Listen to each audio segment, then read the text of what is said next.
how do commercials work? You need a team, working together, doing all kinds of jobs. See these people? They're not acting.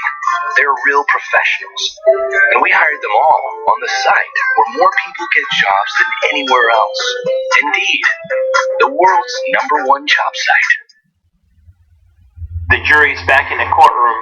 Call your next witness, please. Brenton Loak.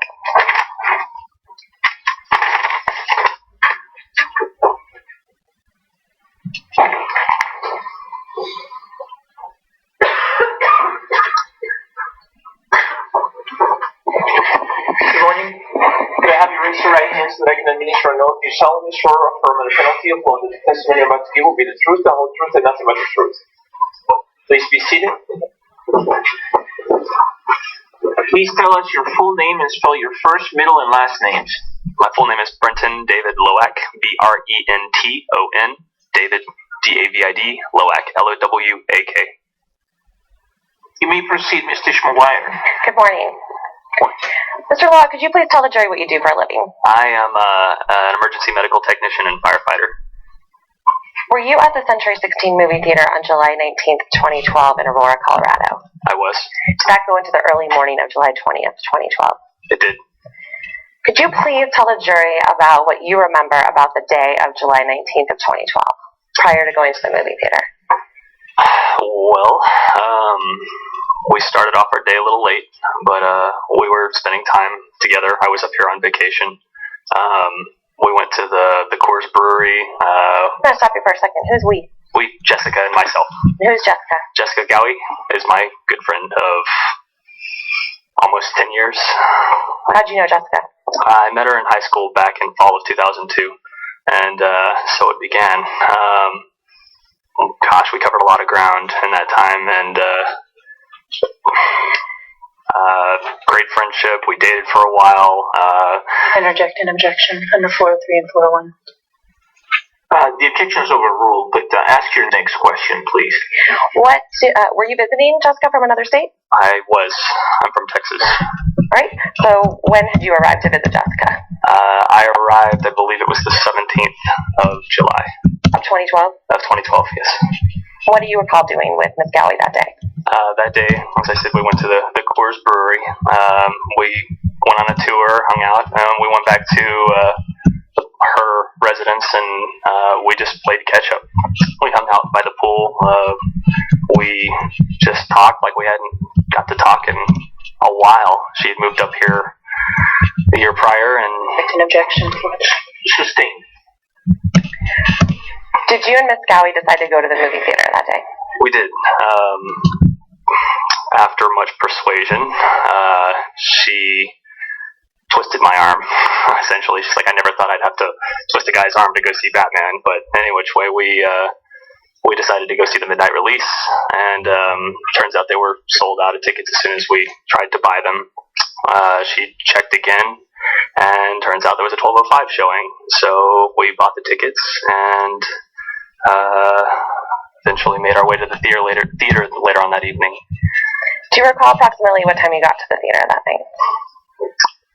I'm going to go out on approximately, it was probably about 11:40, 11:45. What'd you do when you got to the movie theater? We went through the motions. We got our tickets. She had this obsession with this weird popcorn salt stuff, so she got her fix there. We made our way into the theater, and we just sat down and watched the previews. We were walking in as the auditorium was darkening for the previews. Were you able to tell how full the movie theater was at that time? It was packed. It was the midnight release, or the premiere night, so it was a very, very full theater. Where did you find your seats that night? It was the 12th row, offset to the right of the auditorium, probably 6 to 8 seats in. So if you're facing the movie theater screen and this is the movie theater screen, were you closer to the right side of the theater or the left side? Closer to the right side. What do you recall of doing prior to the movie starting? We were watching the previews. I remember there was that new Superman movie that was supposed to be coming out. I remember one of the gentlemen in the audience was wearing a Superman shirt, and he struck his little pose, and we all laughed. But we were just, cutting up and having a good time, just getting ready for the movie, getting geared up. And, yeah. What happened during the movie? We're probably guesstimating 20, 30 minutes in. And I remember hearing a hissing noise coming from the front right of the theater by the emergency exit. And it drew my attention over there, but being that it was dark, I couldn't see anything.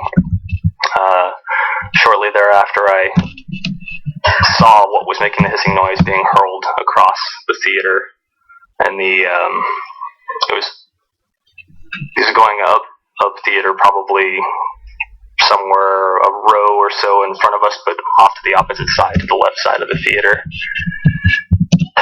And I remember there was this brief pause as soon as it hit the area of people, and then this surreal effect happened. It's like a drop of water hitting, and this wave of people just erupted away from where the object had been thrown. And I was kind of puzzled at first, and then the first shot rang out, and I was like, oh, this is actually happening. What do you recall after that first shot rang out? Of course, mass panic, chaos, people screaming. We stood up and we started to make our way to the right to exit our row. We got about one seat length down the way, and I realized that people aren't moving out of the way fast enough, and I pushed us to the ground. When you say us? Jessica and myself. Alright, what happened when you pushed her to the ground? It was to get cover. The whole time she was saying, call 911, call 911. She was in a kind of a laying down position for cover. I was kind of in a low profile crawling position. Could you describe for the jury how your bodies were? She was laying prone, which is stomach down, just flat on her stomach, basically, taking cover, saying call 911. Myself, I was kind of in a curled up ball, but like in a crawling type position. Were your heads closer to the right aisle or closer to the left aisle? We're both facing the right, the exit. So at that point, I started to feel the spray of popcorn and soda just all around. I noticed her tone changed entirely, transitioned from call 911 to screaming, and I looked down to see that she'd been shot in her right leg. I believe it was right above the knee. As an EMT, I just finished my course, my training, and my first step from there was just to control the bleeding, so I applied pressure to her gunshot wound. Again, there was a continued spray of popcorn and soda or whatever was going on. I felt, I tried to reach for my phone in my pocket, and given my position, I wasn't able to do that, so I straightened out my leg. I kneeled up a little bit to gain access to my pocket to get my phone, and that was when I sustained a shot to my left buttocks. Are you hearing anything in the background while all this is going on? Shots continued to ring out. My perception of time was adrenaline slowed things down a lot, but I do recall shots being fired. Now, describe for the jury the shots that you heard in the theater that night. Well, as soon as the first shot rang out, it was just a loud bang, and then a pause, and then a bang, and bang, and it just continued. As soon as I saw that Jessie had been shot, my focus transitioned to taking care of her. So the shots continued, and I at that point had gotten out my phone, and I fumbled around to call 911 as soon as I could, as quick as I could, but I got some weird busy message on my phone, and so I stuck it back in my pocket. I had noticed at this point that the screaming had stopped, and Jesse had sustained a shot to the head, in which case brain matter was exposed. It was at that point I crawled a little closer to her, and I prayed over her. I move to strike 4-3. Overruled. You can continue, Mr. Rowe. I didn't really know what to do. It just felt right. I just gave her the best send-off I could, and at that point, my medical technician back, the training had kicked in, and we would count a patient like that in the EMS world as a black tag triage, which means they have injuries that are incompatible with life. At that point, I felt that my own survival was my next priority, and I made my way all the way across the aisle that I was in to the small section of seating that was right above the entrance tunnel to the right of the theater. My strategy was that if the shooter had come back, actually, I skipped a part. While I was laying there with Jesse, I looked up theater, the upper rows, and I saw someone stand up and run out, and I heard no shots fired out. So I figured at that point, if I'm going to move, now is my chance. So that's when I made my way to the end of the aisle. I sat there thinking if the shooter did come back, I could throw myself over the wall and land down in the tunnel and scurry off, and hopefully I'd have a chance. But the shooter never returned. Somebody cried out, "Somebody please help, please." And at this point, my leg had started to stiffen up a little bit. My adrenaline was wearing off. I remember hollering out and saying, "Just put pressure on it, help is coming." Not very long after, I saw personnel in uniform enter the auditorium, and one of them worked his way up my aisleway and found me there, and I said, "Are you alright?" And I was like, "I've been shot. I think I'll be okay." And he's like, "Alright, stay put." And I was like, "Actually, this gas is really irritating me. Is there any way that I could get out of here?" And he said, "Absolutely, let's get you out." So that particular officer and one other helped carry me out of the theater, and they took me down and out that right front emergency exit, where I remember seeing bullet casings all over the floor. I remember seeing a few banana clips. I saw an assault rifle sitting on the ground as I walked out the emergency exit. They carried me out the door and around the corner and laid me on my stomach.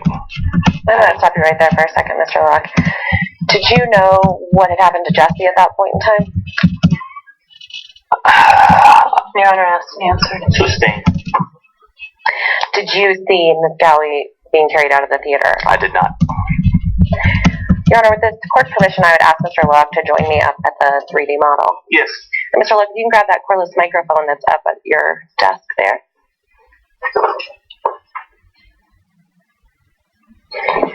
All right, and if you could turn that on, good.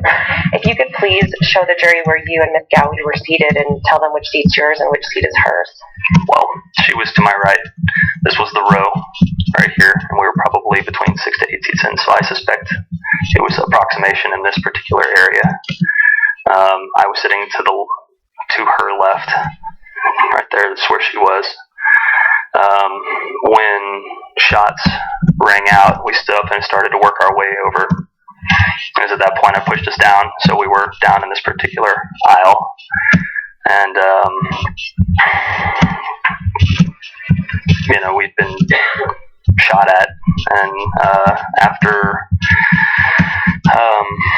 she received the headshot, and I suspected that the theater was cleared up a little bit, I made my way directly across right here into this little nook, and I was sitting up against this wall, thinking that I could go over the edge if I needed to.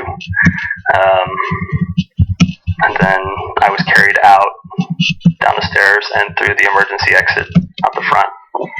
Could you show the jury where you saw that object being hurled across the theater? It was a few feet in front of the emergency exit itself. Were you ever able to see any gunshots? No, I saw muzzle flash and silhouette. Could you show the jury where you saw that muzzle flash and silhouette? In the same area, close by the emergency exit.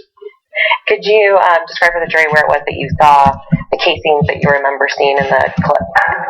Pretty much the whole floor, I want to say probably 3 rows or so, all the way to the actual emergency exit itself. Now, when you exited through there, there's a parking lot that's right behind you. Can you show for the jury where you were placed when you got outside the theater? So there was a wall right here, and I was placed pretty much about right here, up against the wall, laying on my stomach. All right, I'm going to stop you right there. You can go take your seat. Thank you very much, Mr. Luck.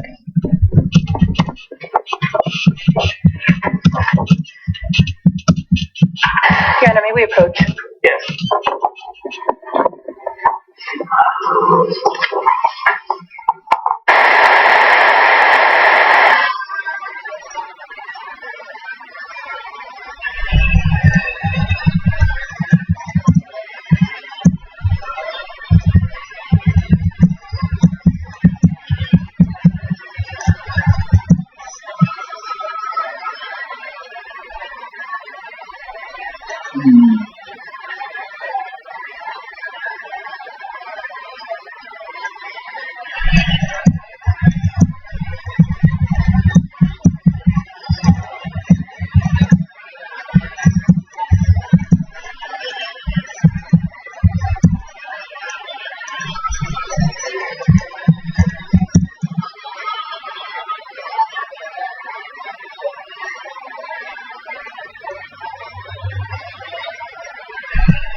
McGuire, the objections overruled. You may proceed. Mr. Locke, without stating what you said or that evening, did you make any phone calls? Yes, I did. Where were you when you made those phone calls? Upon being escorted out of the theater, I called Sandy Phillips, Jessica's mother, and informed her that her daughter had been shot. Honor, to hear say 40341. Sustained. Did you call anyone else after you called Miss Phillips? I called my own mother. So what happened after you were escorted out of the theater to the back? I remember seeing there was a lady who had a finger shot off. I remember seeing someone laying on the ground close by my... Interjection with an objection to 403.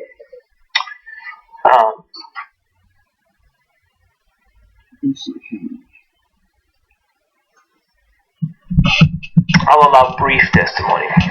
So you can answer this question. Actually, I think he answered it. He saw more than just one victim, Your Honor. All right. Go ahead, ask another question. After you observed other injured people behind the theater, did you receive any medical attention eventually? Eventually I did. They tried to take me to the hospital, and I did assist with triage because I felt somebody was in worse condition than myself. I was probably the third or fourth to last person to leave. I remember hearing one of the officers say, "We're out of ambulances." Honor, calls for hearsay. You cannot talk about what other people said outside the courtroom. Oh, okay, all right. You may proceed. Were you placed in a vehicle to be transported? I was. Please describe for the jury what that vehicle was. The vehicle that was available was a van. I believe it was a supply van. 4 officers carried me, stomach down, over to this van. They opened the back doors where there was permanent fixed shelving. They realized that wasn't an option. Took me to the side, opened up the 2 side doors, and one of the shelves extended halfway to that. I told them at that point, I'm partially ambulatory. Set me down, I'll crawl in. And that's exactly what happened. There was a lady who held pressure on my wound the whole trip to the hospital. I was taken to Children's Hospital where I was admitted. What happened when you got to Children's Hospital? The same issues getting me in as getting me out. They were trying to figure out how to get me out, and I told them, yeah, this leg, don't touch this leg, just pull me out, with the other one, grab me and pull me out. They loaded me onto a stretcher and took me into a trauma room where they assessed my wound. They applied direct pressure and tried to stop the bleeding. Were you taken into surgery? I was.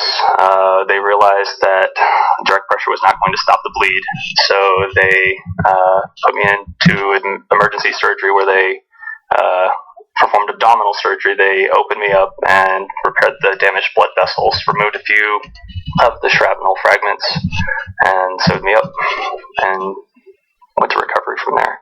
Could you please describe for the jury all the locations you were injured? So I was shot in the left buttocks.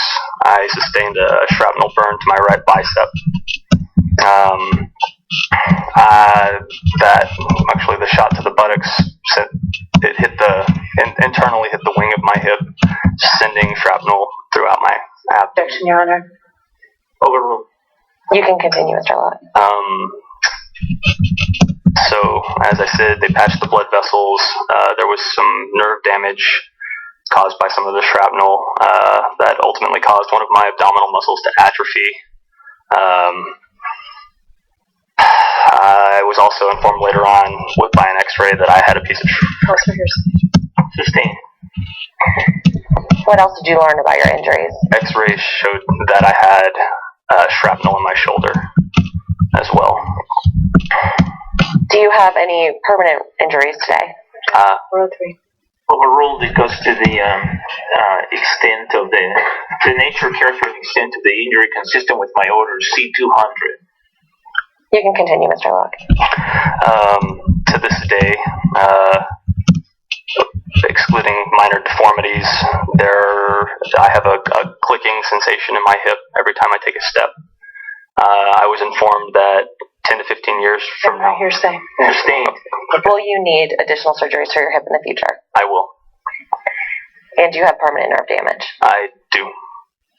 Your Honor, if I may approach the witness with what's been marked as People's Exhibit 4556 and 4686. You may.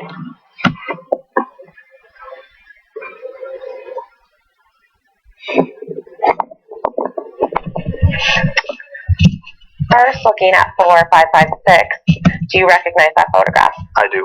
Does that photograph fairly and accurately represent the injuries that you sustained from July 20th of 2012? It is. All right, at this time I would move for the admission of People's Exhibit 4556 and ask that it be published. Is there any objection? Additional objection. Are these subject to my order amended D-98B?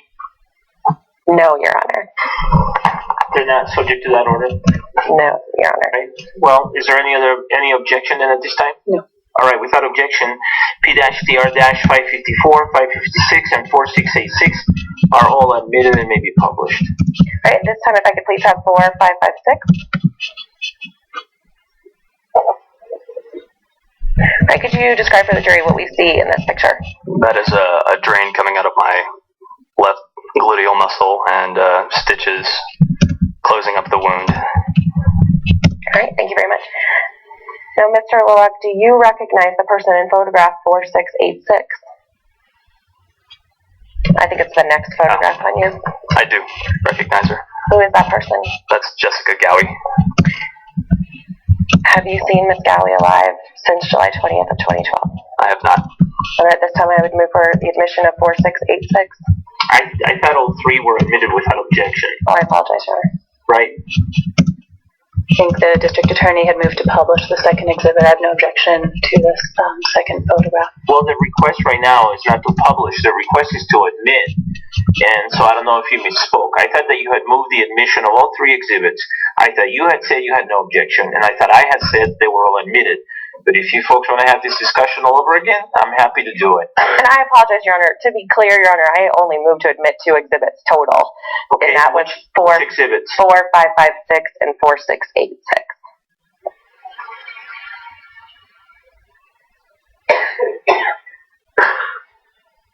All right, and so 4556 and 4686. Ms. Spengler, you have no objection to either one of those two, right? That's correct. All right, so those two are admitted. 554. Do you have any objection to that one? I didn't tender that exhibit, Your Honor. Okay, you're not moving the admission of 554. All right, okay, you may proceed. If I could please publish 4686 with the court's permission. Any objection? All right, go ahead. Could I have 4686? Tell the jury who this is. This is Jessica Nicole Gowie.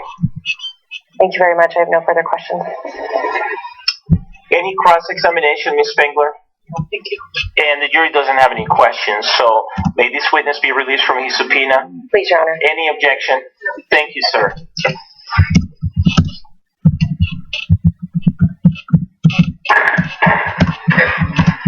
Call your next witness, please. Scott Swanson.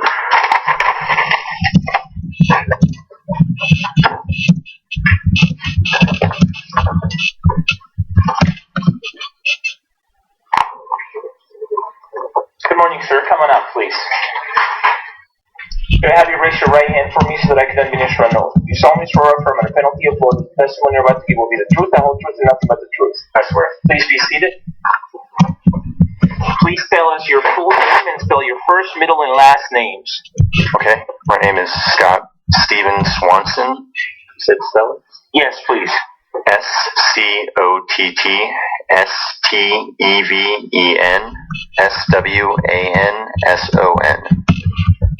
Mr. Edson, you may proceed. Good morning. Good morning. What do you do for a living? I manage the online sales department for my company, Security Pro USA. What is Security Pro USA? We distribute and sell ballistic and other security-related products to both consumers and government agencies alike. What are the types of products that are sold by Security Pro USA? We sell everything from tactical flashlights to bulletproof vests to bulletproof Kevlar helmets. Mostly it's the ballistic items like hard armor plates, bulletproof vests, and ballistic helmets. What do you mean by ballistic? It's rated by the National Institute of Justice to withstand, certain criteria. Typically, in layman's terms, they're bulletproof.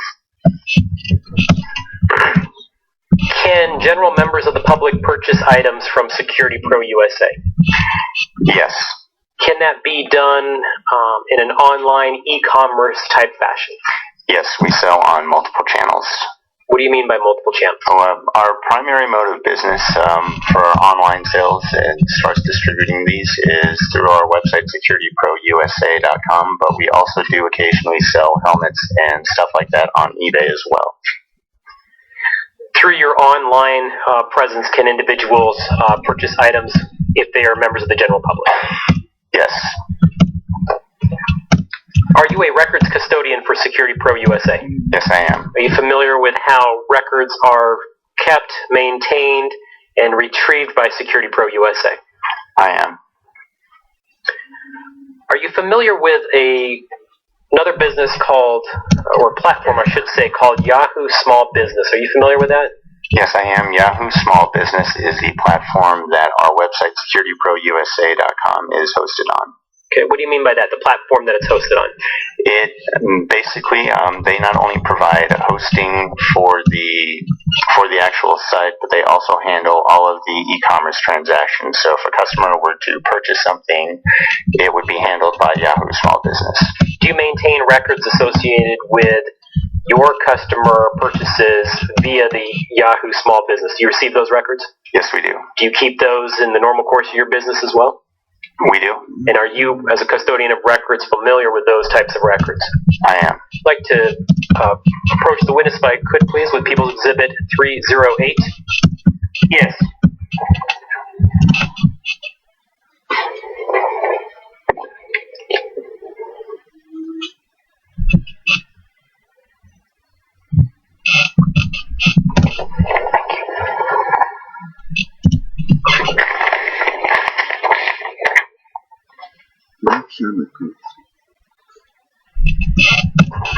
I've handed you what's been previously marked as People's Exhibit 308. Do you recognize that exhibit? I do. What is that exhibit? This is the back end of our ordering platform, and this is an order. Is there a particular date associated with that order? Yes, the order was made on Thursday, June 28th of 2012. Was there a particular customer name associated with that order? James Holmes. Was there a particular email associated with that order? Yes, it's D as in Delta, Sherlock, B as in Bravo @hotmail.com. Prior to your testimony today, have you had an opportunity to view that particular record? I have. Do you recognize that record as being maintained by Security Pro USA? Yes.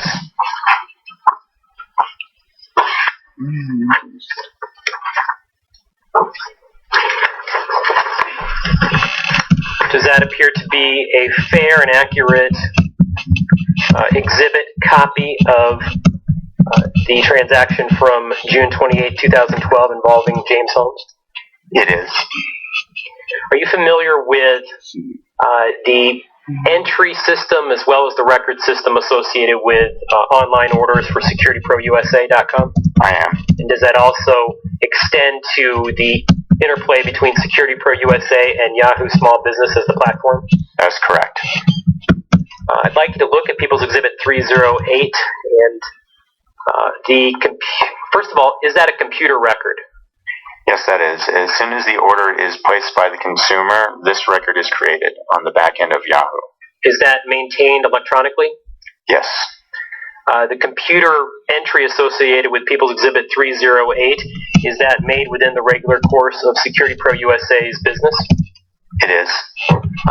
Those participating in the making of People's Exhibit 308, is that done in a routine course of business? It is. The input procedures used for People's Exhibit 308, are they accurate? They are. Regarding People's Exhibit 308,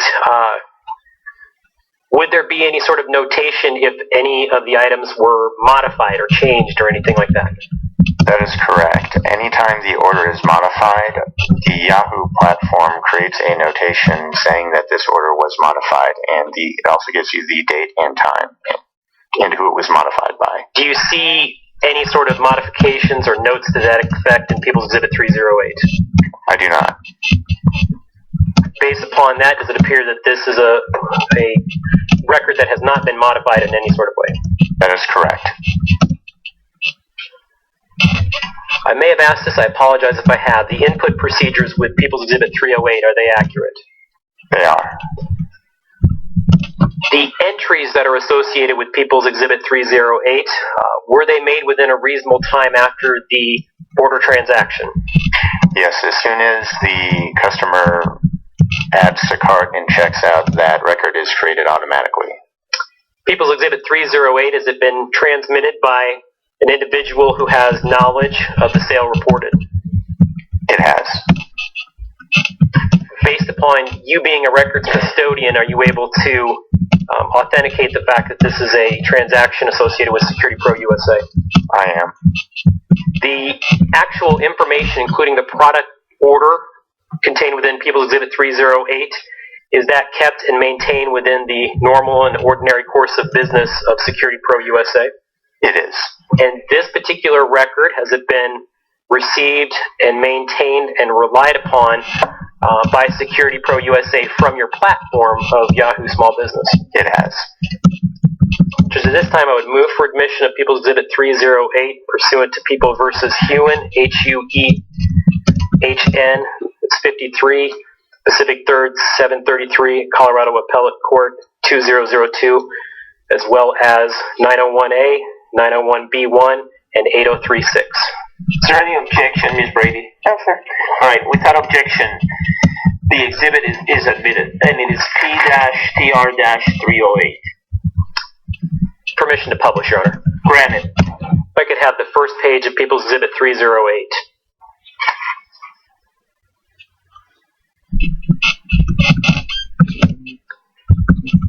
So, for record purposes, we have People's Exhibit 308 on the screen. If we could, we're scrolling in now, and on the top half, make it a little larger for the jury to see. Sir, do you see that also on the computer screen in front of you? I do. All right, here's kind of the ground rules. I need you to keep talking into the microphone. I do. If you feel like you need to point anything out on the screen, let me know and we can give you a handheld mic. Otherwise, I'm just going to try and talk you through it, okay? Okay.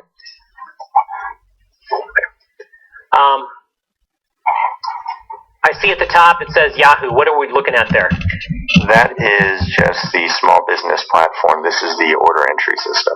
Below that, securityprousa.com. Is that your company? It is. Couple of lines below that, it says order ID. What does that refer to? That is just the number of the order, meaning that this was the 29,754th order. Is that a unique order number? It is. Below that is the date. Tell us what that is. That is the date that the order was created. It gives, both the day, the actual date, as well as a timestamp of when the order was created. What was the date?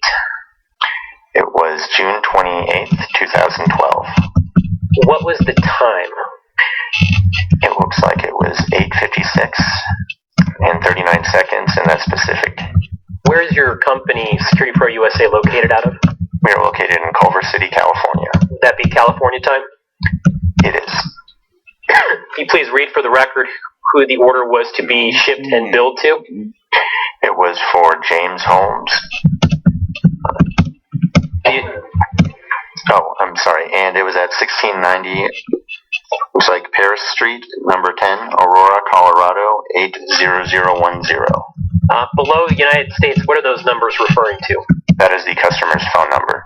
All of that information, the shipping information, the customer name, the telephone number, how does Security Pro USA obtain that?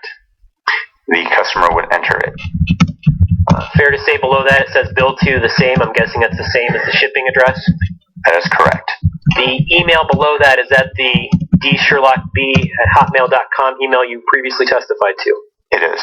We could scroll down just a bit more, please. Was this order fulfilled? It was. How was it shipped? It was shipped from our physical location via the United States Postal Service with the tracking right by there, the 940-55112010809793744. You may have a better copy in front of you, but can you tell us first off, how was payment made? Payment was paid online with a MasterCard, with the last four digits being the 2217. I see below the credit card information, I see approval, and below that I see an AVS. Do you see that? I do. What does that refer to? Talk to us about that, please. That is AVS stands for Address Verification System. What that is when the customer places the purchase, on our store, what happens is an authorization is created, which just puts a temporary hold on the funds. It is then up for whoever is handling the order. In this case, it would be me to decide whether to accept or reject that order based on the codes. In this case, it's YYY, which indicates that the address and the zip code match the one on file with his credit card company. Is that an internal check that your company uses to deter fraud? It is. Below that, I see a charged amount. How much was that for? $336.99. A couple of lines below, I see a REV share URL. I don't need you to read that, but what is that in general? That is just, that's basically the search that brought him to our store. In this case, it looks like he did a Bing search for ballistic helmets. A few lines below that, still on this same page here, I see an IP address. Can you tell us what that IP address is? That is the customer's IP address. So, whenever you're on the internet, you have a unique IP address, and this is the customer's. And can you read that into the record, please? It's 67.156.38.7. I'm going to have you look at your copy you have in front of you and see if it could be 166 as opposed to 156. Oh, I'm sorry, it's 166. We could scroll down a bit more in People's Exhibit 308 to the purchase area. Tell us, if you would, please, what was the item that was purchased? It was a Mitch Level 3 Advanced Combat Helmet. It's a Kevlar helmet, and it was manufactured by the company United Shield. Are you familiar with that combat helmet? I am. Is that a combat helmet sold by Security Pro USA? It is. What is Mitch Level 3A referred to, if you know? Mitch is the standard helmet. It is a type of helmet, and Level 3A is its ballistic rating. I see to the right there, it has a bunch of different options. It looks like front night vision. What are we looking at there? Those are just the options available on the helmet. It looks like, in this case, the customer decided to decline the optional front night vision bracket as well as the side rails. Color? It is black with the size of large. And then again, the total at the end there being $336.99. Is that fair to say? Correct. That includes the shipping, correct? Correct. I see, this is kind of hard to see on this screen here, so I'm going to have you testify to it. I see merchant notes. Do you see that? Yes. To the right, it's got some numbers and then some letters. What are we looking at there? 0711 would be the date that the order was shipped. In this case, it looks like it was July 11th of 2012. NM stands for the initials of the person who sold the helmet. And sold shipped means that the payment was charged and that the item was shipped. Do you know the level 3A, it's Roman numeral 3A, do you know how that level is compared to other levels? Level 3A is the highest level that you can get for soft armor. What is soft armor? Soft armor typically means like ballistic, Kevlar, or other fibers like that, as opposed to hard armor, which is typically like a steel plate. Okay, so this particular combat helmet, is it made of Kevlar? That's correct. It's a ballistic Kevlar helmet.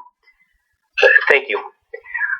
If I could please have People's Exhibit 2247 published. It's a photograph already admitted, Your Honor. Go ahead. Are you familiar with this particular photograph? Yes, that is a Mitch Level 3 Advanced Combat Helmet. Does that appear to be the same type of helmet that was sold that we talked about in People's Exhibit 308? It is. If we could have photo 2248, Exhibit 2248, also already admitted. Is there any way to rotate that, please?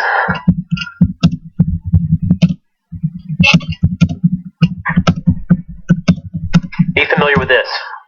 I am. That is the label for the helmet. In this case, it looks like it was manufactured by United Shield, and it states that it's a Mitch Large helmet, level 3A. Does that again match the purchase that we talked about in People's Exhibit 308? It does. Can I have one moment, please? Yes. Nothing further, Your Honor. Thank you. Ms. Brady, do you have any cross-examination? I don't, thank you. All right, and the jury does not appear to have any questions. May this witness be released from his subpoena? Yes, Your Honor. Thank Is you. there any objection? No objection. All right, sir, thank you. Call your next witness, please. People call Brett Mills.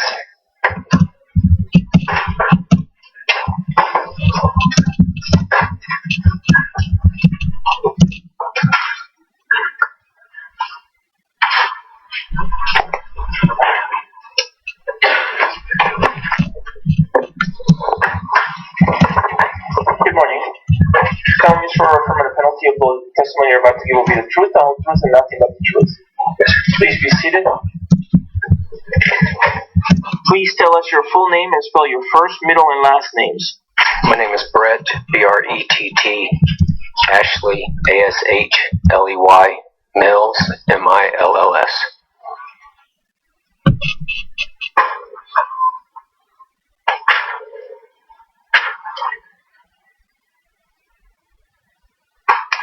Ms. Pearson, you may proceed.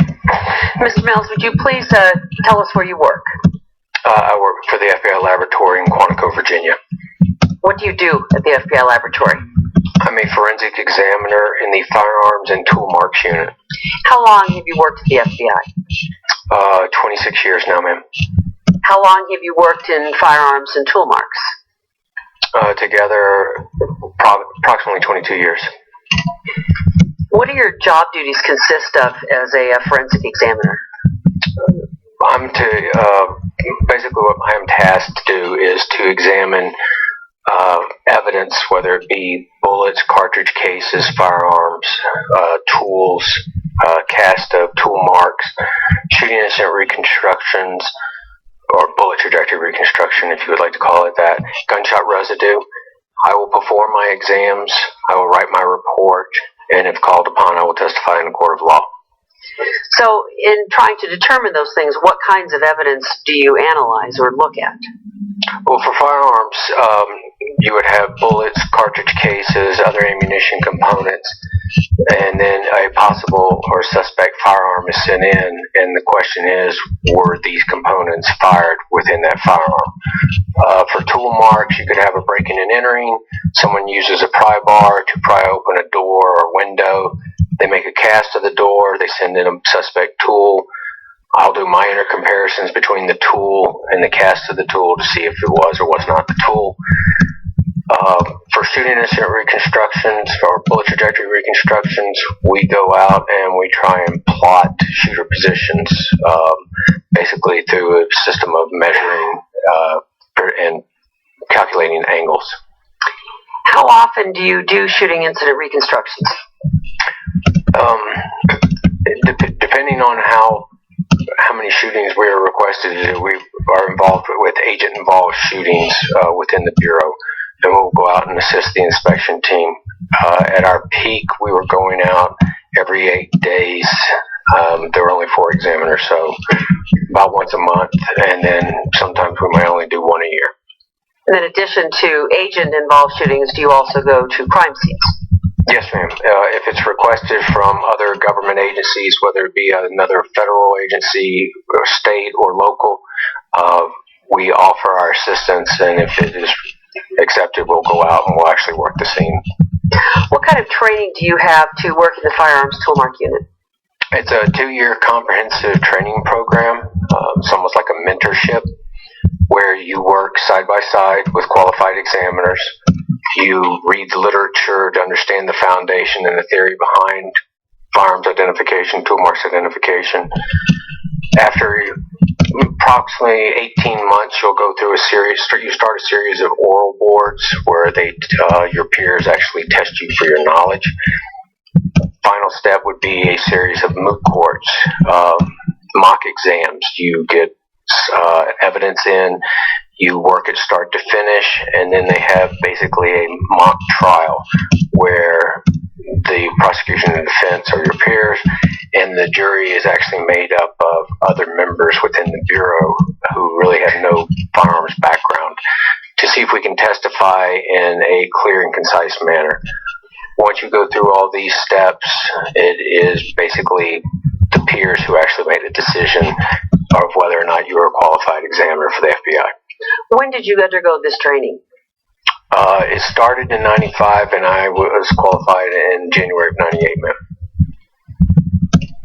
Could you also describe your educational background? I have a Bachelor of Science from Towson State University in Towson, Maryland. Now, as part of the FBI program, are you ultimately certified by the laboratory? I wouldn't say there's a certification process, but we are qualified in the eyes of the FBI and the FBI laboratory to perform exams and, if need be, testify in a court of law. Do you undergo ongoing training in the field of shooting incident reconstruction? No, I mean, there's not a lot of schools. In fact, the Bureau does actually put on the school, actually it's my school, that we will go out and we will train other agencies, and we also train the FBI's evidence response teams. How do you stay up to date with advances in the science of shooting incident reconstruction? There's the Association of Firearms and Toolmark Examiners. They have a journal, a quarterly journal that comes out. Anything that, regardless whether it's shooting incident reconstruction, it's one way to maintain and stay on top of any current trends or changes or cutting edge technology. You basically talk amongst your peers, but we also will perform exams on, when we're actually setting up for classes, we'll shoot different materials with different types of ammunition to give an idea of how the bullet is going to react as it goes through these objects themselves. Do you teach in your field? Yes, ma'am, I do. What do you teach? Serial number restoration, shooting incident reconstruction, gunshot residue, although we haven't taught that in a while, and techniques and firearms identification. Who do you teach? It could be federal, state, local laboratories, local law enforcement. We've taught international police forces of all of our disciplines at one time. How long have you been teaching shooting incident reconstruction? Since approximately 2000, 2001. And the other areas that you've discussed, is that the same period of time? Yes, ma'am. Have you testified as an expert witness in the fields of firearms and tool marks previously? Yes, ma'am, I have. And have you testified specifically in the area of shooting incident reconstruction previously? Yes, ma'am, I have. Would you estimate for us how many times and in what courts?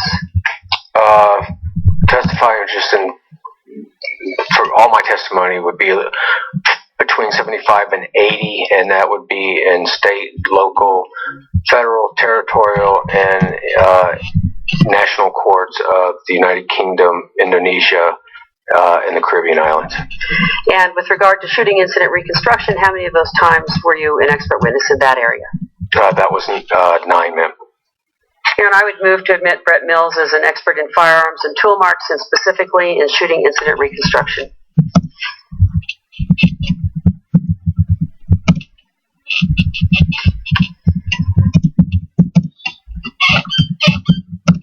Is there any objection? No objection. Those qualification in shooting incident reconstruction. May we approach briefly? Yes.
objection, and pursuant to Rule 702 of the Colorado Rules of Evidence, Mr. Mills is qualified as an expert witness in the field of shooting incident reconstruction. That means, folks, that he is now allowed to render expert opinions in that field. That's, again, pursuant to Rule 702 of the Colorado Rules of Evidence and People versus Shrek, as well as my Order D-106. Folks, you're not bound by the testimony of a witness who testifies as an expert. The credibility of an expert's testimony is to be considered as that of any other witness. You may believe all of an expert witness's testimony, part of it, or none of it. The weight that you give the testimony is entirely your decision. All right, you may proceed, Ms. Pierce. Mr. Mills, what is shooting incident reconstruction? Shooting incident reconstruction is a reconstruction of a crime scene to determine the paths of bullets or projectiles as they travel through objects to see if a possible shooter position can be learned from all that.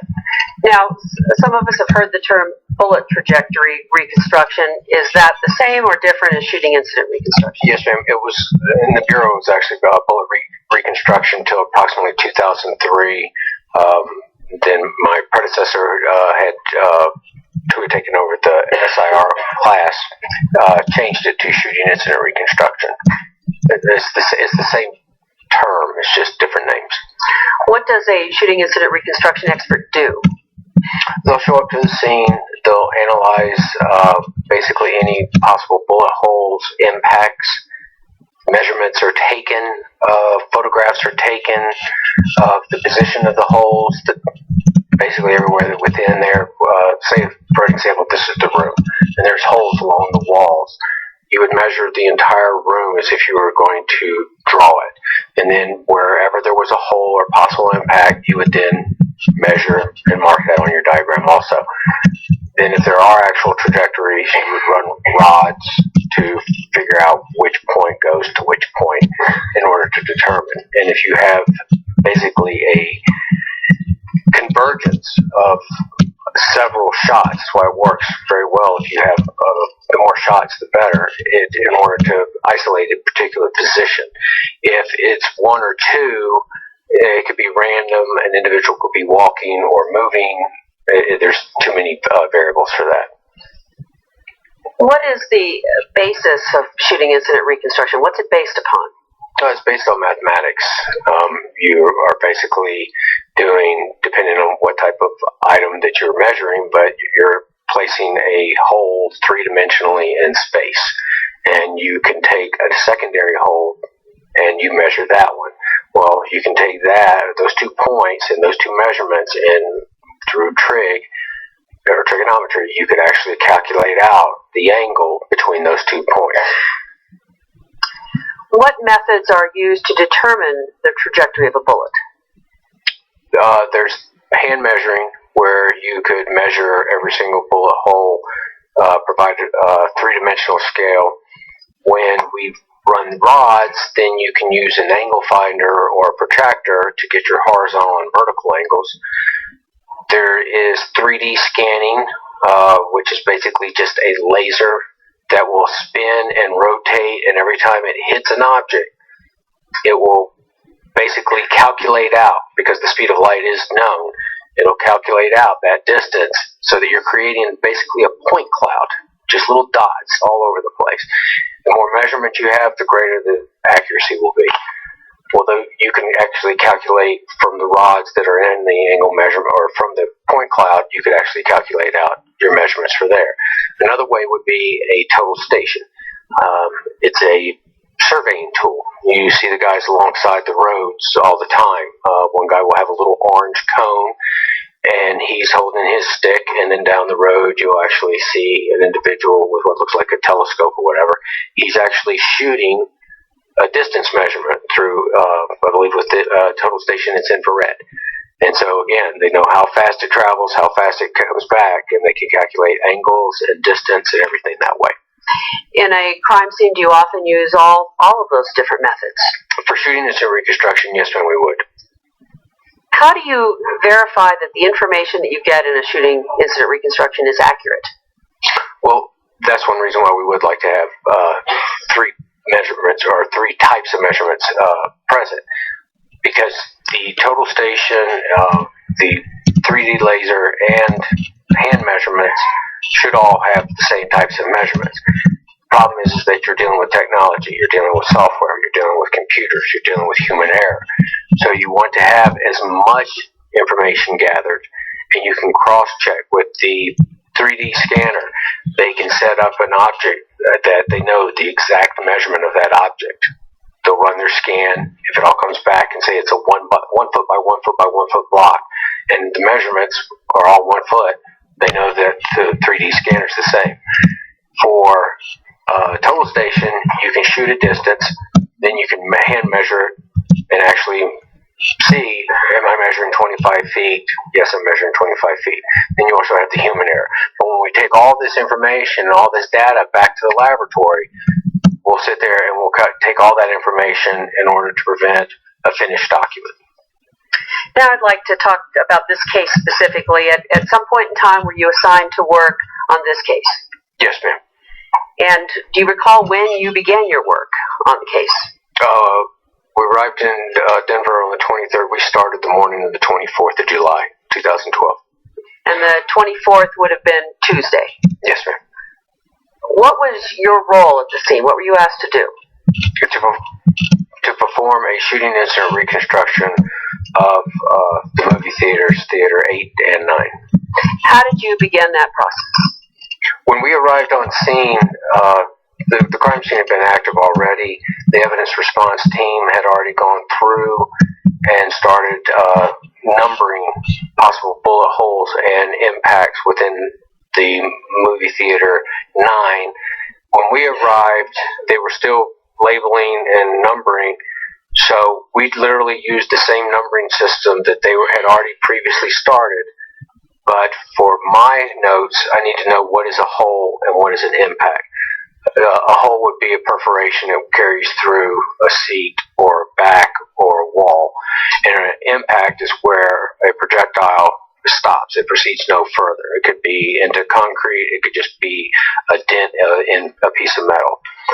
Then as I proceeded through each row and each seat, if there were any new holes or possible bullet holes or impacts, we labeled those, documented them, had the total station team surveyed in all their measurements. There was an individual from the operational projects unit who was doing the 3D scanning for us, and then we had our photographer. So working together as a team, we gathered all the information and documented everything that we had or needed in order for me to write a report and provide a final document. Now, we've previously seen photographs of impacts 9-1 through 9-240 in Theater 9. Are those the same, and they were referred to simply as impacts previously? Yes, sir. Did you go back through all of those and determine whether some of them were holes, some were impacts, and actually give them a name that meant something more specific than the term impact did when they were first looked at? Oh, yes, ma'am. No, for everything that I needed for my documentation and for report writing, I labeled whether it was a hole.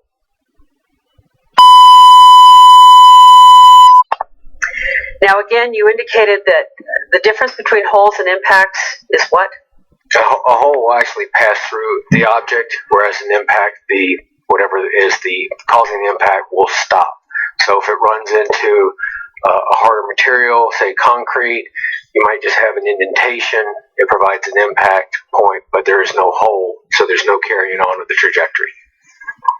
Miss Pearson, I'm sorry to interrupt you. Today is a day when we have to take an early lunch, so why don't we go ahead and break at this time, okay? All right, members of the jury, I know it's a little early, but I have a meeting that I have to go to during the lunch hour, so let's go ahead and take our lunch break at this time. Please make sure that you abide by all my advisements during the lunch break, and then let's have you back in an hour and a half. We're still taking the same amount of time. We're just taking the lunch break a little bit earlier than usual, so let's have you back at about 10 after 1, if that's okay. Thank you.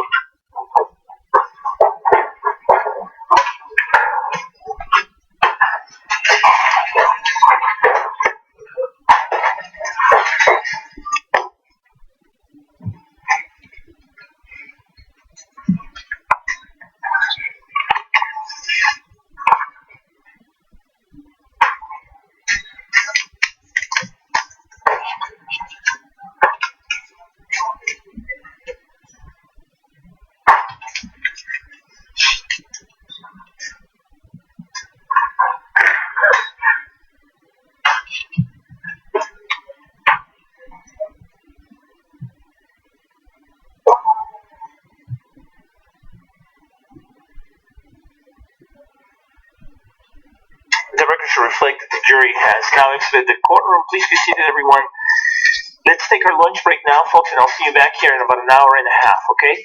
All right, thank you. The court will be in recess.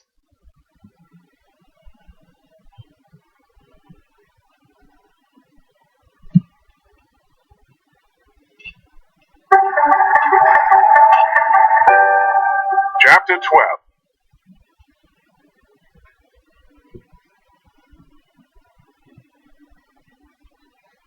It's funny how life just happens. It unfolds, though everyone seems so different, until you know them a little, even just for a minute, a second, a flash, because we're closer than we think. It's just us, in this world, on this planet, intensely quiet, yet brilliant. Seems like we forget, and we're gently reminded, we're all the same, because we're all one. We're all one. The record should reflect the jury has joined us again. Welcome back, everyone. Ms. Pearson, you may proceed with your direct examination of Brett Mills. And sir, I remind you that you're still under oath, okay? Thank you.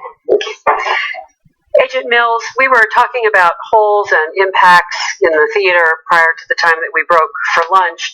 And in your process of marking all of the holes and impacts that you found within Theater 9, how many holes and impacts did you find that were related to bullets?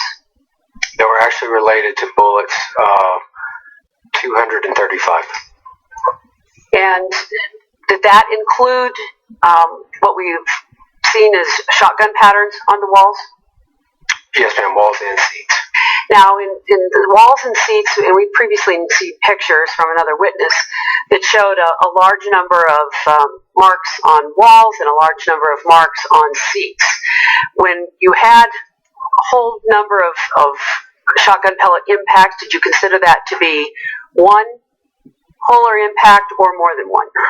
On some of them, we just took the entire pattern as just one hole, and other ones we actually, because we couldn't tell if they were a smaller caliber pistol or rifle at the time, and we were actually labeling those also as holes.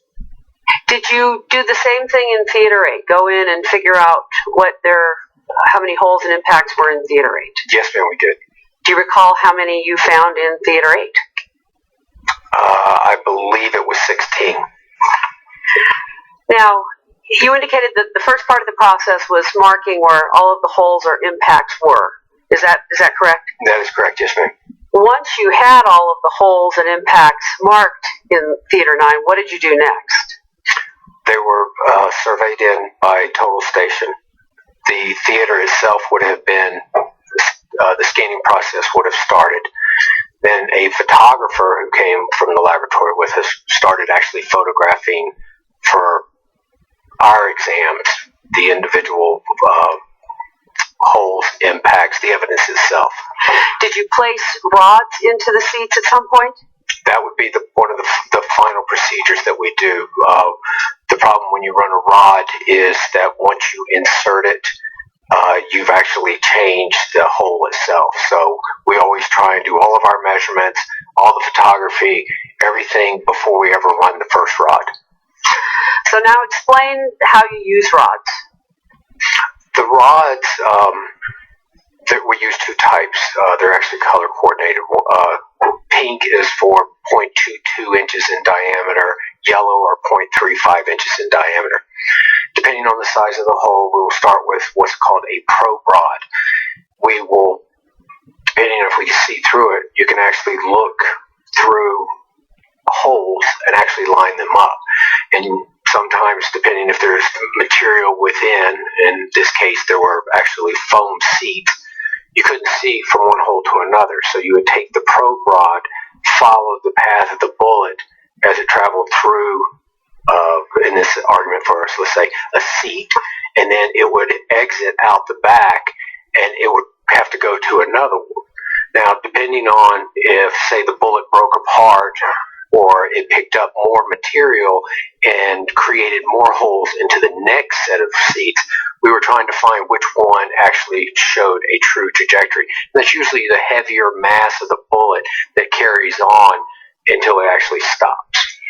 In this particular case, were you made aware of the different firearms that were used in the theater? Later on during the exam, yes, ma'am. So you knew that there had been a rifle, a shotgun, and a .40 caliber handgun that had been used? That is correct, yes, ma'am. Was that information something that was necessary or important for you to have in order to try to determine which were holes, which were impacts, and how to do your bullet trajectory? No, ma'am. Normally, sometimes we do not ever have the luxury of knowing the weapons that are present. We're there just to try and plot the holes and then plot the trajectories of those themselves. It's nice to know sometimes the calibers that are used, but it's not necessary. Was it helpful, though, to have that information? Oh, yes, ma'am. Asked and answered. Overruled. This was a different question than the one that was asked. Well, and I'll repeat it. Was it helpful for you to have that information? Yes, ma'am, it was. So when you start to place the rods, can you place a rod in every impact or every hole that you find in a seat or in the walls of the theater? No, ma'am. Why not? Well, depending on the size of the holes, depending on how large it creates, as a bullet travels and it starts hitting intervening objects, it actually starts deforming, and as it keeps traveling, it might, depending on the type of material, it might blow out. We call it, or refer to it as blowout. The hole is so large you can't even use a rod. You can stick a rod in there, but it's not going to provide you a trajectory. Other times, say with an impact into concrete, we know it's where a bullet's impacted itself, but there's no way to actually put a rod in there to basically get an angle off of the rod itself. Nothing will hold it. So normally we need multiple holes, or at least a material that we can stick a rod into and it maintains its directionality. Does that mean that you can have more holes and impacts in a theater than you will be able to build trajectories from? Oh, yes, ma'am, most definitely. And as a result, when you've finished creating trajectories, will you have a trajectory for every bullet that's been fired in the theater, for instance? No, ma'am, not at all. How did you determine that some of the holes or impacts that you were seeing were not going to be the ones that you could put a rod into? Depending on the type of material, there was the seat consisted of fabric, and then it was foam, and then there was a laminate veneered wood that was the back. The bottom portion of the seats themselves it was a molded steel pressed, then there were springs, and then there was actually foam, and then the fabric on top of that. When some of the projectiles were traveling through, they might have penetrated the bottom of the seat if the seat was up, would have hit the spring, ricocheted off into somewhere. There was no exit. So I could put a rod in, but the question is that depending on this big hollow seat bottom, I could rotate the rod every which way. I'm not going to be able to give an accurate reading or trajectory off of that. So that would be one I would have to disregard. Do you need to have both an entry and an exit in order to successfully plot a trajectory? Depending on the material, yes, ma'am. If it is wood, is very good for scenarios with drywall. Houses are very good. If you shoot into a stud, you can actually feed in a rod into that stud, and it will hold it perfect if it goes deep enough. Now, with regard to, we've seen pictures of a number of little flags in the theater. Yes, ma'am. So, do those show any kind of a trajectory? I had to use those. They were trajectories of the pellets out of a shotgun shell. The Holmes pellets are extremely small, so for any of my rods it wouldn't work. We were actually using engineering flags that would actually insert into the fabric, into the foam, and depending on how deep it penetrated the wood, we could actually insert it. But the pellets never actually exited out the back of the wood panel, so there was no through and through. So that's why we were actually using flags, so that you could see the directionality of the pattern. Once you had the rods in place, were photographs taken to show what they looked like in the theater? Yes, ma'am. Your Honor, may I approach the witness and hand him what have been marked as People's Exhibits 3622, 3601, 3640, 3643, 3645, 3649, 3702, 3632, 3736, 3734, 3749, 3748, and 3741. Yes, you may.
Yes, ma'am. Do you recognize all of those photographs? Yes, ma'am, I do. Do they fairly and accurately represent your work in the theater in July of 2012? Yes, ma'am, they do represent my work. Your Honor, I move for the admittance of the photographs I've tendered to the witness. Ms. Spengler, do you have any objection to those exhibits being admitted? No. Without objection, P-TR-3622, 3601, 3640, 3643, 3645, 3649, 3702, 3632, 3736, 3734, 3749, 3748, and 3741 are admitted and may be published. Could I have 3622 first, please?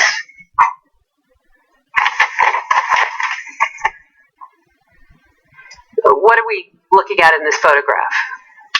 This is the photograph taken from the front of Theater 9, going back toward the projection room.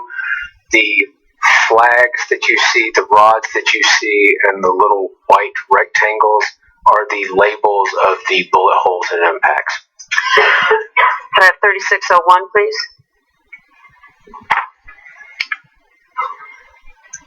And in this photograph, we see predominantly flags as opposed to rods at this point? That is correct, yes, ma'am. And what do the flags represent? The flags were the shotgun patterns that are visible in 4 of the seats and along the right-hand wall that you see up there. Could I have 3640, please? Now, is this the first row of the stadium seating? Actually, it's row 8. Yes, ma'am. First row of the stadium seating. And what are we seeing in this photograph? This is a side view of the seats with trajectory rods, lasers, and the engineering flag showing a shotgun pattern. Could you point out a laser to us? The mouse actually works on this screen in front of you, I believe. And it's a little sensitive. All right. This that you see right here is a red laser. The other one that you see over here is a green laser. Different line amplification. So we're looking at something that's been attached to a white piece you're pointing to that's been attached to the end of pink rods and... Yes, ma'am. They're threaded so that you can screw them onto the tip of a rod itself. Now, you've indicated one is red and one is green. What is the difference in those two colors in terms of what they do? A green laser, because of the different light amplification, can travel farther and give a stronger beam. For my purposes, there's really no difference. They don't denote anything different. Why did you use both colors? I used every laser that I had in order to basically plot and do my job. Could I have 3643, please? Now, is this the next row up, row 9? Yes, ma'am, that is correct. 3645?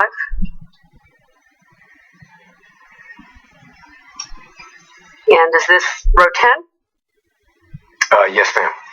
And are we seeing both flags that represent shotgun, and I don't know, am I calling it impacts or holes, to use the right terminology? But there were actually holes. They just they ended in an impact on the back of the seat, but they are holes in there under the cushions.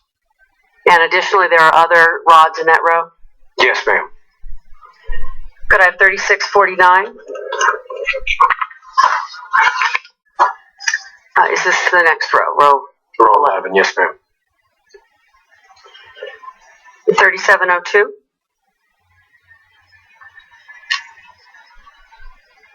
What are we looking at in this photograph? This is from the right-hand side of the theater. I believe we're probably up around, I would say, row between 15 and 18. In the background, you can see, if I can get this to move, this is shotgun pattern into the left-hand wall of the theater. Here's a better view of a green laser. Again, we also have flags representing a shotgun pattern itself, ma'am. 3632? Where are we in terms of within the theater, looking at this photograph? This is the hallway on. If you're facing the movie screen, this would be the left-hand side. It's a ramp walking into the theater itself, and these are trajectories as they come through. And is this the wall on the right-hand side of this photograph that adjoins Theater 8? Yes, ma'am, that is correct. And in the foreground of that picture, I see a green, is that a green laser attached to a rod? Yes, ma'am. There's 3 green lasers, actually 4 in the picture itself. 3736? And if you could explain what we're looking at in this photograph in the lower on the seat. In this, you have, your photo's washed out. This would be an entrance hole through the front. And this is row 8, seat 18. The next one will show you that. But in row 8, seat 18, but you see the rod actually coming out the bottom, and then you see how the yellow rod, it looks a little ridiculous because it's pointing up. Something caused the bullet to actually change direction and go in a downward angle where it impacted on the metal base of the seat itself. You also have 2 lasers denoting trajectories in the back portion of the seat. And when you say something, what can cause that rod or the bullet to turn and go back into the seat? An object that could have been sitting there. It could be basically a bullet ricocheting. It could be bone. It could be a wallet. It could be keys in someone's pocket. But it can change the direction of the bullet itself in flight. Could I have 3734, please? Is this a close-up view of that same seat? Yes, ma'am. 3749. What are we looking at in this photograph? This is in theater 8, if you're facing the screen. This is the entrance ramp on the right-hand side. The left wall is what is butting up against theater 9, and the rods are showing trajectories exiting out of that wall and traveling into the theater. So all of these trajectories are coming from theater 9 through the wall into theater 8? That is correct, ma'am. 3748.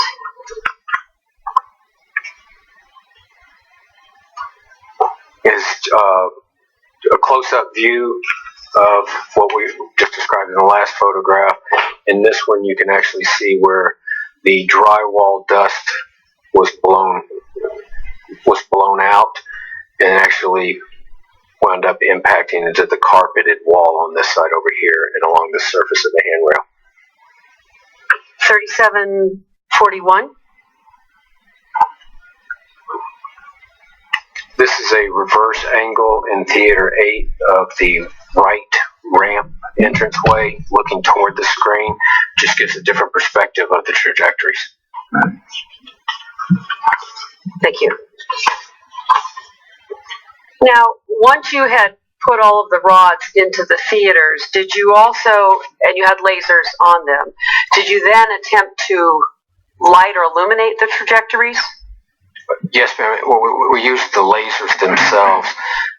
The problem with rods over great distances, even though they are pretty lightweight individually, once you start connecting them, if you try to do a distance over, say, 10, 15 feet, you actually get a bow. It doesn't give a true representation of a trajectory. Strings will work good for about 30, maybe 50 feet.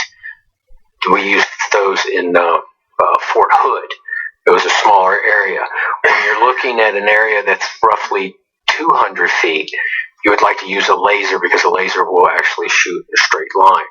So, as with all the lasers that I had, I attached them to rods to give a visual perspective of what the trajectories would look like.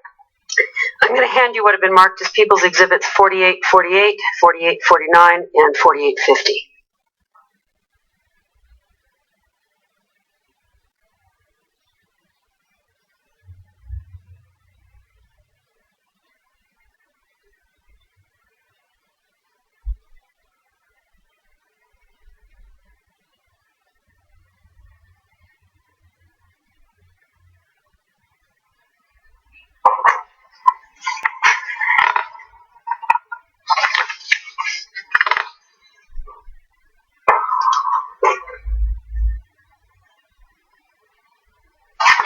Yes, ma'am.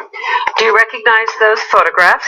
Yes, ma'am. Do they fairly and accurately depict your observations in the theater in July of 2012? Yes, ma'am, they do. Your Honor, I move for the admittance of People's Exhibits 4848, 4849, and 4850. Ms. Spengler, do you have any objection to the admission of these exhibits? No, Your Honor. All right, without objection, P-TR-4848, 4849, and 4850 are admitted and may be published. Could I have 4848, please?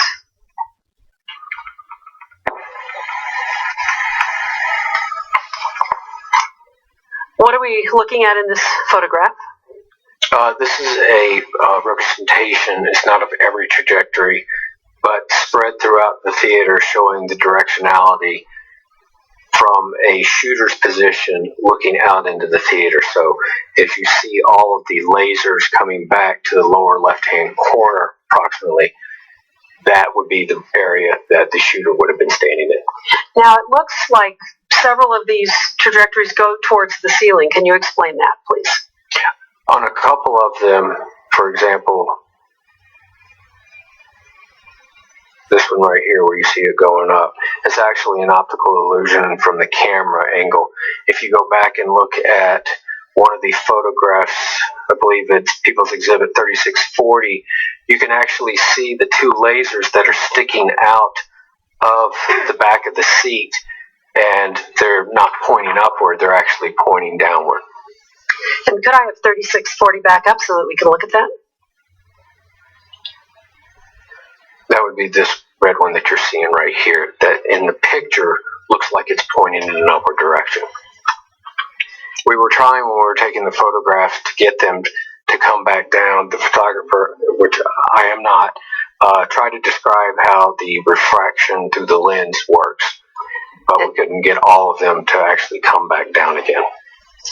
So despite the fact that in that photograph we see what appeared to be trajectories going toward the ceiling, did you find any trajectories within the theater that indicated shots went to the ceiling? No, ma'am.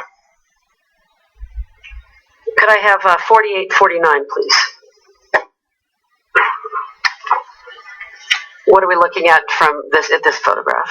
This is a different perspective showing this again, Theater 9 from the lower left-hand corner, but now the camera has moved a little bit more to the right so you can actually see the trajectories traveling up and into the wall between Theater 8 and Theater 9.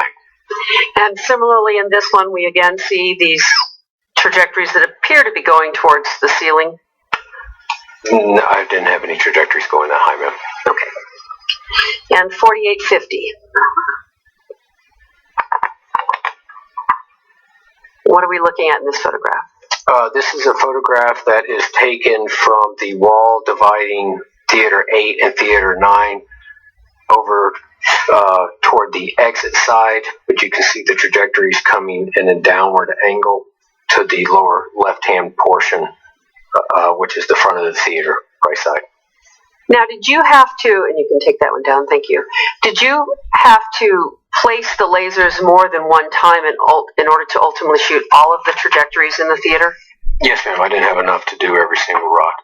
So none of those photographs depict all of the different trajectories within the theater? Not at one time, no, ma'am. And again, we saw red and green lasers within those. Yes, ma'am. Did it mean anything different that some were red and some were green? No, ma'am.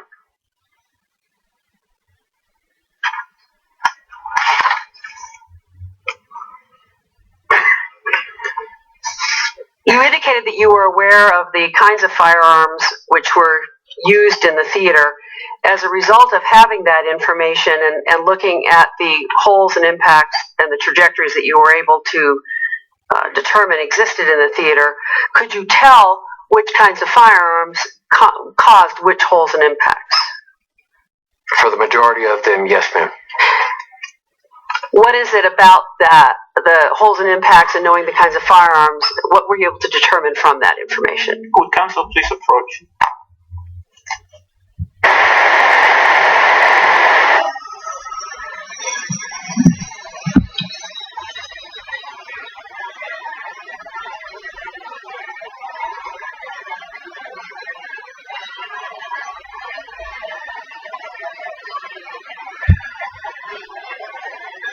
Measurements and data that were you able to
Get the ride of your life at your local Nissan store.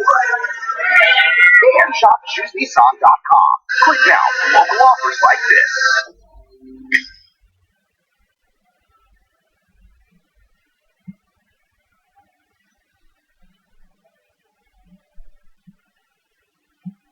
fallout from it.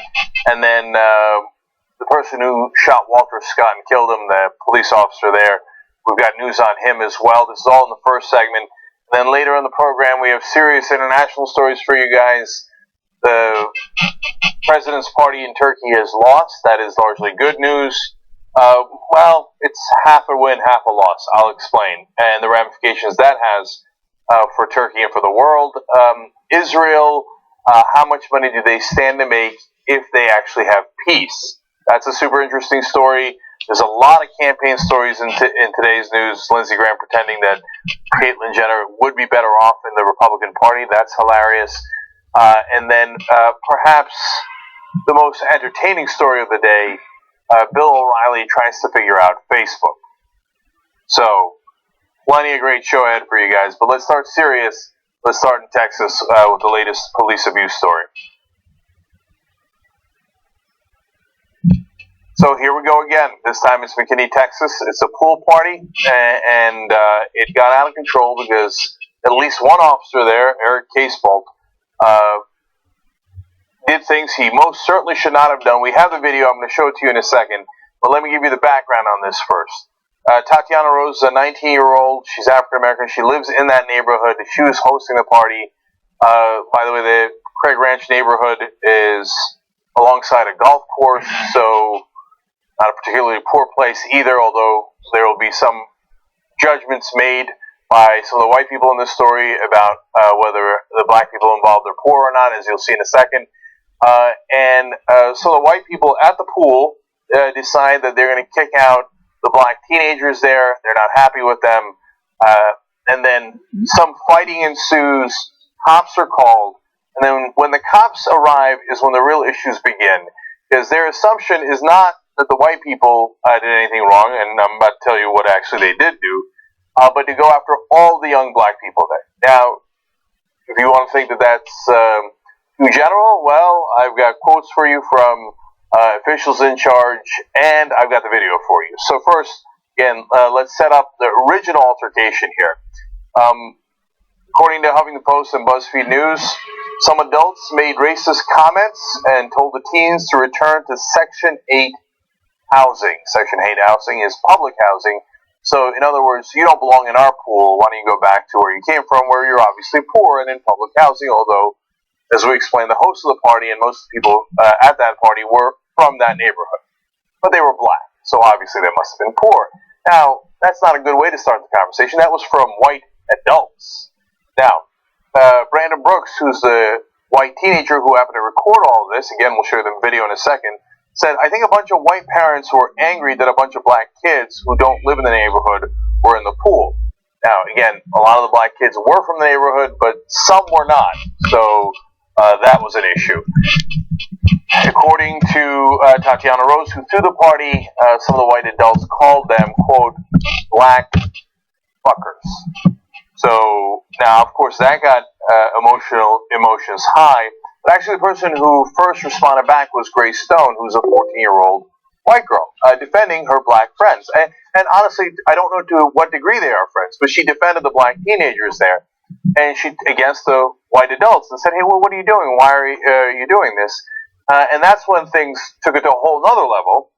Now, back to Tatiana Rose explaining here. She said the woman who she identified as Kate, that's the white adult here, told her to go back to her government assistant housing and smacked her in the face when she stuck up for the younger girl, that's the white girl that Tatiana Rose was sticking up for now, and she said another woman also attacked her.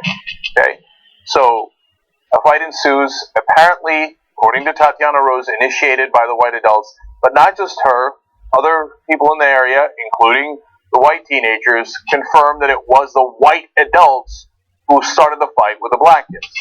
Okay, but they called the cops. Now, are the cops coming in thinking, okay, we're looking for the white adults who started this? No. We'll show you exactly what went down here.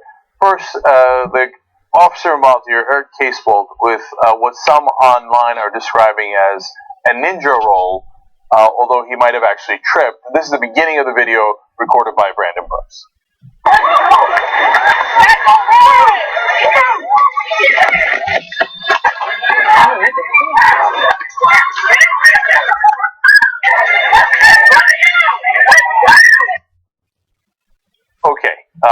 can see why they call it a ninja roll. If he actually did a ninja roll, that guy is dangerous because he's looking and has been prepared for some sort of altercation for a long, long time.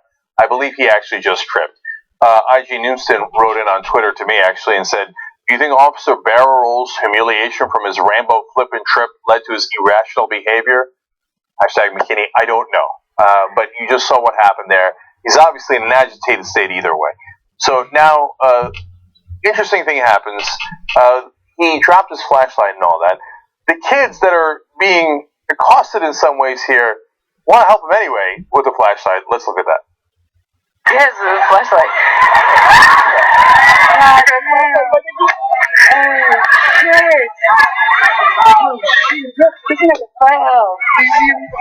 let me go give it to him. I want to give it to him. No. Hey, let me give it to him. I want to give it to him. Hey, it was his. She got like a blackout. No, it wasn't his. It wasn't his. It was his. Don't take off running when the cops get here. What's up, man? Oh, thank you. It was that guy that. Okay, guys, I appreciate that. That's filming that, and there's someone else there, but I can't tell if it's black, white, etc. But the kids there that are recording this, that are largely on the side of the black teenagers that were eventually accosted by the cops, seem perfectly pleasant. Hey, come back, give the flashlight. Meanwhile, I'm watching the video for the first time thinking, oh my God, don't mess with that cop. But they actually brought it to not case... Well, they brought it to the other officer. And I want you to notice something. That officer is actually perfectly pleasant. He's having a calm conversation with the kids. He thanks the other kids for bringing the flashlight. Now, Casebolt comes back into the video here, and you're going to see he is not pleasant. He is the complete opposite, and only targets the black teenagers. Let's look. This guy's, it was that guy's. Oh, sir, get on the ground. Hold up, sir. I told you to stay. Your ass is down on the ground.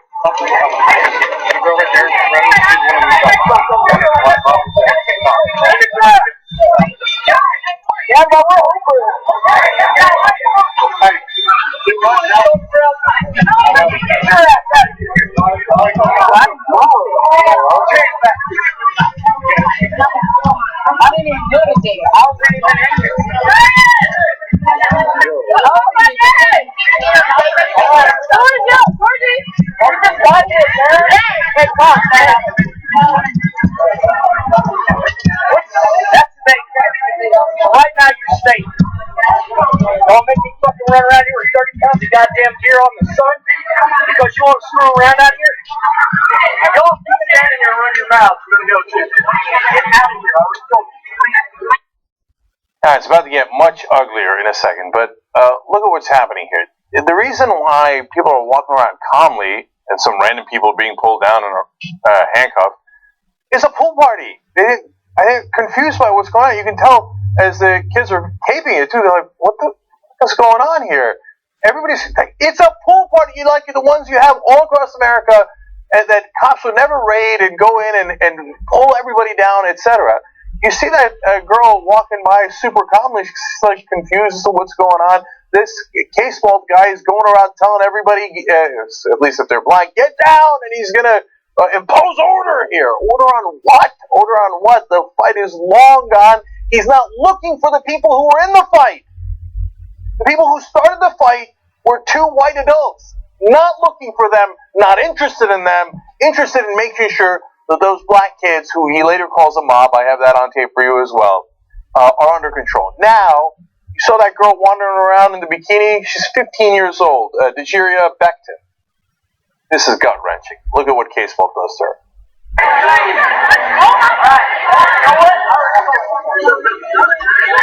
Yo, Jumper, what the fuck is going on?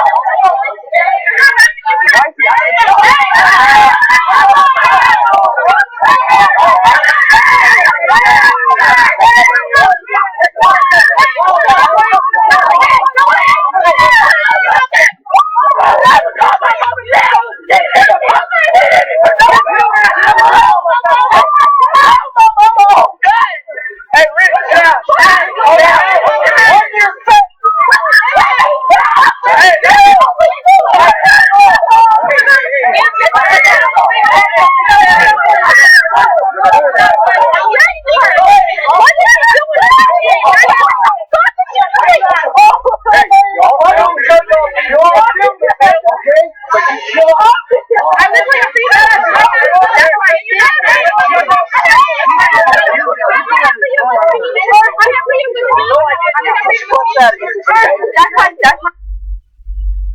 So he grabbed her by the braids. You saw him slam her onto the concrete, and then you see him putting his knees on her back. She's 15 years old, totally confused as to what the hell is going on. She was not part of any fight. I don't know if she even knew that there was a fight. You saw her earlier walking around super calm, asking her friends what's going on.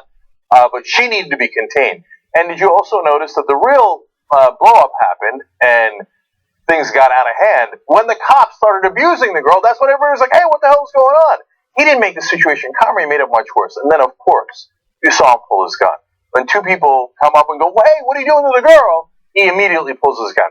I don't know if you noticed, but the other two cops, again, they don't seem like they did anything wrong there. You'd have to see the whole context.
The mob. What mob?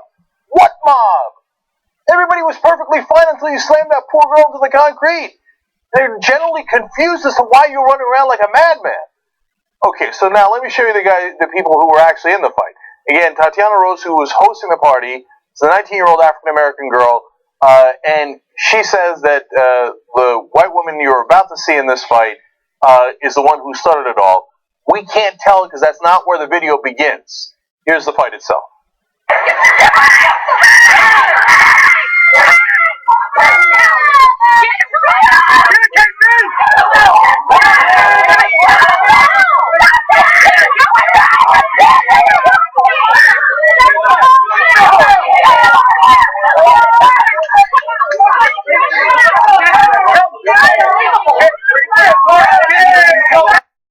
Now, what's interesting is the white women who apparently, according to witnesses, said they should go back to Section 8 housing.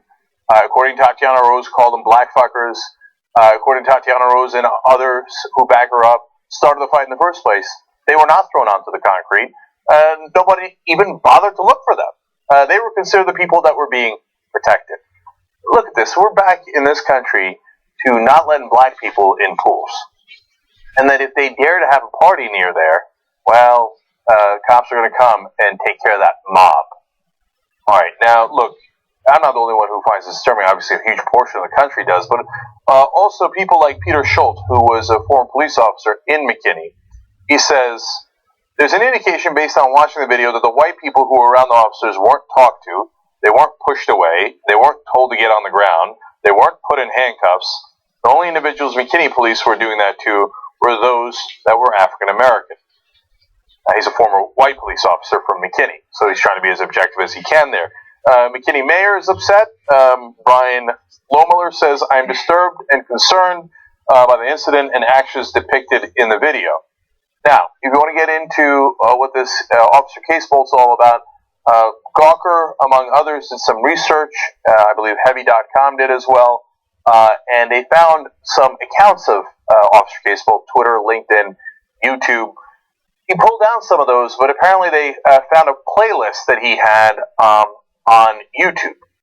So this is their reporting. The playlist was called Police Training. Now, what does he mean by police training? Did it actually have videos of police training? No. It had videos of police beating up usually African Americans. So one was titled "Man Attacks Baltimore Police Officer." Now, if you're a cop, you might be upset about that. You might put that on. Second one, you might find normal as well. Man sucker punches cop, gets kicked in the face. If you're a cop and you see this, that's going to get you upset. Maybe you make a playlist out of it. So far, I'm not worried. But look at the third one. Chief tells the truth that black people don't want to hear. I wonder what his assumptions were when he came into that black mob. If he saw a whole bunch of white people at a pool party, 15-year-olds, teenagers, 14-year-olds, Tatiana's 19 to 14, do you think he'd have come in like that and start throwing the white... In fact, there were whites at the party he didn't do it to, right? Imagine the situation is reversed. Do you really think he's going to start body slamming them, pulling his gun on them? No, he makes an assumption based on his reaction to it. And it's not even just about blaming this one particular guy. It is the assumptions buried deep in the back of people's heads. So when a police officer in McKinney, Texas shows up at a pool party, he doesn't see a pool party. He sees a dangerous situation full of black people. Well, if he's putting up videos about how Chief tells the truth that black people don't want to hear, I'm not surprised that this particular guy also had those assumptions. I'm sure, though, they're busily trying to figure out who is the person who started the fight in the first place. Now, it turns out some of the residents of McKinney, Texas, and this neighborhood in particular, they like the cops doing what they did. So it's not just one guy. I mean, there's the whole issue of how the police are trained in the first place. Although, again, the two other cops, also white, seem to have reacted fairly normally, okay? So, but how's the community going to react? Then you can say, hey, look, two white women seems to have started this whole altercation with some ugly racial insults, but they don't represent the whole community, and I would find that fair. But now we have the reaction of that community, and that's not pretty either. A McKinney homeowner told the press, I feel absolutely horrible for the police and what's going on. Officers were completely outnumbered, and they were just doing the right thing when these kids were fleeing and using profanity and threatening security guards. Imagine a cop show up, and there's a 15-year-old pool party at a white neighborhood full of white kids. They feel, I'm outnumbered. Oh my God, I got teenagers in bikinis. I'm outnumbered. I got to start arresting them and body slamming them. You know they don't think that. I don't care who you are. You know they don't think that. They feel outnumbered. The community says they're outnumbered.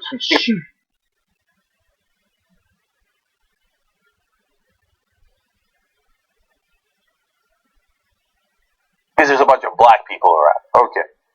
Zahid Arab Arab is a reporter at a local news station, the local Fox station there. He reports that McKinney residents believed officers' lives were at risk from the unarmed teenagers. Where were they hiding the weapons? Inside their bikinis and Speedos? I hope there weren't any Speedos there, but they clearly were not a danger to the cops. I mean, the only...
requires training to tell them fundamental things like them. You shouldn't automatically stand them on the ground. You shouldn't automatically attack them. You shouldn't automatically slam them on the ground. You shouldn't automatically arrest them.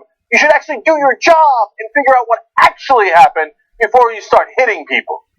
Perhaps it's gotten to that point where we have to train cops in this country about such simple, fundamental things because they don't understand it. And time again, we see videos like this.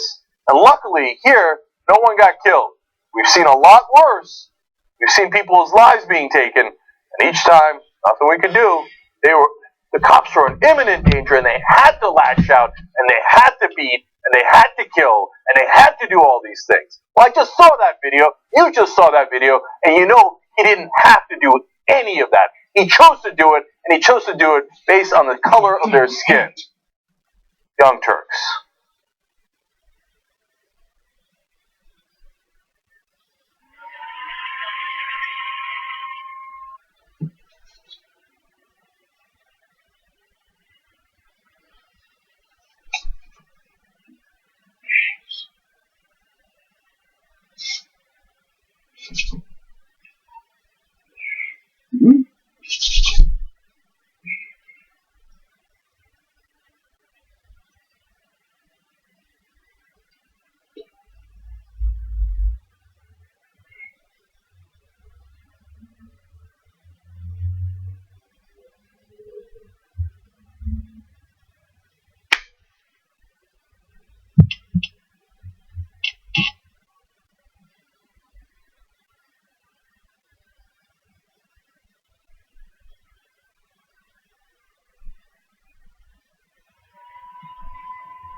Alright, back on the Young Turks. Let me read a couple of quick tweets, and then we'll go on with the rest of the show. Gaming Pegasus 187 writes in, typical post-racial America, white thug adults start the fight, the black kids having a pool party get arrested. No More Donation says, imagine if there were no cameras rolling. It would be these officers' word versus young EOC, people of color. Indefensible overreaction by cops, but he's right.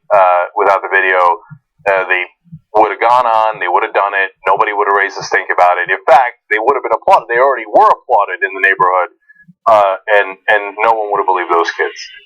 Big Doc says, once again, TYT is race baiting. Where are the facts? For instance, how black people get bigger and stronger when we get mad. Hashtag Black Hope. And it didn't sound good in the beginning, right? Okay. And Bree Hood with a really powerful tweet here. She said, my stomach lurched at how that cop laid hands on that girl. It was like seeing the echo of a lifetime of inappropriate touches. Boy, Bree, I mean, look, I haven't lived what you lived, but I sense the same thing, and I wouldn't leave it at a lifetime. It brought back a lot of things from our past that were super, super ugly, and it made my stomach turn watching it as he was dragging her around, and she's screaming. By the way, she was screaming for her mom. Okay, all right. Well, look, a little bit of justice, so let's go to that next story. So, finally, some justice in America. Michael Slager is the former North Charleston police officer who shot Walter.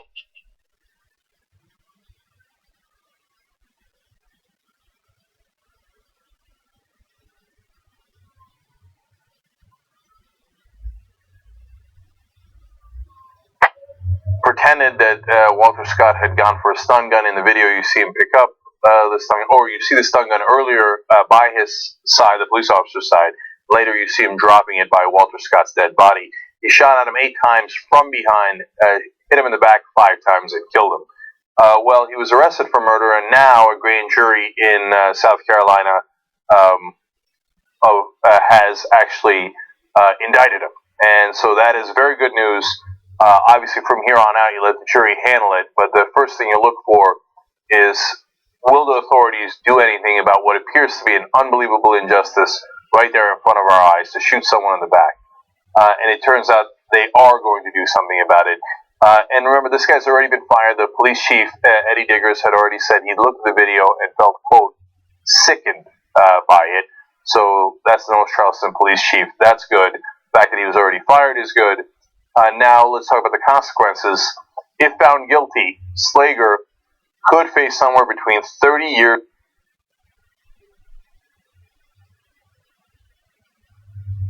and life in prison.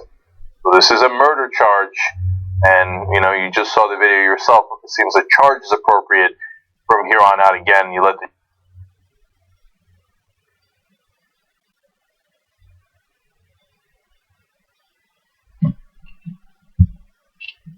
jury decide whether he can actually be convicted of murder. Now, some people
Let's keep going.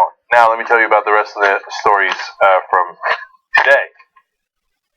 Huge elections in Turkey. The President Erdogan wanted to rally his party and continue to get a majority, as they have been getting for a long time in Turkey, and he actually wanted to shore up his powers.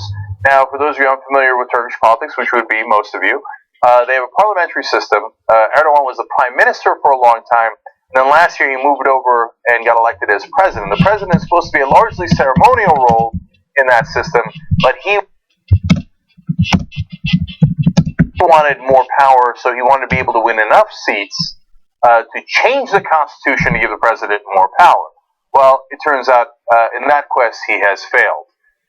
Surprisingly low numbers for his party. His party's the AKP, and they only got 41% of the voters. Now, in the past they'd get a majority. 41% still makes them the largest party in Turkey, but a significant disappointment. Coming in at number 2 is CHP. That's 25%.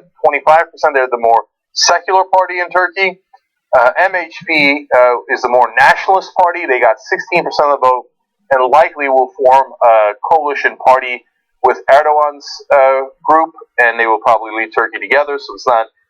At the end of the day, it will be a similar group of folks leading Turkey, so don't get overly excited if you're in the secular camp, which I am, let's be honest. HDP is the final party at hand, and they have gotten 13% of the vote. That is the Kurdish party.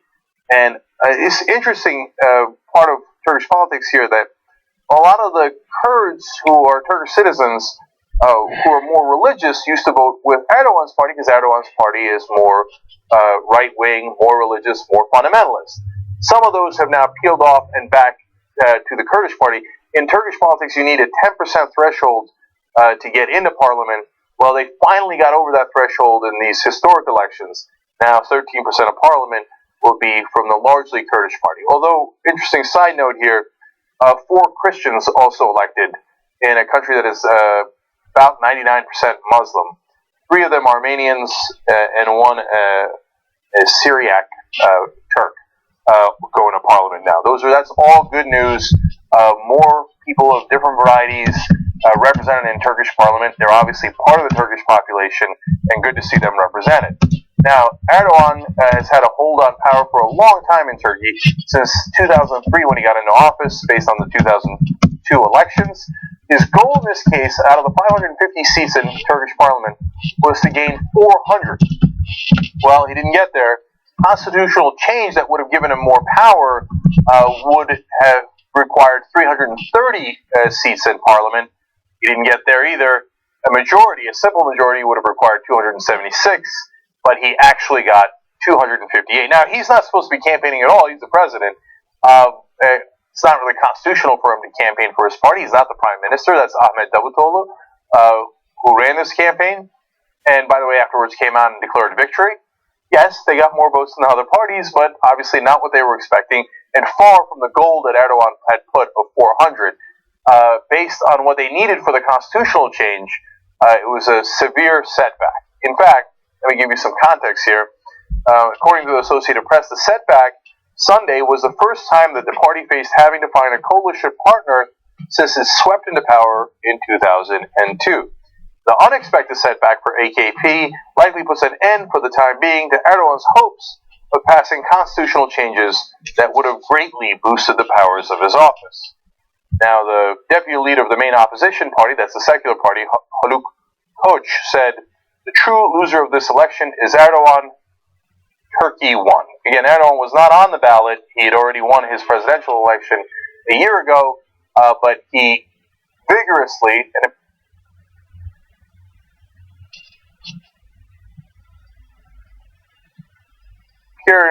appears unconstitutionally actually fought for his party anyway, campaigned for his party anyway. He's supposed to be a neutral figure right now that says to the different parties, hey, go ahead and put together a coalition. Obviously, he was a vested party in a way that Turkey's not used to in terms of a president. And that probably was part of his undoing. So for a long time, Erdogan has to grab power in Turkey, and there's not been much of a reining in, especially at the election level. And here is the Turkish people saying enough is enough, and we're not delighted by his actions. And look, it's a number of factors involved. The Kurdish factor that we just explained, the economy was slumping. That's always a factor in any national election. But yes, part of this seems to be the Turkish electorate saying, you've gone too far. We're a democracy, we're a secular country, we don't intend to hand off all of our powers to one person who has built a cult of personality, who would like to change the constitution to grab more power in what used to be a ceremonial role, that of the president in the case of Turkey. No, we want the power to rest with parliament, which is more responsive to the Turkish people. So for all these years after he won elections, Erdogan would boast, well, the Turkish people have spoken, and I guess they must want me, so this is what democracy looks like. He would then turn around, of course, and limit the freedoms of the press and do many other things that are not part of a democracy. But in this case, I think that the opposition is fully within their rights to say, well, the Turkish people have spoken, and they are not in favor of your brand of fundamentalism and power grab. So he will have to recalibrate, and there's a new day in Turkey. Okay, now that's important Turkish news for the rest of the world, because of course it impacts the neighborhood, how much Erdogan runs roughshod in Turkish politics, and how that affects the U.S. and other places. And now let's move to Israel, where the ramifications of their situation are even larger. Rand Corporation has done a fascinating study on the economic impact of continuing war. They would make a lot more money. Oftentimes, this is a compelling case, so I'm glad there are numbers behind it now. According to Rand Corporation, Israelis stood to gain $120 billion over the course of a decade if a two-state solution is implemented. The Palestinians would gain $50 billion, marking a 36% rise in their average per capita income. So the Israelis make more money. Obviously, they're a more developed economy, but since they're more developed, their per capita increase is not as high as the Palestinians, which would have a boom in peace dividend here, quite literally. Now, what happens if they continue with the conflict? Well, Rand explains, in contrast, the Israeli economy would lose $250 billion in foregone economic opportunities and a return to violence. The Palestinians would see their per capita gross domestic product fall by as much as 46%, which would, of course, be devastating. So war is not good for Israel, at least economically. Peace most certainly is. Now, people will make the claim, no, but we can't ever have peace with the Palestinians, so this is all lovely stuff, and we want the peace. We wish that we can get the economic and peace of mind benefits of peace, but we can't, because if we ever gave the Palestinians their own state, well, they would obviously create more conflict and want to destroy and kill us, and so we would never reap these benefits. I don't believe that at all. I believe that there are significantly violent players in the Palestinian side and also on the Israeli side. Now remember, Palestine is not occupying Israel. Israel is occupying Palestine. Whenever you do an occupation, you do it at the point of a gun. If Palestinians do not agree to go by their different outposts and the places where their IDs are checked, they will either be arrested or killed. So that is at the point of a gun. So I believe that a great majority of the Palestinians, backed up by some polling, and certainly the leadership in the West Bank, would celebrate their freedom and would be happy to get the economic benefits along with the benefits of actually having a state of their own. Now, there's no way of knowing unless you actually have peace and you actually try that. I'm not naive. I understand that some people on both sides will resist this greatly. But it is incumbent on the rest of us, those of us who are sane, to push away from violence and towards peace. And in this case, peace at least makes you more money as well. Let's hope both sides are motivated by that. Finally, Charlie Reese, who was the co-leader of the RAND study, said, a two-state solution produces by far the best economic outcomes for both Israelis and Palestinians. In a decade, the average Israeli would see his or her income rise about $2,200 versus a $1,000 gain for Palestinians, compared with our projection for present trends. So, how about an extra couple of $1,000 bucks? That's a good peace dividend. I would love for both the Israelis and the Palestinians to have that, and most importantly, so they stop killing each other and occupying and threatening one another. All right. So, that's international politics and news for you guys. Now let's move on to national politics and some of our electile dysfunction coverage in 2006. Rick Perry is going to go on television on Face the Nation, and he's going to talk about how he loves the banks and hates the banks. What? Let the confusion ensue, and then I will clarify. I believe in the bankruptcy laws in this country. There is nothing too big to fail from my perspective when it comes to banks or where it comes to big corporate entities. And I think Americans are fed up. I am. We're fed up by seeing Wall Street get treated specially, and you can't even get a loan from your community bank because of Dodd-Frank banking regulations. All that has to change, John. I'm telling you, Americans are fed up with that type of inside where the rich get richer and the folks out on Main Street have to pay the bills. What are you going to do about Wall Street then? Well, regulate them. I mean, regulate them, make sure that doesn't happen. If they make bad decisions, let them live with those bad decisions. Don't bail them out. What? You just told us the problem was Dodd-Frank, which is regulating Wall Street. I wasn't the only one confused by this. John Dickerson, the host, was also confused. Here's the follow-up. All right, but isn't that what Dodd-Frank is, regulations? Well, you were just saying that was bad. Dodd-Frank is killing the community banks. Over-regulation in that sense. There needs to be some wisdom. My home state, one of the things that we were successful with was finding that balance between protecting the citizens and allowing the freedom for folks to grow, to be able to get loans, to be able to do the things that really matter. And Dodd-Frank just codifies into place these regulations. Big banks, and they hire all the lawyers, they hire all the accountants, and then they write it off, and we pay for it. So, let me explain. Rick Perry is a person, along with the rest of the Republican Party, funded by the big banks. They pour millions of dollars into all these campaigns. And Rick Perry, at the same time, was governor of Texas and has to sound like a populist. So he has to turn around to his voters and say, oh, goddamn big bank, Wall Street, I can't, blah, blah, blah, right? I hate them, I can't believe it, we gotta rein them in, right? We gotta regulate it. Now, at the same time, he doesn't actually want to do that because the people he actually works for are his donors. Financial industry gives a ton of money to the Republican Party. So when asked, wait, what are you actually going to do? Regulate them? I mean, don't regulate them. I mean, theoretically regulate them, but in reality, get rid of Dodd-Frank, which is the regulation of Wall Street. Get rid of it. Get rid of it. Don't regulate them at all. There is a simple explanation. He's talking out of both sides of his mouth. They lie for money.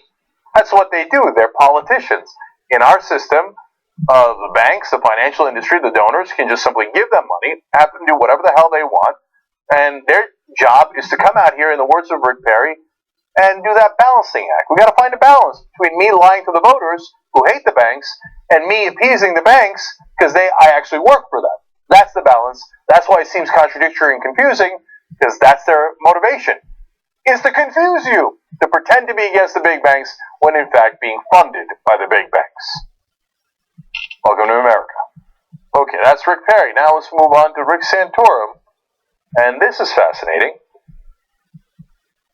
Rick Santorum getting his ass handed to him on Fox News Channel of all places. Chris Wallace rolling up his sleeves and going to work on my Holmes here. He does it on a couple of different ways. Let's go to the first one. One thing that you propose is replacing the IRS and the current tax code with what you call a fair flat tax. Question: how do you impose a flat tax that, one, isn't going to gut the federal treasury, that's going to raise enough money, and two, isn't going to end up being a bonanza for the top 1%?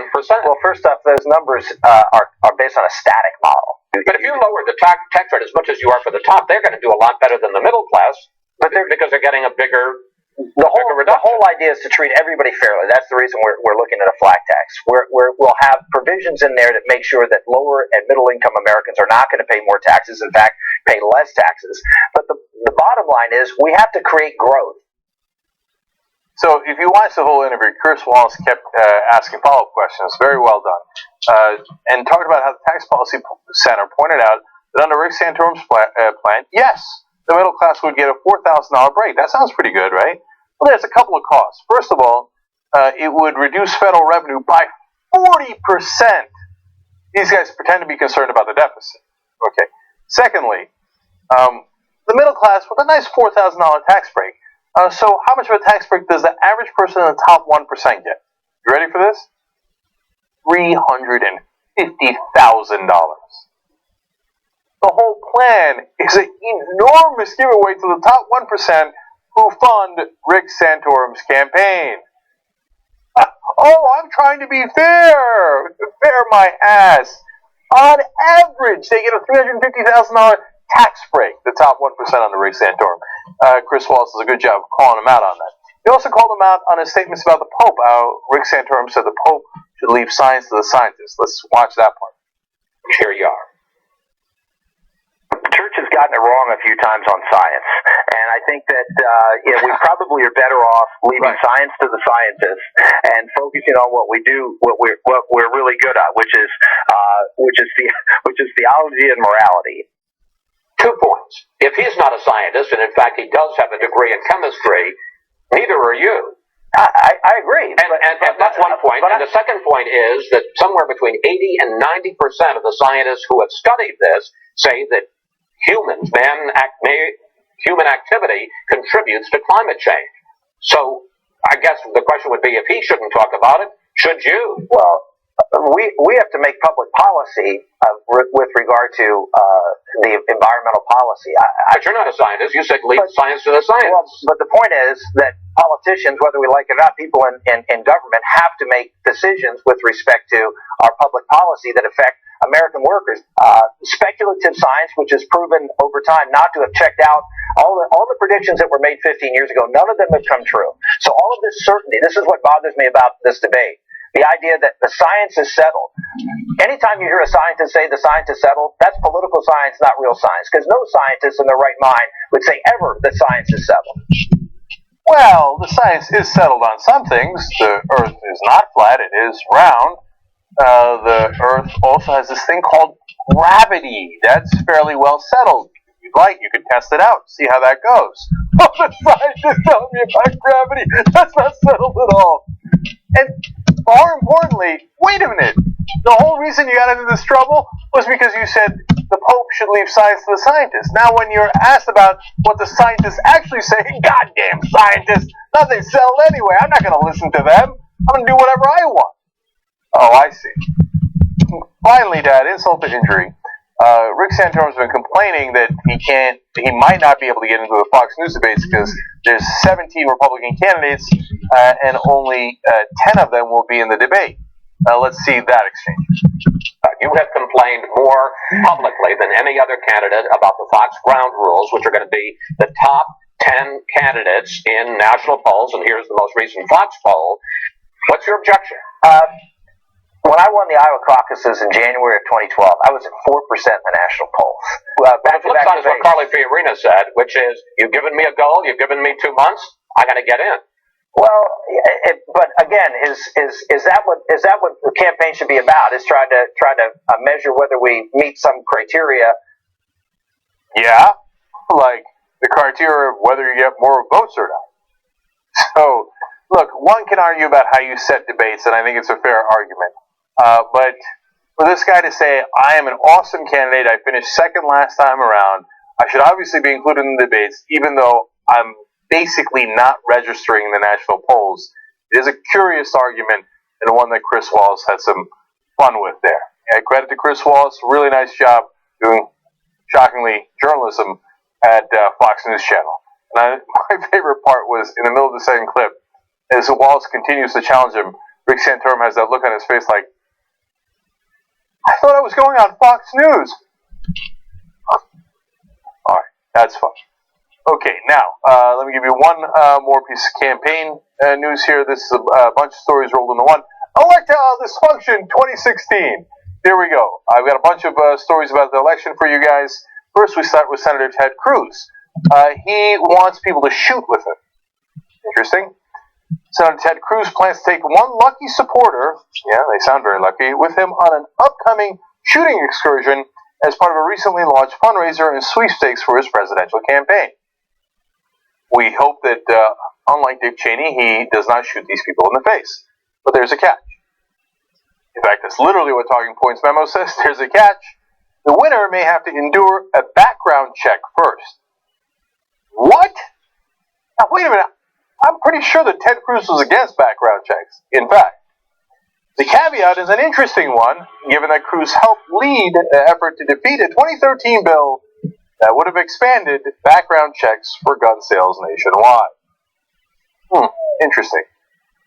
His spokespeople were like, well, I mean, we've got to follow some of the state laws on this. Which state laws? I don't have access to them now. Then why did you set the policy as you did? Well, look, there's a lot of different reasons why we would have to do background checks. Yeah. You want to do background checks because you don't want your candidate dying. On the other hand, you don't mind if the citizens die over and over and over again because you refuse to do sensible background checks to find out if the guy buying the weapon is crazy or a terrorist. And literally, the NRA argues that you should not check to see if someone is on a terrorist watch list before giving them a weapon. Ted Cruz is on that side unless it's his ass on the line. Interesting. All right, now speaking of asses, we go to Lindsey Graham. He says that he is in favor of Caitlyn Jenner. And he says, look, I'm supportive. I'm for a big open tent. I want her to come and join the party. On the other hand, he says he's, quote, a pro-life, traditional marriage kind of guy. But wait a minute, which one is it? Now, he told CNN over the weekend, he said, if Caitlyn Jenner wants to be a Republican, she is welcome in my party. Now, don't get him wrong, she will have no rights in his party. She certainly won't have marriage rights. And Lindsey Graham apparently saying he's for traditional marriage. He goes, no, you're welcome. I mean, we're going to kick your ass anyway and take your rights, but you're welcome to come here if you're a goddamn sucker. Of course, Lindsey Graham's saying some of these things because he doesn't want to be accused of hypocrisy later when we find out some things about Lindsey Graham. Anyways, now let's go on to the Democrats and Hillary Clinton. Speaking of hypocrisy, well, she wanted to rile up some of the workers, and some workers in Detroit are rallying for a $15 minimum wage. So she called in and talked to the troops and sung their praises. Well, then some outlets naturally said Hillary Clinton for a $15 minimum wage. Not so much. An aide said later, on Sunday morning, she called into a Detroit convention of fast food workers who are campaigning for a $15 minimum wage and urged them to please keep up the fight. But an aide says she wasn't specifically endorsing the $15 minimum. Hillary Clinton, in a nutshell. I'm with you, average American worker. Yes, go get him. No, I'm not actually with you. I'm pretending to be with you so you vote for me. I'm actually backed by giant donors who have made a lot of money off your back. Will I actually support your policy proposal? Of course not. Don't be silly. We all get funded by the millionaires and billionaires. Republican or Democrat, doesn't matter. We're going to rip you off either way. That's why we call it electoral dysfunction. All right. I appear to be out of time, but I have got to do the O'Reilly story for you. I promised it. It's wonderful. So I'm going to use hosting privileges here to extend the hour. Okay, guys, let's go ahead to O'Reilly. Okay. Now, recently a study came out showing where millennials get their news. And boy, the results were very interesting. It's unsurprising to people like us who are in the industry, but the depth of it might be surprising to some. Apparently, 61% of millennials get their news from Facebook. That's a big, big number. And then the list goes from there. 44% get the news from CNN, 37% from local TV. Honestly, I'm surprised by that. I know the dinosaurs on TV thinks everybody watches local TV, but I'm surprised any millennial watches local TV. So 37%, a low number if you're looking at it from a television perspective, but a high number from my perspective. 33% get it from Google News, 32% ABC News. And what Bill O'Reilly is a little upset about is Fox News all the way down to 30% there. So Facebook has lapped them twice as strong in this category. So O'Reilly's flummoxed by this. He's going to have Bernie Goldberg, another 98-year-old, on his program to have him explain what is going on here. Let's watch. It asks millennial Americans ages 18-33 how they get their news. 61% say Facebook, 33% Google News, 27% Yahoo News. Now, I don't know what any of that means. You can get news several ways. One, you see an article on the internet that you like, you put it on your page, and all your friends, that's what they're called, all your friends, then have a choice of reading the article or not. That's one way. Another way is you can like, again, that's another technical term, you can like, think of it, Bill, as a modern day newsstand. You can get reliable, solid news, you can get unreliable, vile news also. Who didn't love that? They are called your friends, and I'm going to use a technical term here, Bill. They like you. I think O'Reilly was being only partly tongue-in-cheek. I don't believe he uses Facebook. I believe that he does not understand how to use it at all. I believe that he is totally surprised by this and does want the kids to get off his lawn. At the same time, he's playing up a little bit his Grandpa Bill image here. But I think it is genuine when Goldberg has to explain it to him in simple terms. And remember, they have to explain it to their audience in simple terms because the average audience age of Bill O'Reilly's audience is 72. Okay, so let's keep going. This worries me a little bit. I'll tell you why. It's important for a republic like America to have educated voters who really know the difference between the candidates, who know the issues so they can formulate educated opinions, which is why we present the O'Reilly Factor every night. If you're going to rely on Facebook and Google and the other one, you're relying on other people's opinion of what is, and they're not trained people. They're not people who know the world in general. So, I mean, I just think that that's why we send out waters, and no matter where we send them, no matter what it is, we get the same thing back. 18 to 33, clueless, generally speaking. He wants to inform the American people. That's why they do the O'Reilly Factor. He doesn't like it when other people do opinion. That part he is not being tongue-in-cheek at all. He genuinely means that. That's mental, man. When we send out waters, that's Jesse Dirty Waters, his producer that ambushes people, and asks them weird questions that have no relevance to what's actually in the news. 18 to 33-year-olds have no clue as to what's going on. Yet, in other words, they don't agree with Fox News. They don't.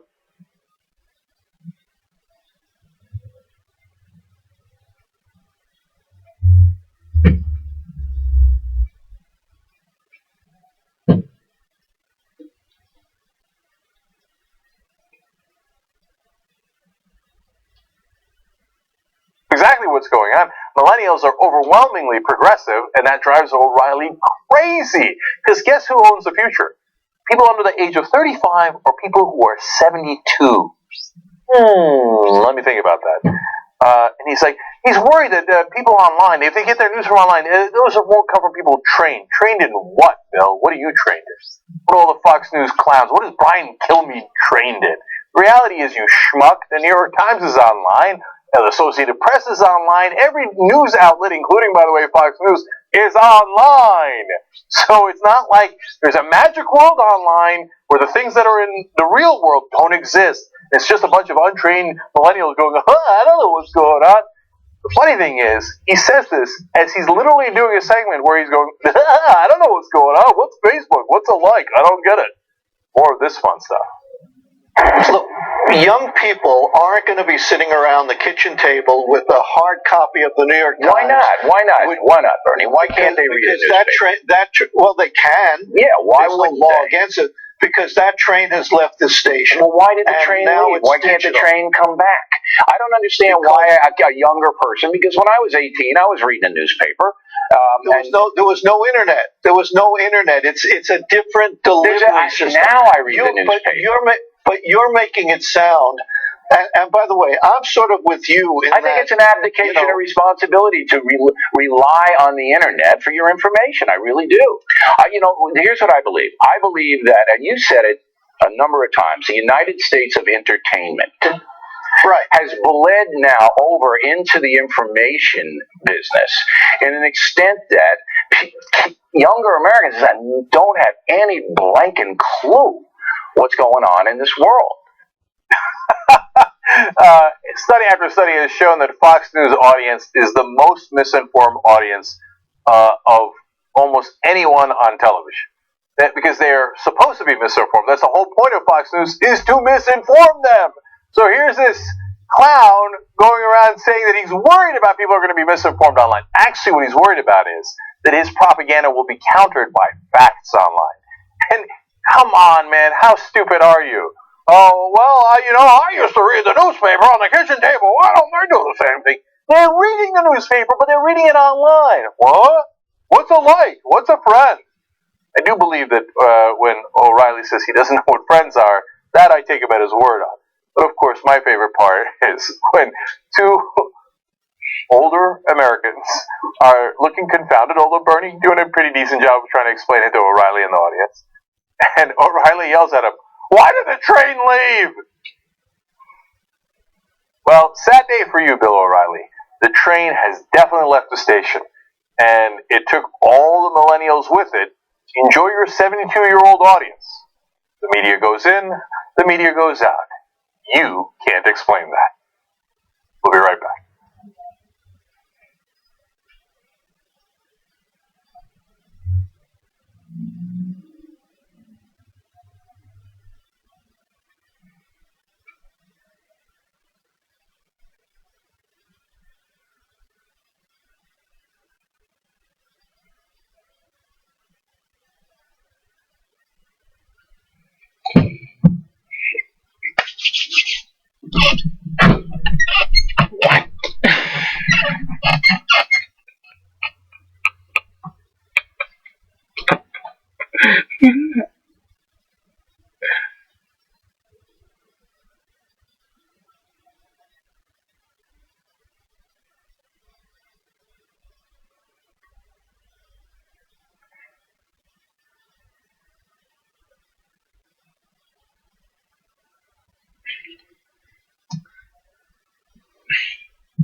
think tank, second largest channel on the network, not a big deal. Not a big deal. Okay. I like how I almost never mention that when John's on the show. But when Hannah's on the show, oh, think tank! Oh my god! I'm sure he appreciates that. Okay, so a couple of tweets for you guys, and then we'll get on with the stories of the day. Jeff Waldorf asks, does O'Reilly's audience know that the internet isn't actually a series of tubes? And my answer is, probably not. I mean, for some decent channel. Now, look, to be fair, even the demographic of audience that O'Reilly has, 2/3 of them are still online. Mm-hmm. Okay. Oh, I forgot to do the numbers. Oh my god, that's amazing. Okay, you know what? I'll save it for the postgame. What people would do with their cell phones, okay? Unbelievable, okay? So, you're not going to be surprised necessarily at how many people are using their cell phones when driving, but you will definitely be surprised at what people are doing with their cell phones otherwise, okay? In the middle of other activities, okay? So I'll save that for the postgame, but no, the audience of Bill O'Reilly is not as clueless as he is, believe it or not. Bitchy Gay Guy says, when you surf the web for news, that's a technical term. You don't actually need a surfboard. Hashtag Bill O'Reilly learns the internet. Austin Allman says, there is a pill that fixes erectile dysfunction. It's called wolf-pack.com. Damn right. Yeah. Nice job, Austin. Now, last couple of ones here are on the turkey story. Paul Alawagoye. Paul, you know what I'm talking about. Said, Turkey, please go back to the secular country you were. Here, here, brother. That's what I would like. That's what it looks like they are heading back towards. That is wonderful news, if you ask me. Derek Banky says, the Turkey elections reminds me democracies still work, being able to see the people assuring a restriction of Erdogan's power. Yeah, you know, I was starting to worry. He won so many elections in a row and he is not shy about throwing his power around, that I started to worry if the elections were real or not. And to see him lose in a significant fashion, again, they got more votes than the other parties did, but they didn't get the majority and they were stunned by the results. It was reassuring, like, oh, thank God, they actually have real elections. Right. And it is a real functioning democracy. So I guess the people of Turkey were Thanksgiving. Okay, do I have the one? Well, Mark trying to recreate that. Okay. All right. So, now let's get on with the news. What do you got for us? All right, let's do it. So a video is going viral after an Austin man's confrontation with mounted police officers. Take a look at this video.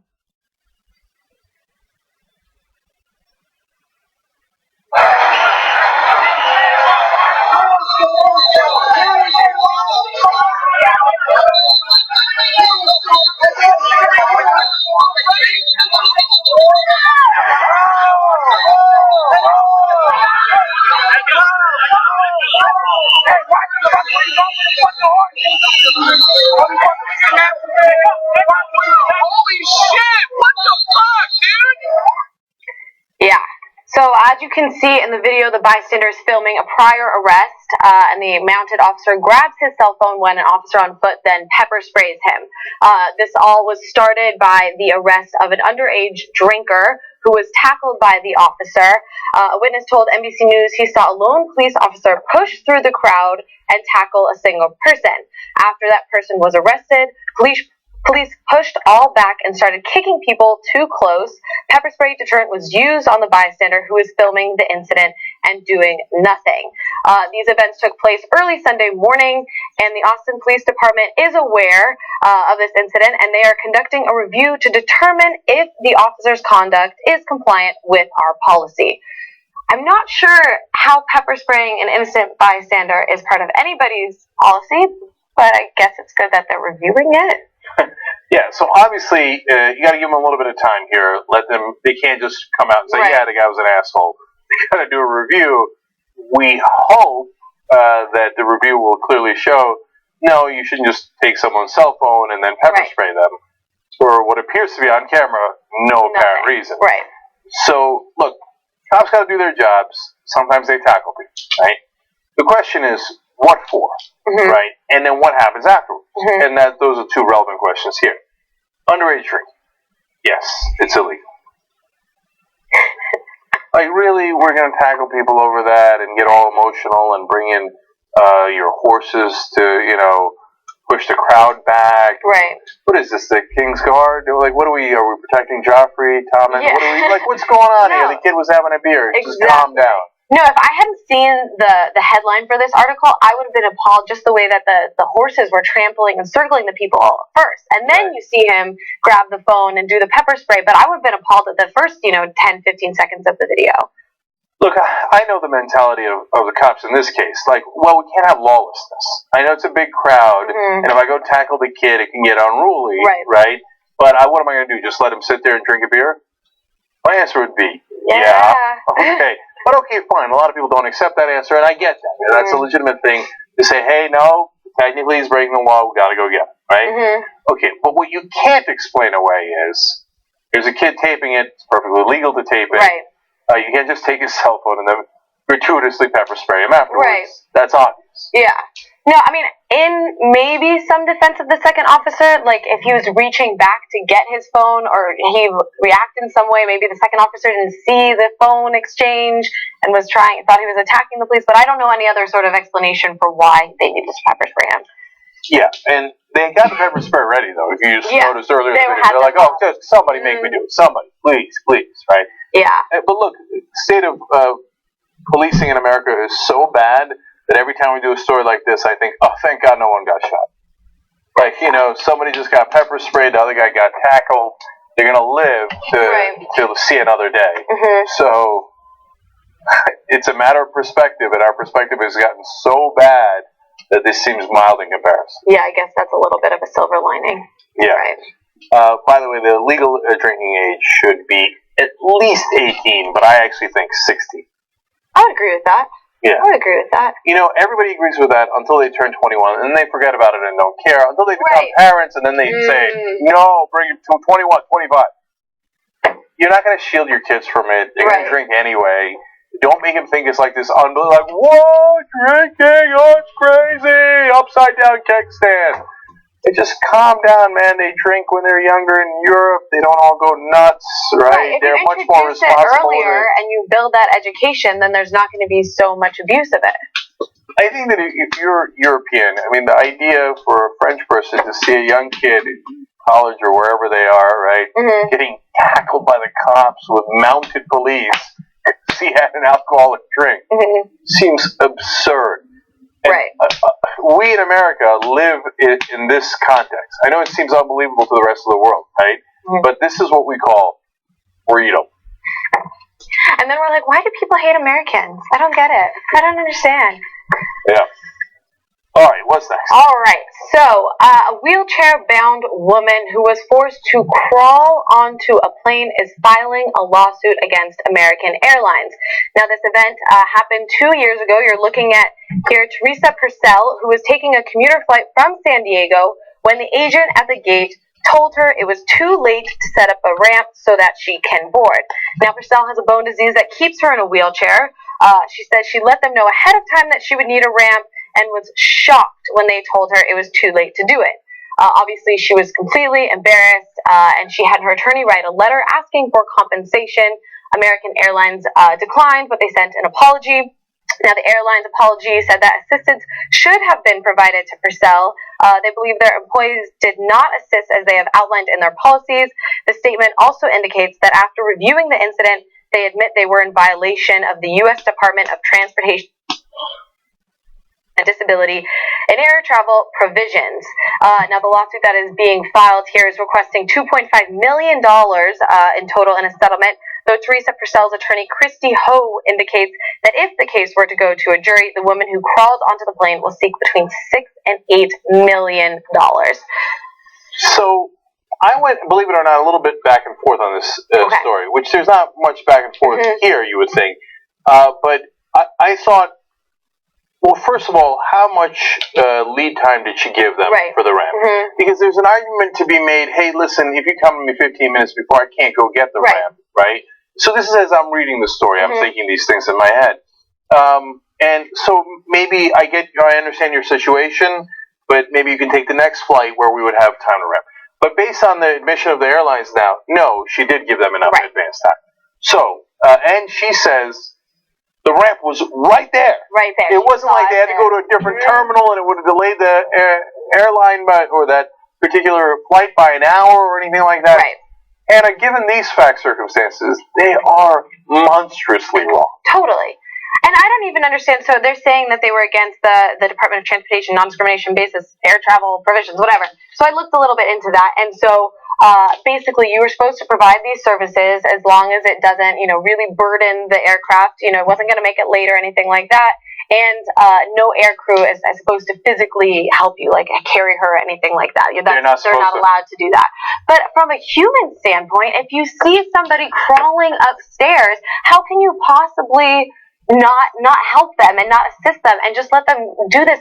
I just felt awful for her. You're watching her in this video for this local news program. She's crying. This is 2 hours after the event. She was completely humiliated, and I just don't understand as a human, even if it's not within protocol. Yeah, no, that's the best point. Because look, under no circumstances do I let her crawl onto the plane. Okay. There is a circumstance under which, hey, you just told us you needed it. This flight's about to take off. Right. You're late. Anybody who's late wouldn't be allowed on the plane. That's a circumstance I can understand. Right. Oh my God, you're right. There's the ramp. Let me go get it for you right away. That I understand. Fine. That should have been how it went, right?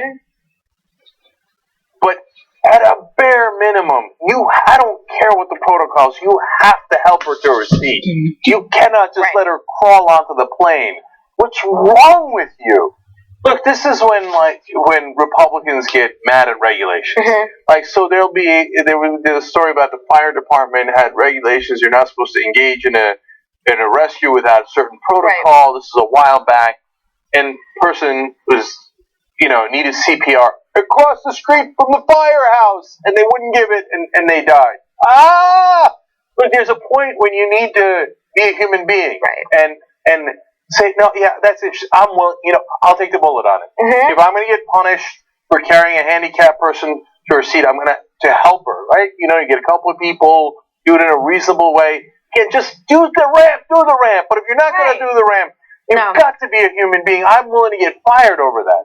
What kind of a person says, yeah, go ahead, crawl? Now, look, you can argue with the money that she's asking for. She's asking for $75,000 in compensation, basically, and then that extra $2.5 million for punitive. And she says, if I go to a lawsuit, then I'm going to ask for a lot more.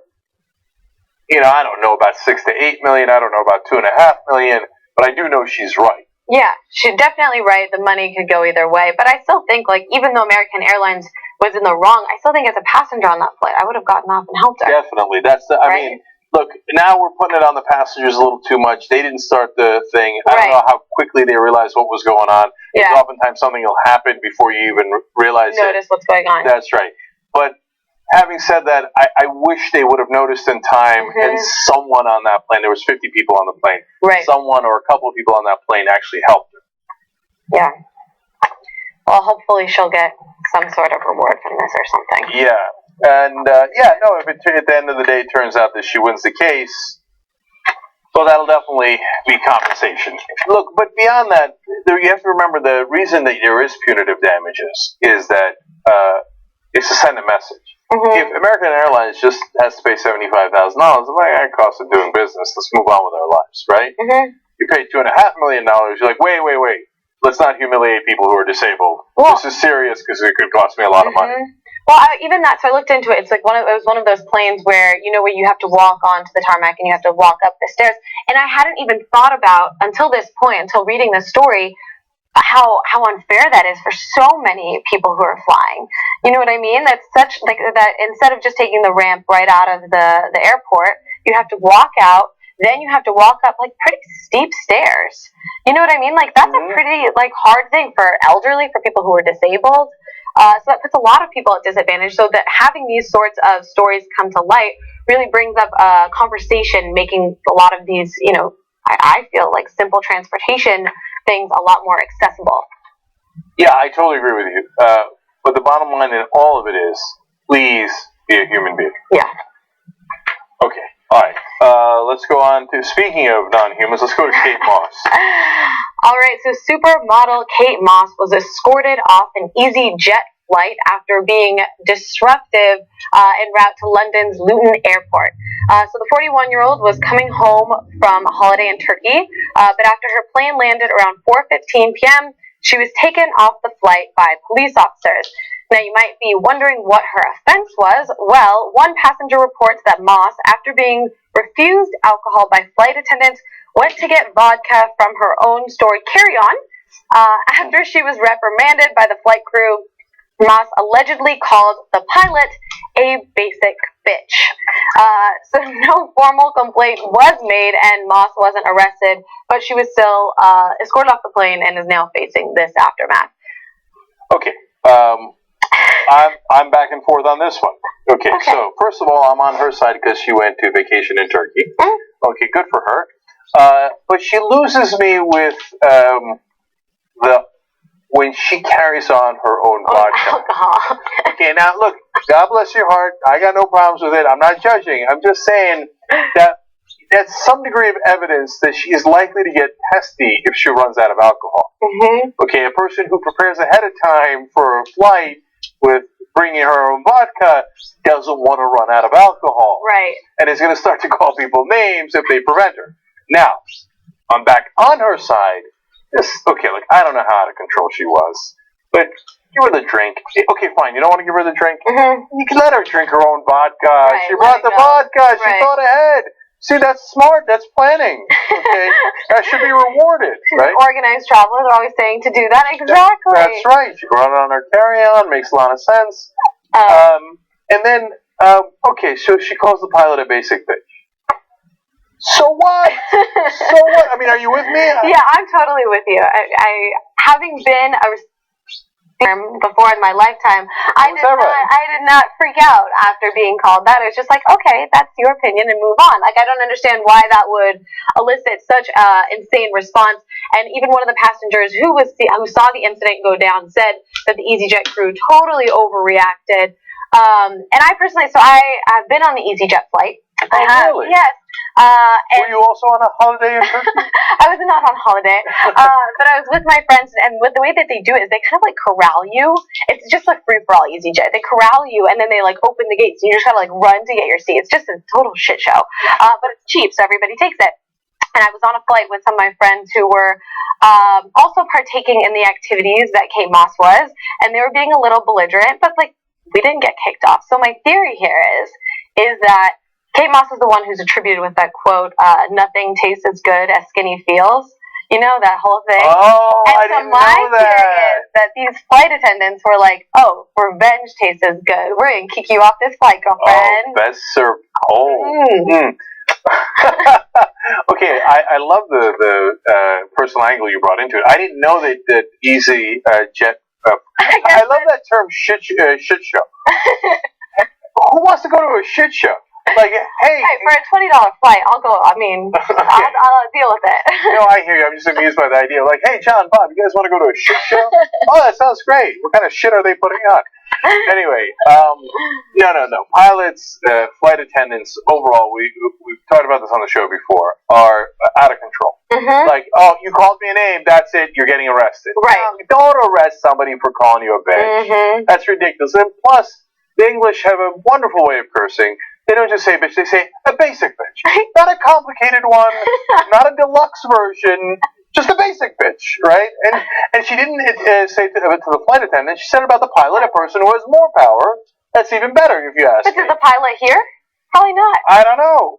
And do we have any degree of evidence on whether the pilot is in fact a basic bitch? We don't know. Well, the only evidence we have is that they unnecessarily arrested Kate Moss. Sounds like a basic bitch to me. I don't know.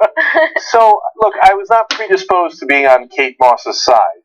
And she does seem to want to access her alcohol fairly significantly so. Just be realistic about that. And so, to me, the one that won me over to her side was the witness on the plane that you were talking about, who said, no, the crew was out of proportion, not Kate Moss. She was actually kind of funny. Yeah.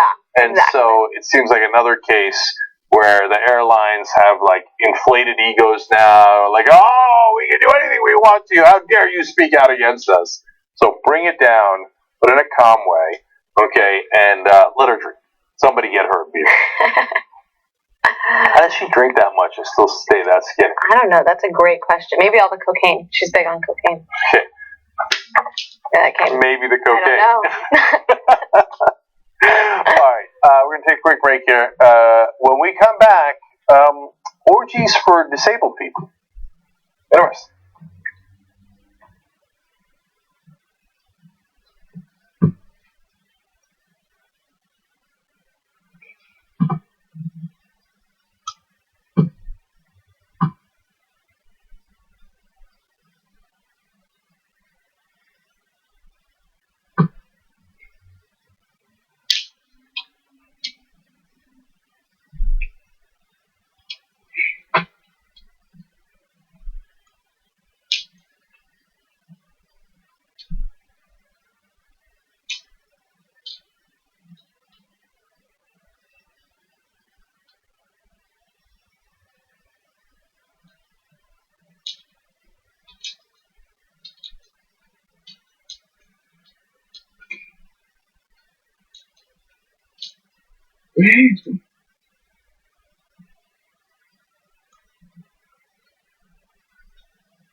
Alright, back on the Young Turks, Cenk and Hannah with you. Couple of tweets here, Hannah. Steve makes with a really good point. How much more time did it take for her, meaning Purcell, to crawl than to get the ramp? That's a great point. Oh my God! Yeah, getting the ramp would have been 1,000 times. I imagine less time than having her crawl all the way up. Ken Smith is upset about the Kate Moss story and says, you know why it's called a cockpit? There's always two dicks in it. Now, I think you're being unduly harsh towards pilots. Some are perfectly lovely chaps. But Big Doc also makes a good point. He says, you missed the real story here. It's a woman pilot. But I don't know. We know with the British, they could easily call a man a basic bitch as well. Maybe.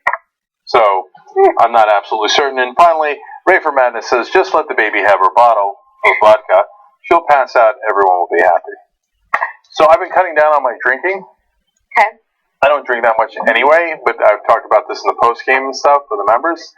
But now stories of alcohol get me like, yeah, vodka. Makes you miss it? Yeah, like that'd be delicious. Oh, she got kicked off a plane. I want some vodka. Yeah, that's your kind thought of, process? yeah, Okay. exactly. That makes sense. I want to talk to you in the post-game more about your personal life. Let's get personal, Hannah. Okay. I want to know how much you drink, you know. Interesting. We'll see. Because I got up to like 3-4 times a week, which for me was like a lot. That's a lot for a human, I think. You think so? I think a lot of people will think that that's not that much. But well, it depends how much in the. We'll pass. I mean, only like 10 to 12 beers or bottles of wine at a time. That's normal. I'm down to about once a week. Anyway, we'll talk about it in the post. Yeah. All right. Let's talk about orgies. All right. So Toronto will be hosting an orgy for people with disabilities. It's called #DeliciouslyDisabled to combat attitudes that stigmatize sex and sexuality within the disabled community. This is being hosted by Canadian disability consultants Andrew Morrison Gurza and Stella Perikarova. You are seeing the invite to the event here. So this guy is known for being a little outspoken, a little provocative when it comes to his cause, as you can see from that image. But the orgy will be 100% accessible to those in and out of wheelchairs, and those without disabilities are also welcome. The orgy for people with disabilities is taking place at a time when many people with disabilities will already be in Toronto, August 14th, the last day of a regional qualifying event for the Paralympics. So really, he's just trying to break the stigma about people like sexiness and sexuality within the disabled community. So I guess it's a great cause. No, well, first of all, you won't find me voting against an orgy. Okay. Okay. Now that I'm not going to participate necessarily, I've never been in an orgy. When I was younger, I wish I could have, right? But never got the opportunity. But am I theoretically and philosophically in favor of orgies? You betcha. Okay, so you go get them. I like that they're bragging that it's accessible to the disabled. Of course! Can you imagine having an orgy for the disabled and not having wheelchair access? Yeah, okay, no. It's not much of a bragging point, but I guess I have to clarify that. Mm-hmm. But I wondered as they use the hashtag in the title deliciously disabled, and they invite non-disabled people. So that's good, that's open-minded. Is it kosher to call, if a non-disabled person calls, like a guy walks in and he's got a fetish for women in wheelchairs or that are disabled. He's like, you're deliciously disabled. Like, but this is what he's saying. He wants that term. So if you're in a bar and you see somebody's disabled and they're sexy, that's like what he wants you to like call them now. That's the whole the point of the hashtag. I don't necessarily think that's PC. But if they're they want to start this trend, I guess, and maybe it'll be picked up and maybe it'll be adopted. I personally wouldn't use it, but... Yeah, I'm going to stay safe. Okay. But they want to empower it. Awesome. I love it. I love the guy's spirit. I love that he's doing it. And he can call himself anything he likes, right? But, you know, if you're not disabled and you're going around and that's your thing, like if you fall in love with someone who's disabled, that's awesome. Right. Great. Wonderful, but like, you know, dudes have fetishes, right? If that's your fetishes, you're going around looking for a deliciously disabled person. Bring it down. Yeah. Bring it down. That's my 2 cents. But if both sides are into it, God bless. Have at it, Hoss. Right. So when you made that point about making it accessible to, because I don't share the same passion you have for orgies, and I have not been a part of one in my 24 years. That's all. An advocate. I'm a political advocate. When I imagine it, I guess like you imagine an orgy to take place, like I imagine it like in a basement. So I guess like you would need to make it accessible, right? If you have to go downstairs. Right. I'm pretty sure that's not. I haven't read the orgy rule book, but I don't think that it is required to be in a basement. I just made that up in my head to make the story make more sense. And there doesn't have to be someone playing at a piano going pa-ding, pa-ding. Oh, they don't do that? Eyes wide shut. Like, you don't have to have masks. Although this guy actually does want masks at his orgy. He says it's the theme. I don't know if you noticed in the invite is masquerade park. So, I like it. Hey, whatever you're into, I've never found masks to be enticing. Then I can't say what the fuck they look like. Okay, but if you're into that kind of thing, pa-ding, pa-ding, pa-ding. I thought Eyes Wide Shut would be so much sexier. Like that, it bored me. Plus, I was like, I might actually fall asleep at this orgy before the sex. That's not good. No. You're not. I don't think. I mean, again, I don't know what the. Oh, sure you don't, Hannah. I know. Like, oh no, I know about me. I never been on an orgy. I don't know what you're talking about. I know they're in basements, but I don't know how I know that. All right. hey, listen, whatever makes you see. That'll be one of the things we tackle in the post game. Yes. Okay. All right. God bless.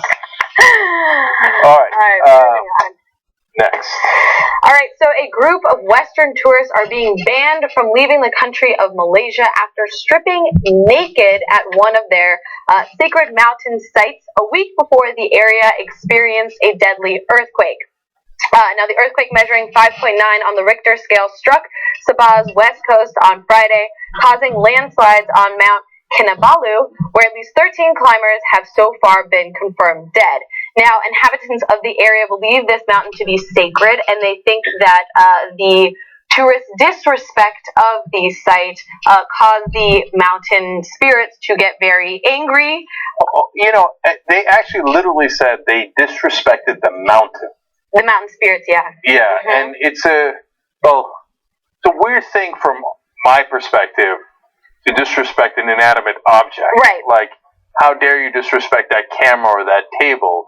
But everybody's got different beliefs. We believe, I don't, but a lot of people in this society believe that a dude walked on water 2,000 years ago and was born of a virgin. Right, but at the same time, if I read the same exact story and said they stripped naked at one of the most holiest churches or a St. Patrick's Cathedral would you be in a New little York. bit more appalled than if the mountain sounds... Me, no, I would be like, have at it, Hoss. But yes, in New York, they would certainly arrest you if you strip naked in St. Patrick's Cathedral. And my guess is that there's a lot of Muslim countries who would in fact arrest you if you stripped at a mosque and disrespected the mosque. Trust me on that. Yeah, so the Deputy Chief Minister of Sabah has responded to this incident, saying, when the earthquake happened, it's like a confirmation of our beliefs. There's almost certainly a connection. We have to take this as a reminder that local beliefs and customs are not to be disrespected. And the area's police have identified the 5 tourists and said that they would be barred from leaving the country at all entry and exit points until they face action according to the native laws. So there's 2 Canadians, by the way, at the consulate who are not being let out of the country, and they're seeking some protection, obviously, from their own consulate. Right. That's crazy. They won't let them out of the country. They're going to make them go under the action of their laws. Yeah, I mean, imagine that they got to spend a significant amount of time in jail for disrespecting a mountain. Although the last guy to disrespect the mountain was Oberyn, and that worked out poorly for him, maybe even worse than these guys. But you're right, Hannah. We could imagine it if they did it in a Muslim country in a mosque. We could imagine it if some foreigners came into our churches in America, in Texas, and started taking their clothes off. Yeah, we wouldn't just let them go. That seems less likely, though. I think there's something about Westerners going to different countries and feeling the need to take their clothes off. Like, there's something about, we take a picture, and how can we make this picture better? Like, the scenery, the landscape. Oh, I know, I'll show my junk. You know what I mean? There's something about that. Well, it depends on the person, but they have a point that could make the picture better. Okay. But I think in this case, I certainly don't think they were trying to... It sounds absurd every time I say it. I don't think they were really trying to disrespect the mountain. I don't think so either. Or the spirits, right? I think they thought, cool, we're on top of a mountain, let's take our clothes off. It'll feel exhilarating, like, there's a celebration in some ways. You take your clothes off and you have the backless picture and it looks good. I understand the concept. Oh yeah, me too. I mean, when I take the backless picture on a vacation and you see all my back hair, whoa, that really adds to the scenery. Profile picture immediately. No, I gotta Instagram that. So you might be wondering how they're going to make up for this. Well, the local Kadazan Dusan tribal group, who consider the mountain a resting place for departed spirits, have planned a ceremony to appease the spirits of Mount Kinabalu, who were deeply offended by this insolence. Again, how do they know? Now, look, in this case, the timing is bad. Obviously, the landslide happens, 13 people die on the mountain, and the guys got naked a week before, so they think, oh, of course, it must have caused that. And they're like, oh, you crazy Westerners with your belief about guys talking to burning bushes and stuff. But the mountain just had a landslide. Obviously, we're more right. In Iceland, they believe in the gnomes that cause ice to fall, and they live in the ice, etc., right? And most of them don't believe anymore because they're Europeans, right? They don't believe any of the religions. But some still do, and they say, well, it's not any more absurd than your religions, and the ice does fall, right? Right. Whereas nobody really gets born from a virgin, and that stuff at best happened 2,000 years ago, and nothing's happened since. Yeah. So who's the crazy one? No, that makes sense. I mean, the only thing is that it happened like a week after, maybe. Why not a day after? Why not an hour after? It took a little while to get riled up. It's like, yeah, that thing that happened last week really pissed me off. You know what? I'm gonna get mad now. Yeah, the mountain was simmering that whole time, like, that showed me their junk.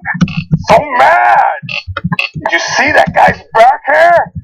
And the locals literally said the mountain spirits were mad. Yeah, okay, but like I ask all religious people, I would ask these folks as well. How do you know? I mean, I know that action happened. Yes, a week later, as Hannah points out. Why not an hour later? Or at the time. Or while it was happening. Yeah, why punish someone else? Why not have the landslide happen while the naked people are on there and they would die? That would seem far more logical. But beyond that, when was the last time you talked to the mountain? How do you know what the mountain wants? How do you know that it is bothered by our insolence? And it comes back to the same thing.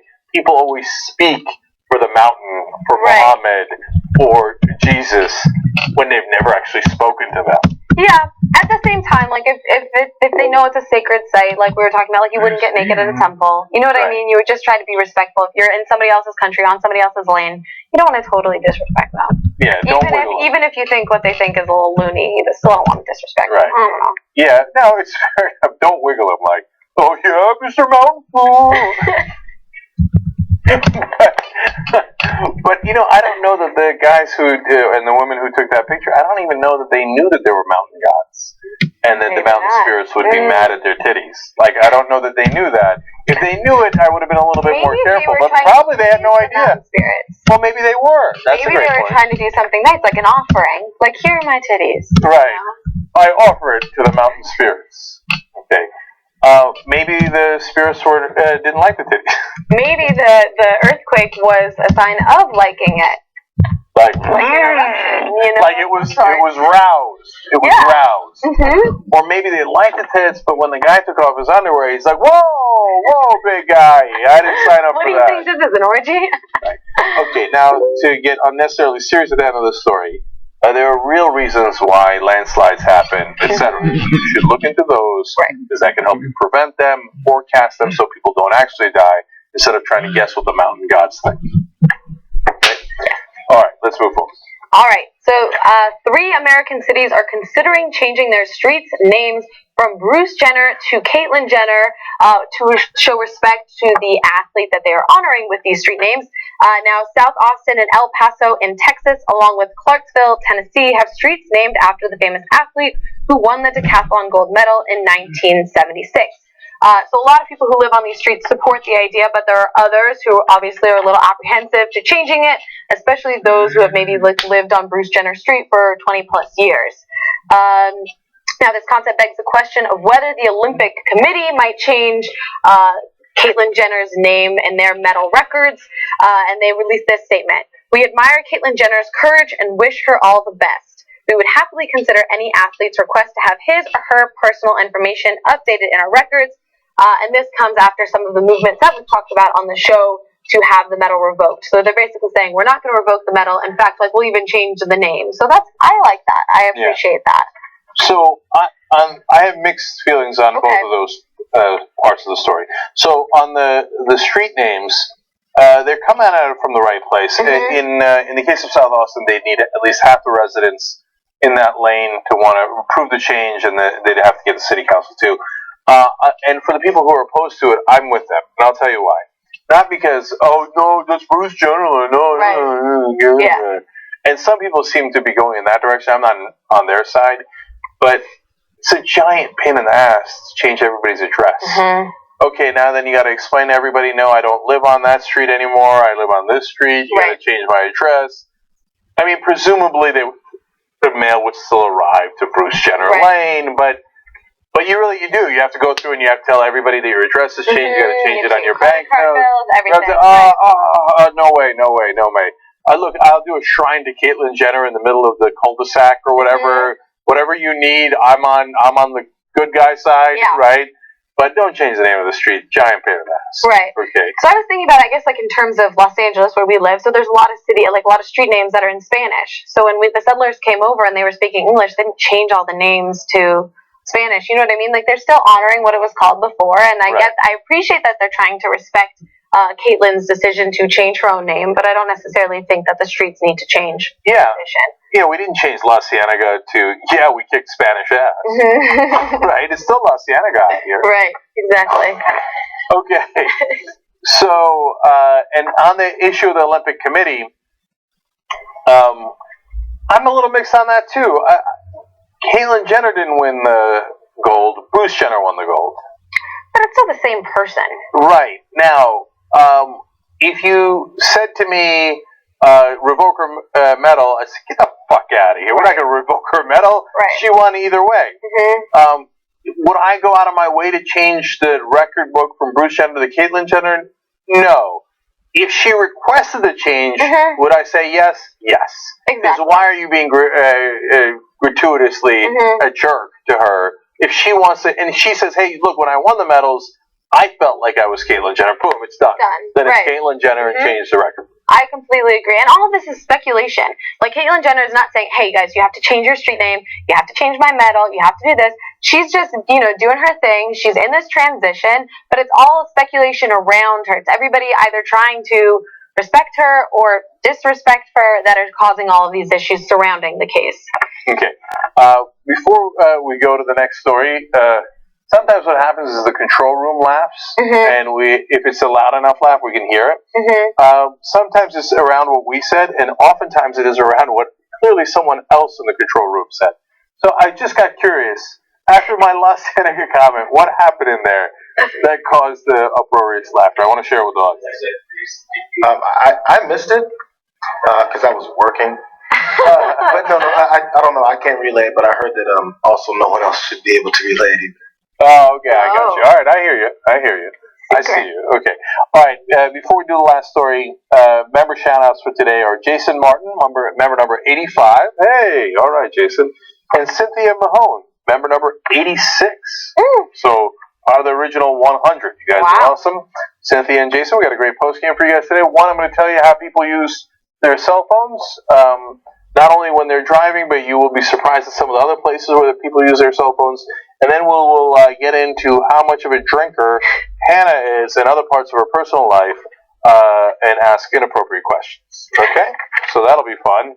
Okay. Now, we have one last story for you, including a fun poll. All right. Well. All right. So one of Britain's most prestigious schools is considering banning homework to combat teen depression. The Cheltenham Ladies College wants to abolish after-school assignments to combat what they deem as an epidemic of anxiety. Now, the head teacher, Eve Jardine-Young, said the average age at which depression was first diagnosed had fallen from 29 in the 1960s to 15 and a half early this century. So I looked into it, and there's an estimated 10% of teens who suffer from depression in Britain. Now, the school is examining university-style flip learning, where pupils read up on material before classes as an alternative to homework in 2 or 3 subjects.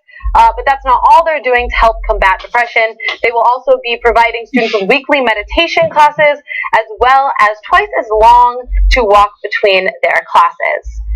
Okay. Also mixed on this story today. So, first of all, my initial gut reaction to canceling homework is, get the fuck out of here. Okay, these kids are like, oh my god, I'm so stressed out. Yeah, dude, we were all stressed out. Welcome to life. Okay, go do your homework.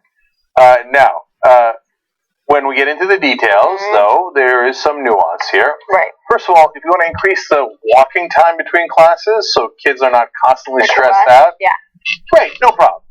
Take a load off. Everybody calm down. You don't have to panic everybody. And yeah, if they want to talk to their friends for an extra 2 minutes while walking between classes, and that reduces stress, great. I'm in. Okay. The meditation. I'm theoretically in favor of meditation.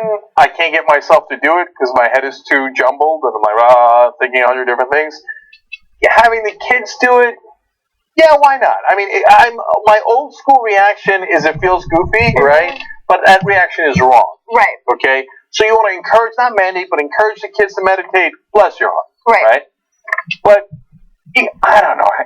You can't cancel homework. What are we doing? That's crazy. I mean, the thing is if they're requiring them to read before class anyway, so that they can, like, you know, essentially can come prepared and ask questions regarding the material and not just kind of sit, you know, blank-faced at a lecture, it's still sort of homework if you have to read before a class. Yeah, they're not really canceling homework Right, in that they're not sense. filling out a problem set and stressing about getting graded on some assignment, but they are reading before and hopefully kind of being, it's almost forcing them to be more self-sufficient, to come up with more, like, critical thinking questions. Oh, that's an interesting point. I just came to a conclusion.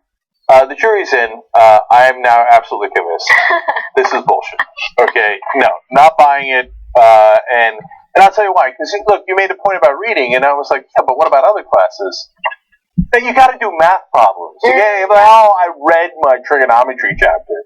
That isn't going to do it. You got to do the problems. Right. Otherwise, you're not going to really learn it.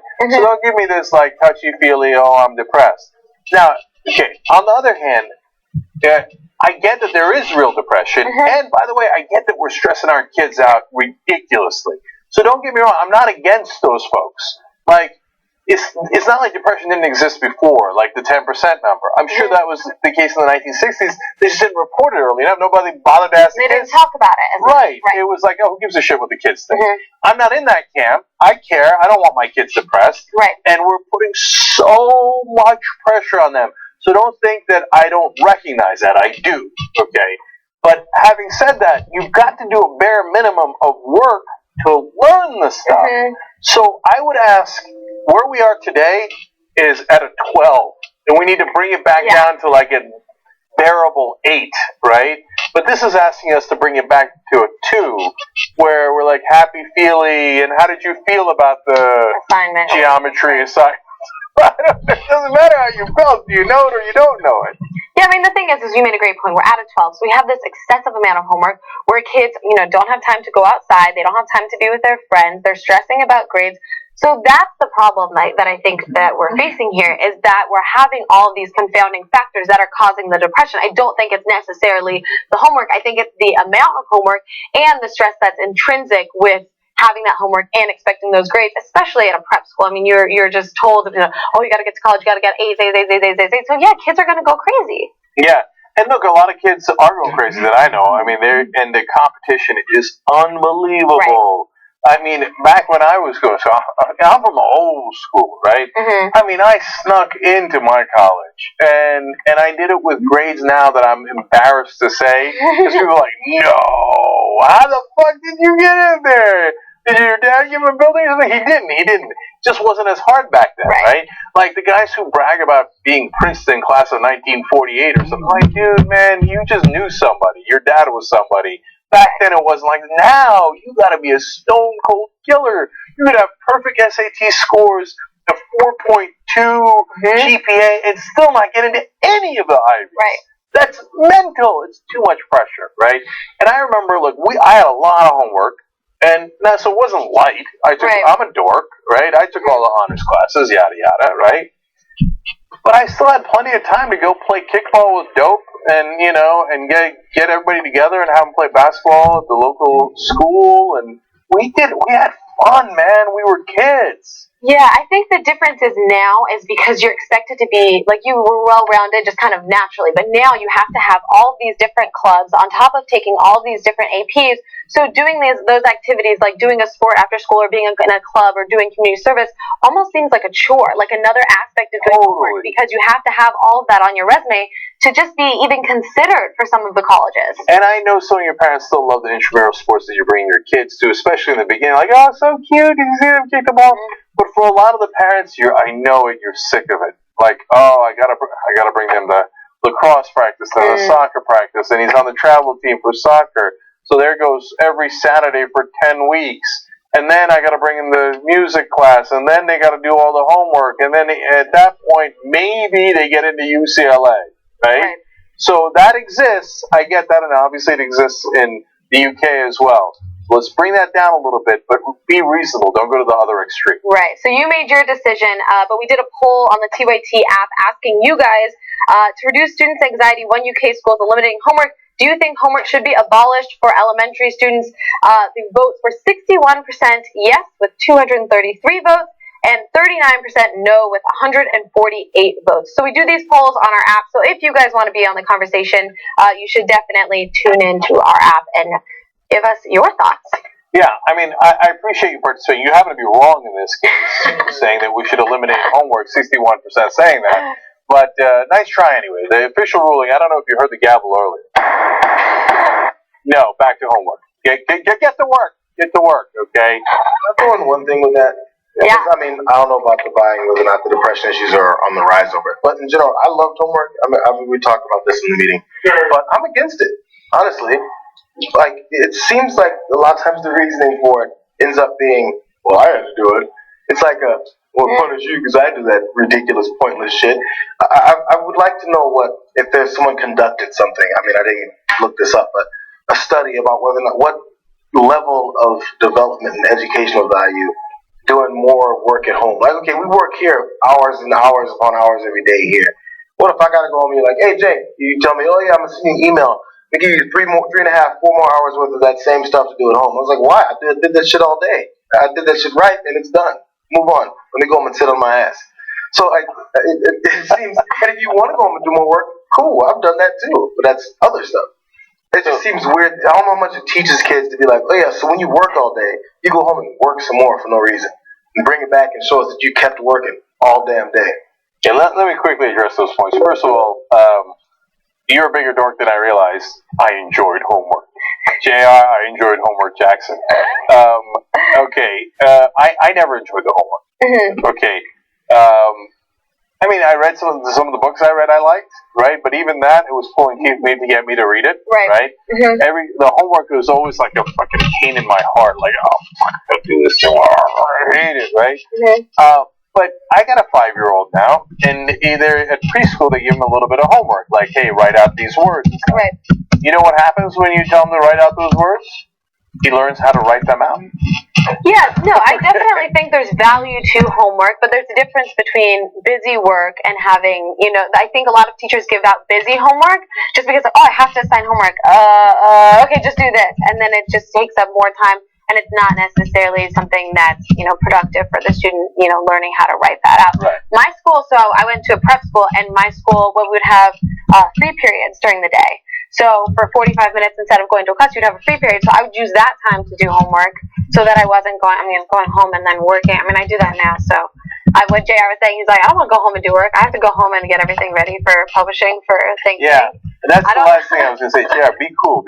You might not get homework here because you work your ass off here in the time that you're here, and it's related to the show, which we're going to get on air, right? Believe me, there's a lot of people I give homework to here. Okay, that are in different fields, right? Whether they're in sales, they're in production, whatever it might be, right? So be cool. All right, we are out of time. I'll tell you how I did my homework. We'll do a big post game. Well, it'll be fun. Okay. All right, guys. This is when we say bye. Bye bye.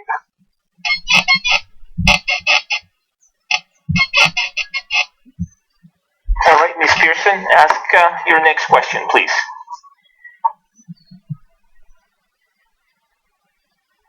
Were you able to create trajectories from all of the holes and impacts in the theater? Not for all of them, no ma'am.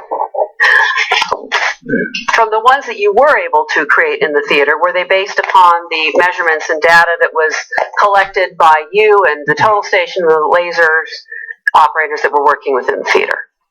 That and the placement of the rods themselves, yes ma'am. How did you verify the information that was collected by the total station or by the lasers as being accurate and accurately depicting what you were observing in the theater?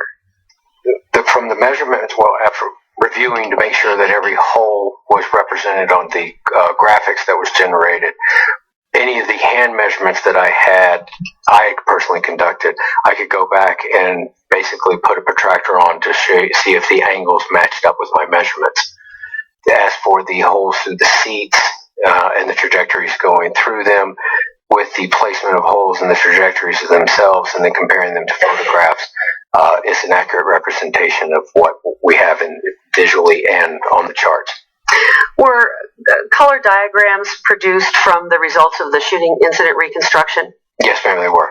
And did you verify the information that was contained? Did you verify the diagrams that were produced that they were accurate? Yes, ma'am, because they were part of my report, so I had to verify that everything was correct before it could be sent out. And who were they produced by? Bill McPherson. Did he pass away recently? Yes, ma'am. Your Honor, I'm going to hand the witness what have been marked as People's Exhibits 47, 43 to 48, 25 inclusive. Okay.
No objection to the admission. All right, you're moving their admission, Ms. Pearson?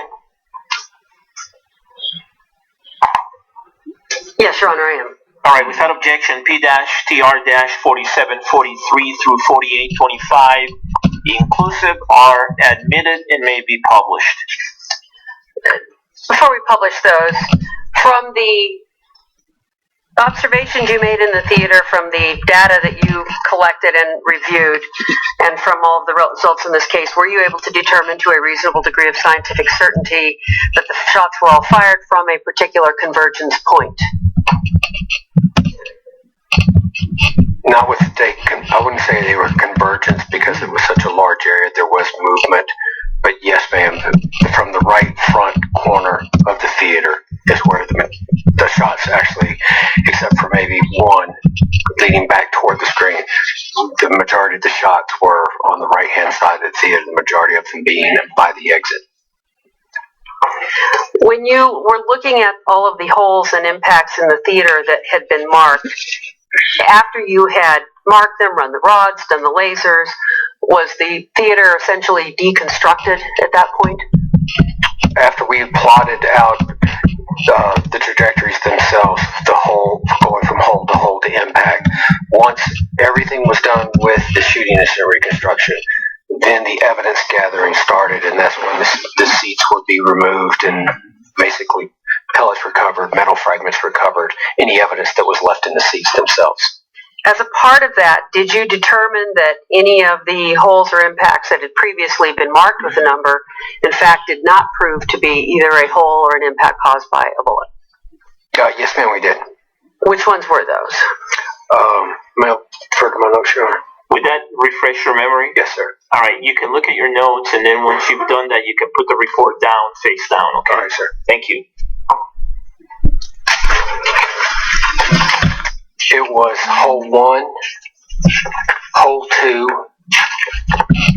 hole 28, and hole 200. They were determined not to be bullet holes.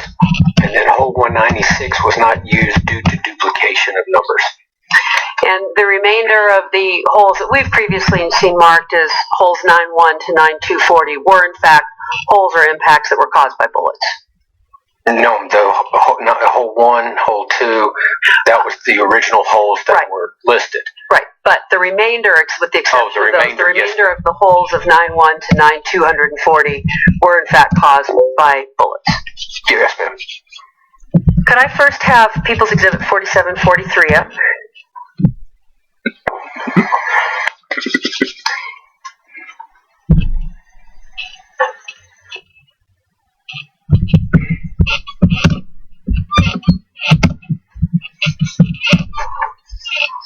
It'll be up here in a moment. What are we looking at in this diagram?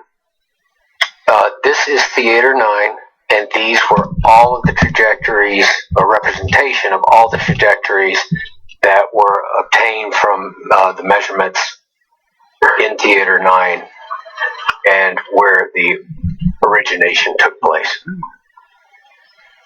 And I see different colors in this? Yes, ma'am.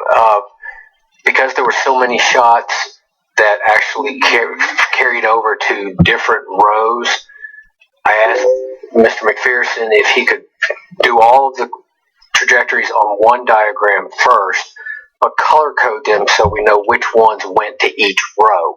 Then he broke that down, and each row is represented with just those colors going to that one row.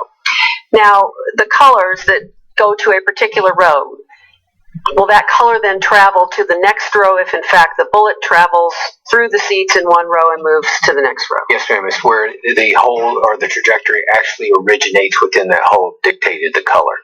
Now, when we look at all of these trajectories, do all of these trajectories represent all of the shots that were fired in the theater? It doesn't represent the shotgun patterns. If you noticed on the left-hand side of the theater, there's nothing to mark here, and then the little gray that you see in the seat back here, that represents a shotgun pattern, even though you couldn't pick up anything or measure anything for the rods. But the photographs do show the origin going back over into the general direction of the right front of the theater. And we will have other diagrams that show that, won't we? Yes, ma'am, you show. Now, if a person is shot in the theater and the bullet remains in their body, would you be able to create any kind of a trajectory with knowing that? No, ma'am. The FBI's policy is we're not basically pathologists or medical examiners. We do not do the bodies themselves. Your medical examiners can provide a trajectory within the body itself. on another note, if a bullet went through multiple seat fronts and backs, but then lodged within somebody, it might not give me, or I would not be able to say that the bullet or trajectory ended here, because if they were taken out of the theater by the time I arrived, I have no idea or no knowledge of what happened. So you would have a trajectory that might end in a seat or at a seat back or on the floor, but in fact, or just in space, yes ma'am. Or in space, but actually in reality went further. We just don't know that. Yes ma'am. Could I have 4744, please? What do we see in this photograph? This is Theater 8, and these are the trajectories coming in from Theater 9. This is the dividing wall. It's actually a double wall that has been constructed between the theaters, but these are the trajectories that we plotted coming from Theater 9 into Theater 8. Does one go all the way across Theater 8? Yes, ma'am. It was a skip off of the handrail up on the left-hand side and wound up impacting into the wall clear across the theater. 4745, please.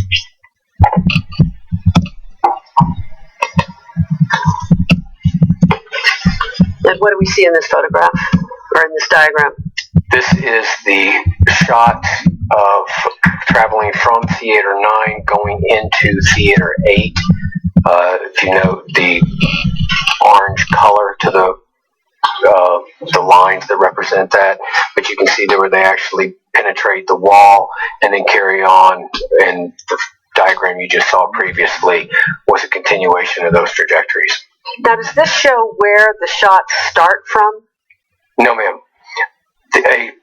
A trajectory, all this tells you is that somewhere along this path is the bullet. The bullet traveled along this path.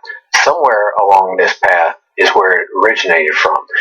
Unless I can get a strong convergence like you would see at the base back here, with at least 4 or 5 trajectories coming in and crisscrossing one another, I could say these 4 shots originated back down into this area right here.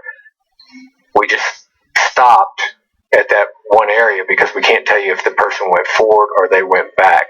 But where you have a convergence, that would be an origination point that I could feel very confident about. When you create a trajectory, are you working backwards from the hole or the impact back to the direction where the shooter would have been? Once I do run the rods, whether I'm running string, rods, or lasers themselves, yes ma'am, I'm going from basically the first hole backwards. Could I have 4746, please? What do we see in this photograph? Again, we're back in Theater 8. These are the trajectories that are exiting out of the wall and traveling into Theater 8 itself. 4747.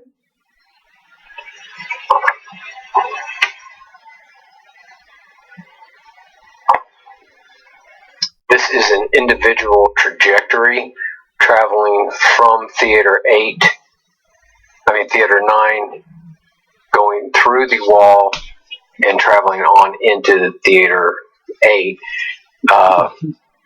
The hole 228 is the hole that is in Theater 9 and then exits out. It hits number 5, fragments into 2 pieces, where you see it hitting number 11. So if we've previously seen photographs of 9-228 in Theater 9 and 8-5 and 8-11, are those photographs the ones that are depicted by the numbers that are on this diagram? Yes, ma'am, that is correct. Could I have 4748, please?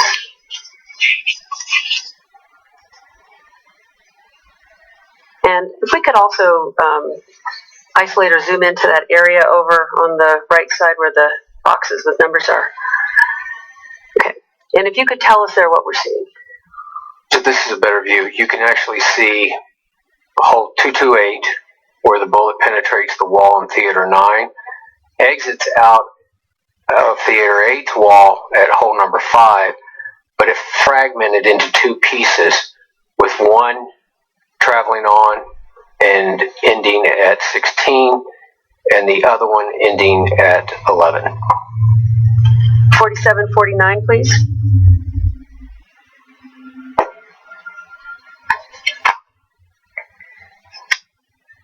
.4749 is the trajectory from Theater 9 going into Theater 8.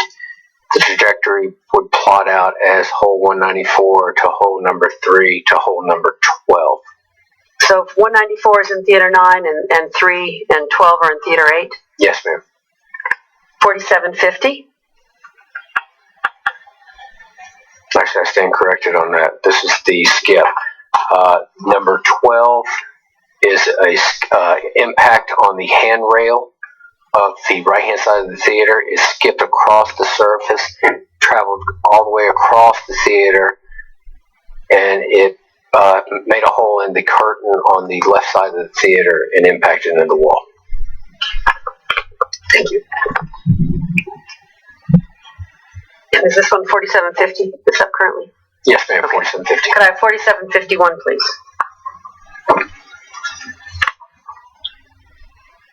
What do we see in this diagram?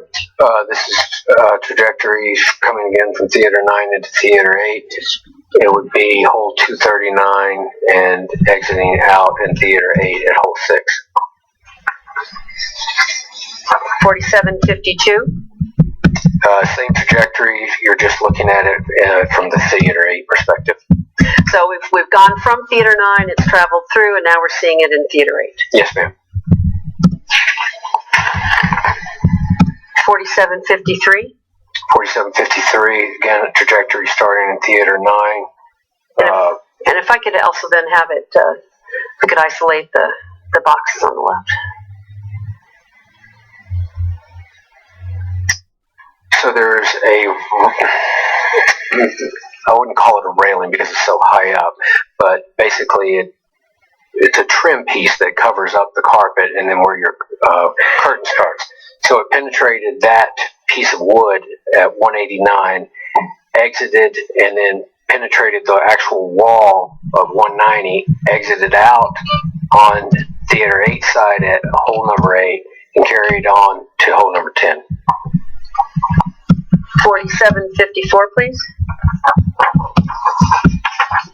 4750 is the same trajectory, it's just a perspective that you would see in Theater 8. I think you said 4750. Did you mean 4754? Sir? Yes, sir. 4754. Could I have 4755, please? Again, this is another trajectory from Theater 9. And if I could isolate the boxes.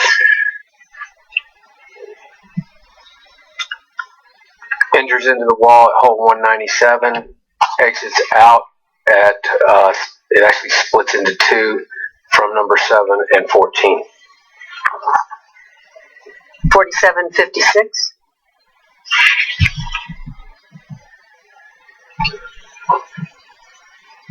This is a perspective from Theater 8.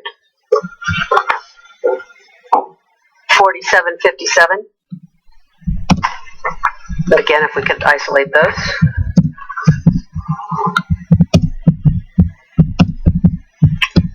.4757, hole 195 on Theater 9 side, and exiting out into Theater 8 at hole 4.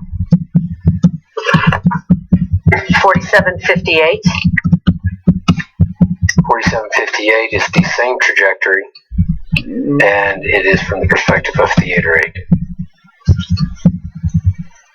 4759. 4759 trajectory beginning in Theater 9. It penetrates the wall hole 232 and then exits into Theater 8 at hole 2. 4760. And if I could isolate the boxes that are on the right. 4760 is the perspective from Theater 8 of the trajectory as it carries on from Theater 9. 4761. And if I could isolate the boxes. This is a trajectory again beginning in theater 9, penetrating the wall at hole number 193, exiting into theater 8 at hole 1.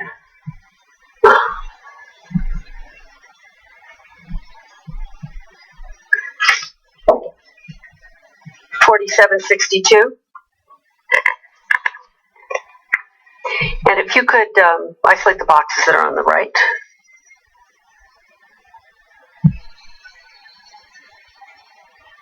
And when we see the line stop in theater 8, because this is a trajectory from theater 9 to 8, what does that mean? Does the bullet stop, or? No, the trajectory stopped. I had no secondary point to actually carry it, or tertiary point to carry it on even further. I don't know if anybody actually recovered a bullet. I don't know what happened to it. So basically, yes, it exited out the wall, but that is as far as I could take it. 4763. And if I could also have the boxes. This is a trajectory within theater 9.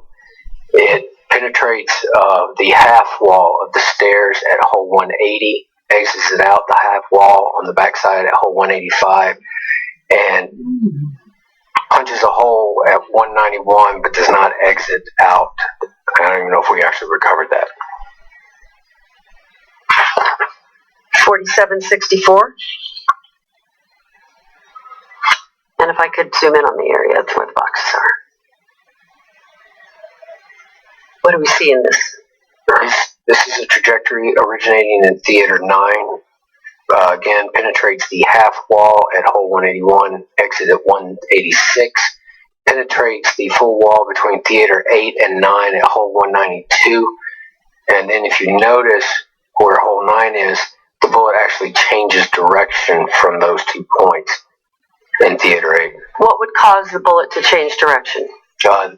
Probably an intervening object within between the walls. I know that the walls, instead of having wood studs, they were actually metal studs, and there was electrical conduit running through.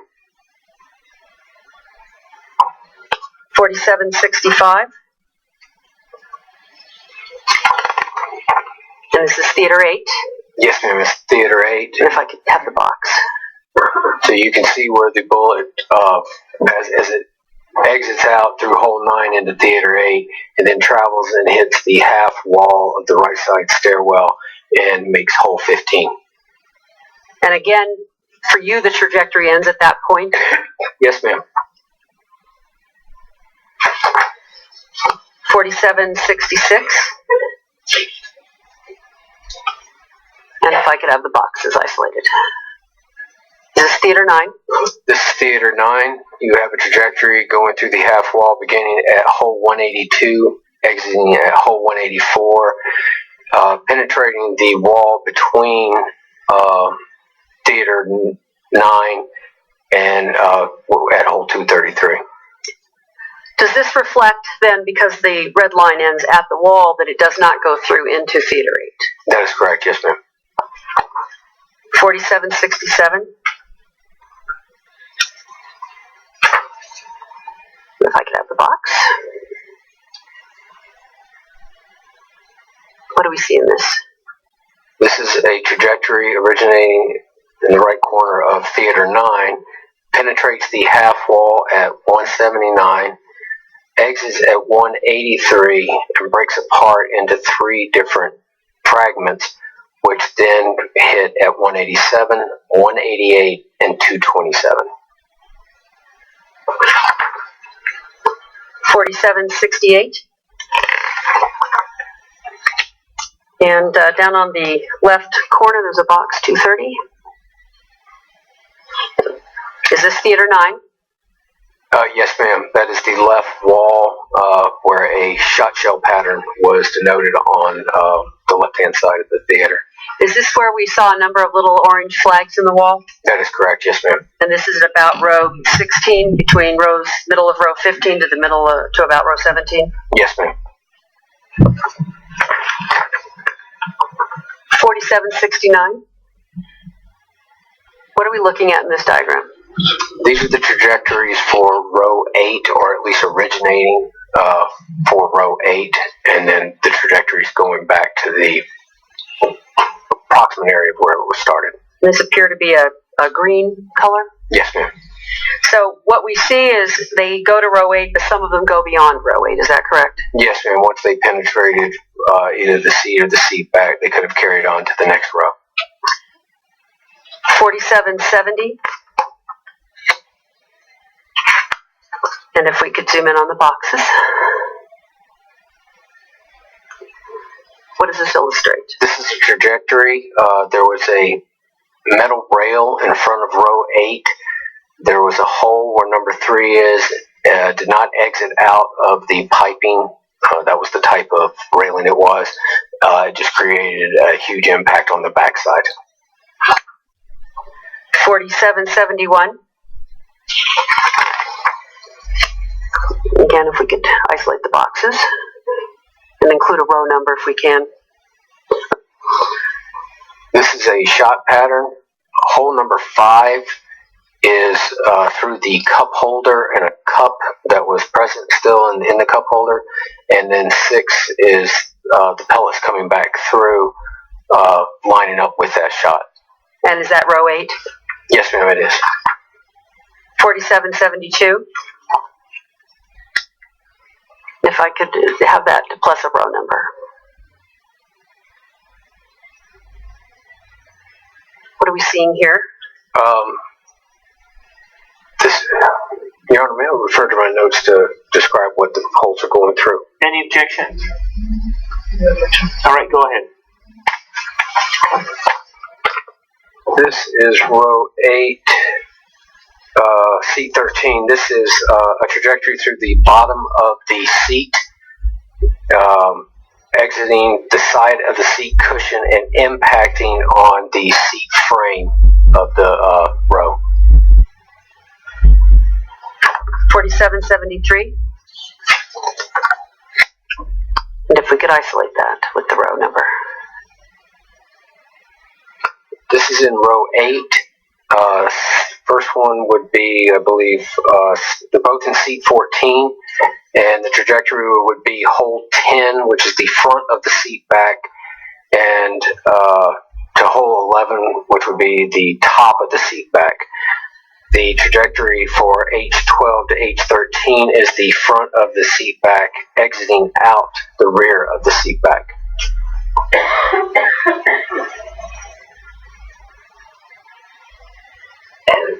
When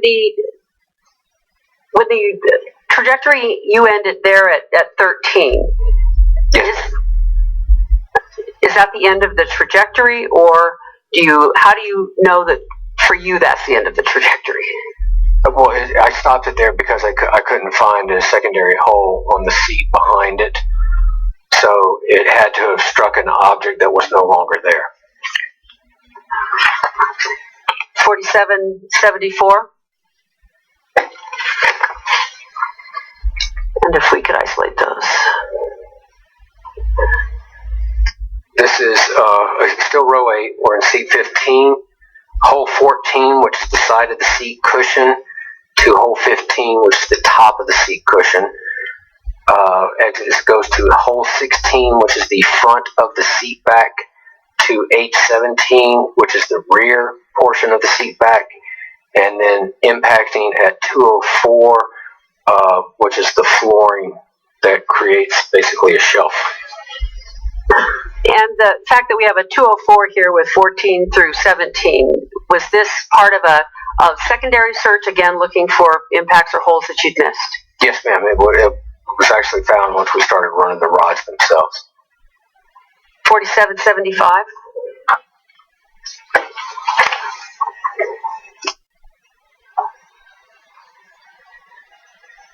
Again, we're in row 8. This is seat 17. So trajectory beginning with hole 18, which is the front of the seat back, exiting the rear of the seat back at hole 19.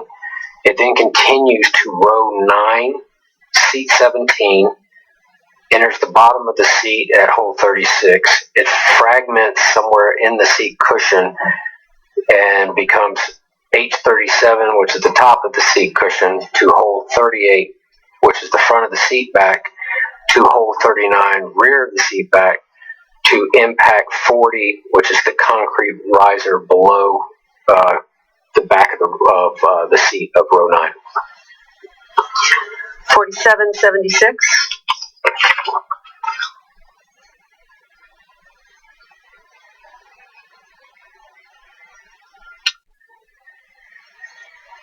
Now we see several trajectory lines in this one coming from the right corner of the theater.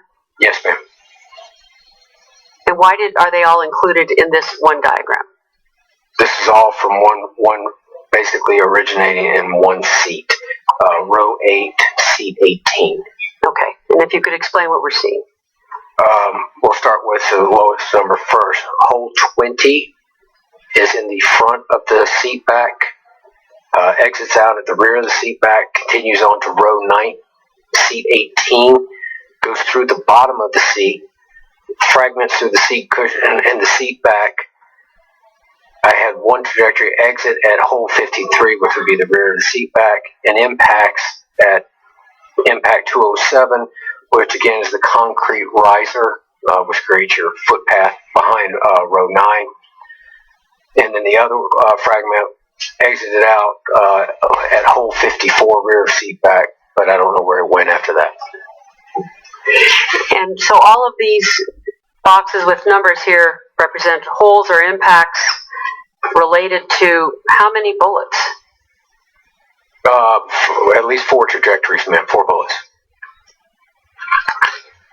4777.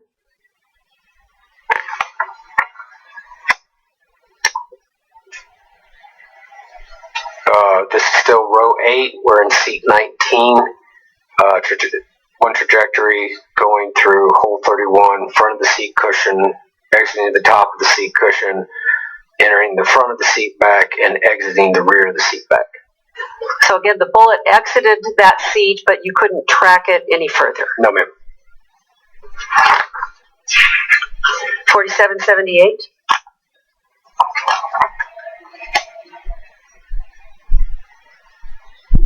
This is 7 trajectories. And this is going to row 9? That is correct, ma'am. And now we're in kind of an orange color? Yes. 4779. This one's going to start row 9, seat 11. We have a trajectory beginning at the right side of the seat back at hole 208, and then exiting out the rear of the seat back at 209. And even though it exited, you could not determine where it next went, whether it hit a person or something else. No, ma'am. 4780.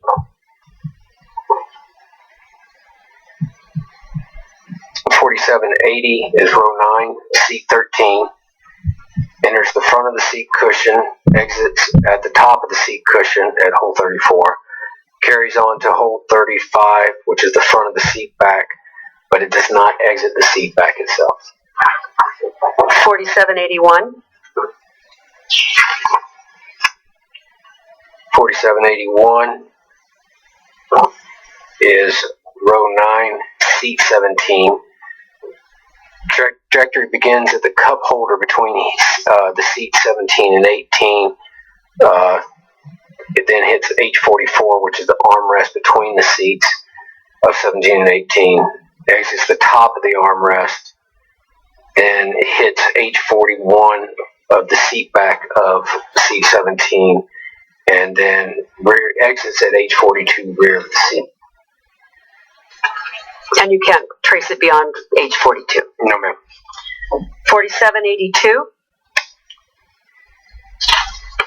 4782, we're at row 9, seat 18. It enters the front of the seat back, exits the rear of the seat back, continues on to row 10, seat 18, enters at enters the front of the seat back at hole 81 and exits out hole 82, which is the rear of the seat back. 4783.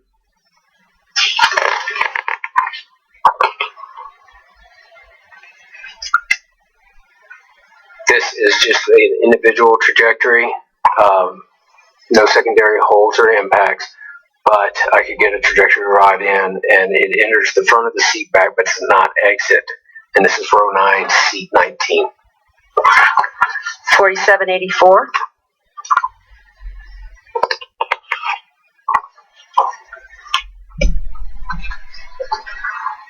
This is seat 20 of row 9.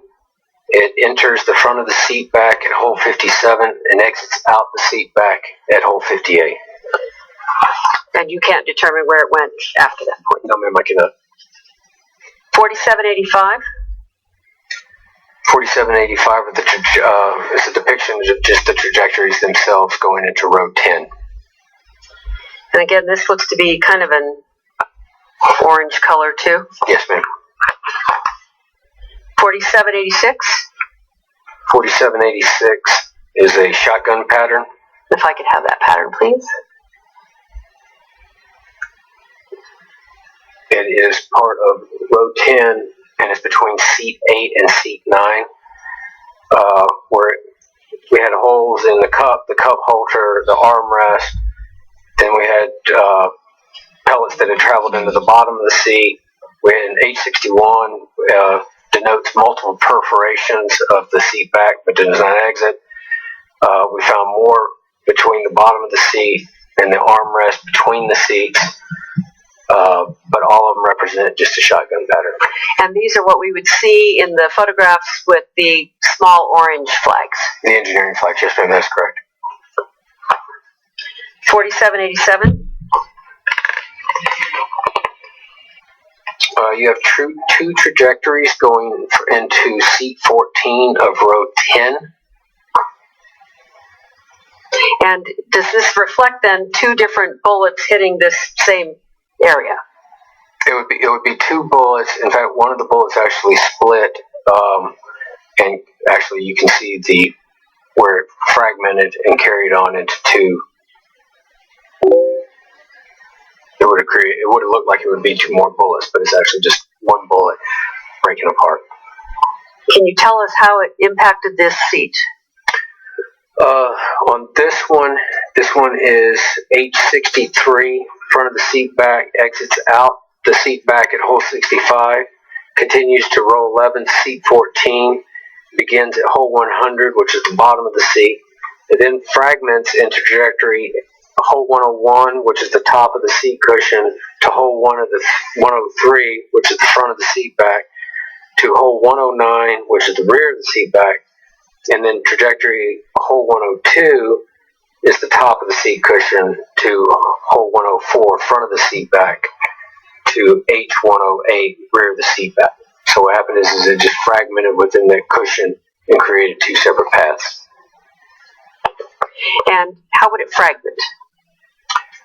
Depending on the type of bullet, the design of the bullet, and the intervening objects that it hit, it could break at, for rifles, certain ones are designed to fracture right at the cannelure. So it would... To this point, move to strike. What's the objection? Irrelevance and exceeding the scope of the witness's opinion related to his expertise. Sustained. 4788. And if we could isolate these boxes.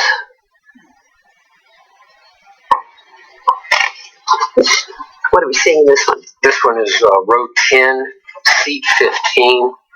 It is a trajectory in the front of the seat back, exiting out the rear of the seat back at hole 68. 4789. 4789, you have two trajectories represented here.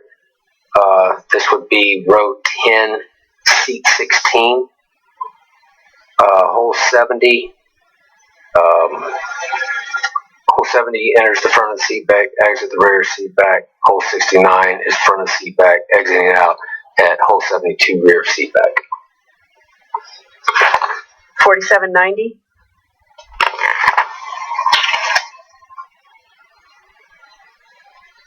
Uh, 47.9, we're at 4790, we're at row 10, seat 17.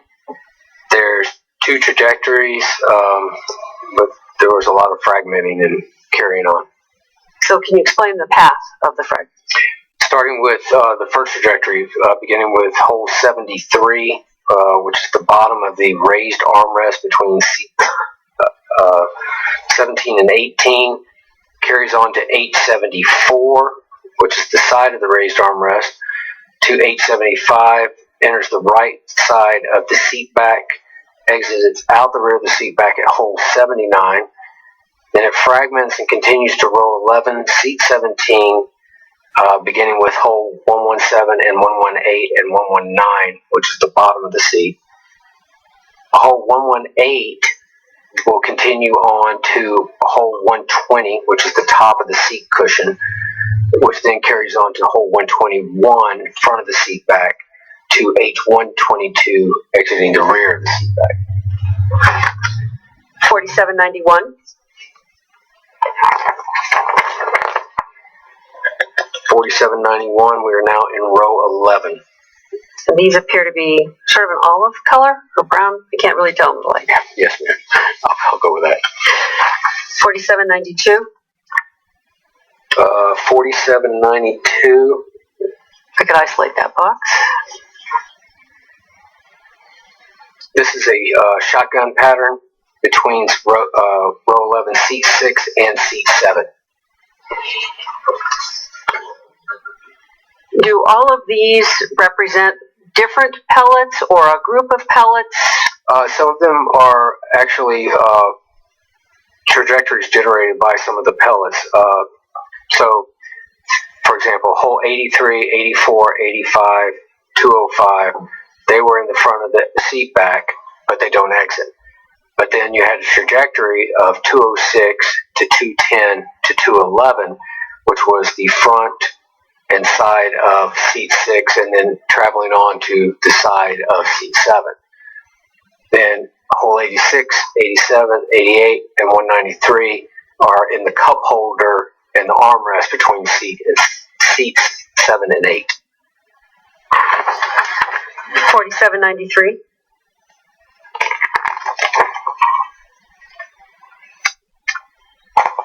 This is a trajectory beginning with hole 89, which is the front of the seat back, exits out the rear of the seat back, and then hits the front of the metal seat frame and the impacts on 92 at the bottom of the seat. 4794.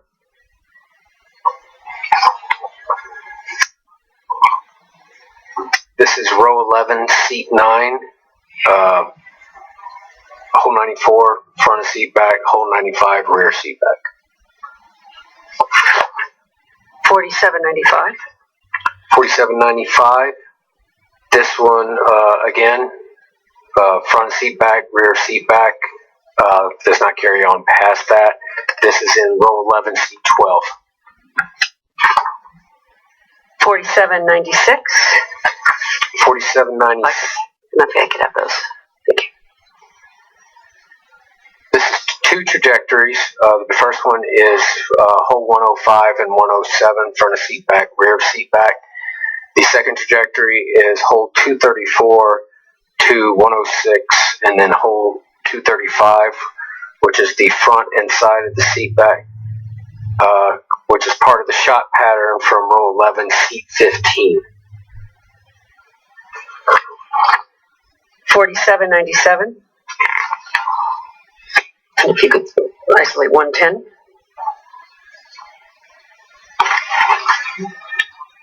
This is a shotgun pattern found in row 11, seat 15.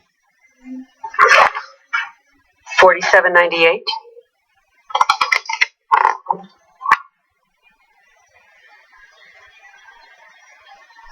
This is row 11, seat 16. The first trajectory is hole 111 to hole 113, front of seat back, exiting out the rear seat back.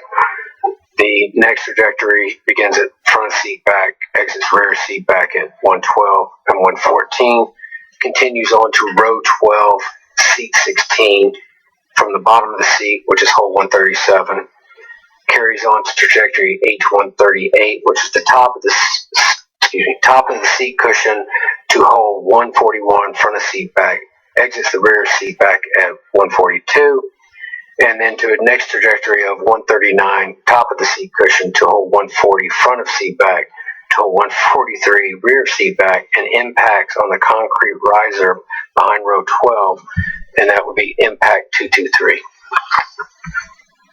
4799.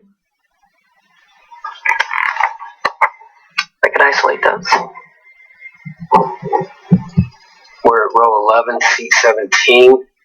You have a trajectory of front seat back, rear seat back, 115 to 116. Continues on to row 12, seat 16. Enters the bottom of the seat at hole 136, but does not exit. 4800. We're now moving to row 12. The red or burgundy trajectories. 4801. 4801. I can isolate those. This is row 12, seat 5. One trajectory. Hold on. Yes, ma'am. I'm sorry, seat 4. It is a trajectory beginning at hole 123, exiting the back of the seat at 124, continues on to row 13, seat 3, penetrates the bottom of the seat at 144, exits through the top of the seat cushion 145, enters the front of the seat back, exits the rear seat back, and impacts on the concrete riser at impact point 231 behind row 13. 4802. 4802, one trajectory through row 12, seat 5. It enters the front and exits the seat back. 4803.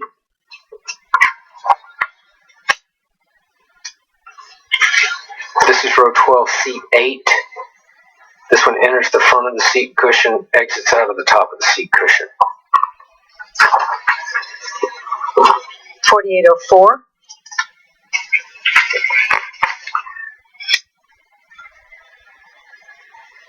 4804 is row 12, seat 10. It enters the front of the seat back but does not exit. 4805.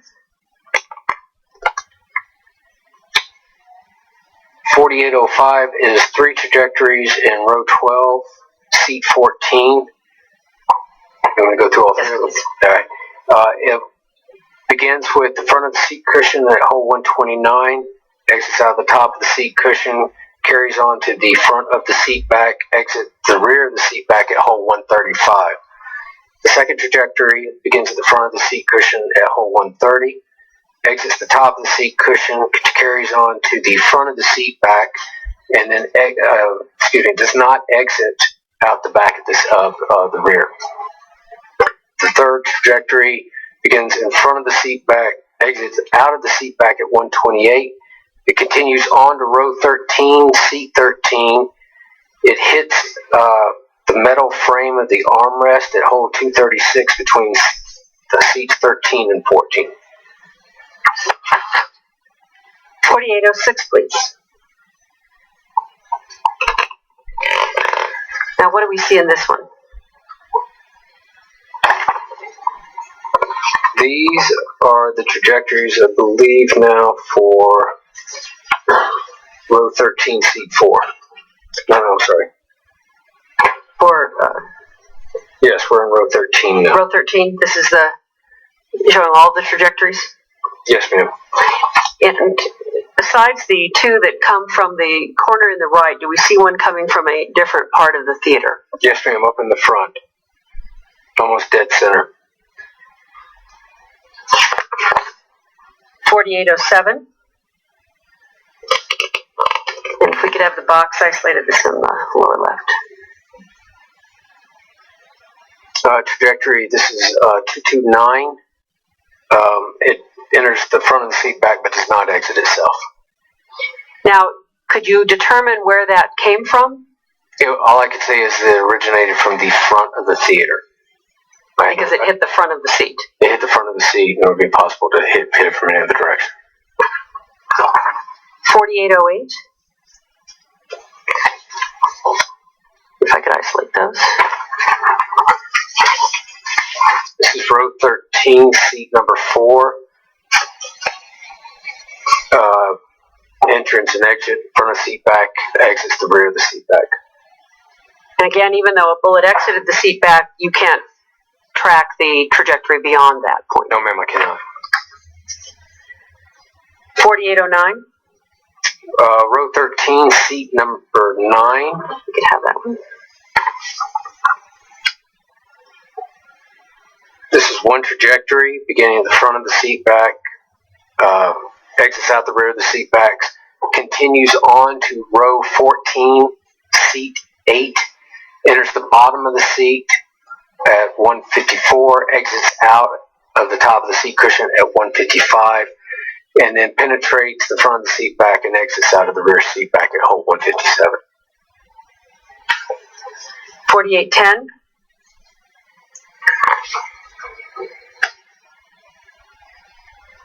If I could isolate that. This is in row 13, seat number 12.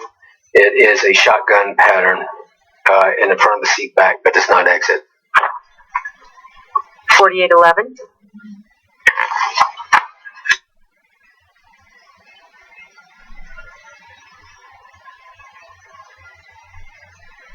This is row 13, seat 15. Trajectory enters the side of the seat cushion at 226. Does not exit. Oh, actually, that was not denoted. Yeah, it is. And the origin is from the front of the theater on that one. And then I-225 is the armrest between seats 15 and 16. Again, the origin is just from the front of the theater. 4812. Now, is this the trajectory that comes from sort of the center front of the theater? Yes, ma'am, it does. If I could isolate the boxes. All right, this one enters the front of the seat back at hole 150. It doesn't exit. It makes a hole in the rear of the seat back, but does not actually penetrate and exit out of the laminate on the back side. 4813.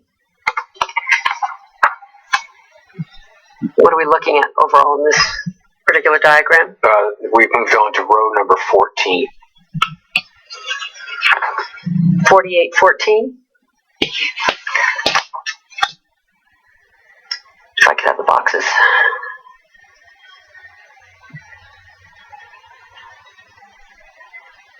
What do we see in this photo? This is row 15, seat number 7. You have a trajectory beginning at number 152, exiting at 153, continuing on to row 15, seat 6. It enters the bottom of the seat, exits out of the top of the seat cushion, enters the front of the seat back, and exits out of the rear of the seat back. 4815. Got these boxes. This is row 14, seat 11. You have two trajectories. Oh, I apologize. You have a trajectory, but you also have a shotgun pattern. Hole 237 represents the shotgun pattern in the back of the seat back, but it does not exit. And you also had a trajectory from a bullet, which begins with hole 158, enters the front of the seat back, exits out the top edge of the seat back, continues on to row 15, seat 10, hits the cup holder between seats 10 and 11 at impact 168. 4816. 4816. This is row 14, seat 14. Begins at hole 160, exits out of the rear of the seat back at 161, continues to row 15, seat 14, and impacts on the bottom of the seat at impact 169. 4817. Row 14, seat 16, enters the front of the seat back, exit rear seat back at 163, continues on to row 15, seat 16, enters the front of the seat back at hole 170 and exits at hole 171. 4818. What do we see in this? This is an individual trajectory all the way up at row 18. 4819. 4819 is the trajectory. It begins at hole 176, which is the front of the seat back. Exit out of the rear of the seat back at 177. It then continues to row 19, seat 9. Enters the bottom of the seat at 152. Exits out. You mean 172? I'm sorry, at hole 172. Exits out at the top of the seat cushion. Continues into the front of the seat back at 174. Exits out of the rear of the seat back at 175. 4820. 4820 are two trajectories that were shot into the back wall of the theater. So they're a little hard to see. If we could zoom into the left corner, see the color they're yellow, looks like. Yes, ma'am. And those hit the back wall of the theater? Yes, ma'am. 4821. 4821 is basically along hole number 238. The angle measurements put it back into the right front corner of the theater itself. 4822.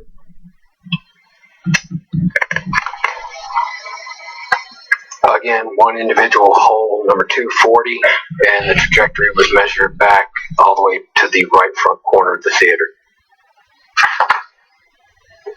4823.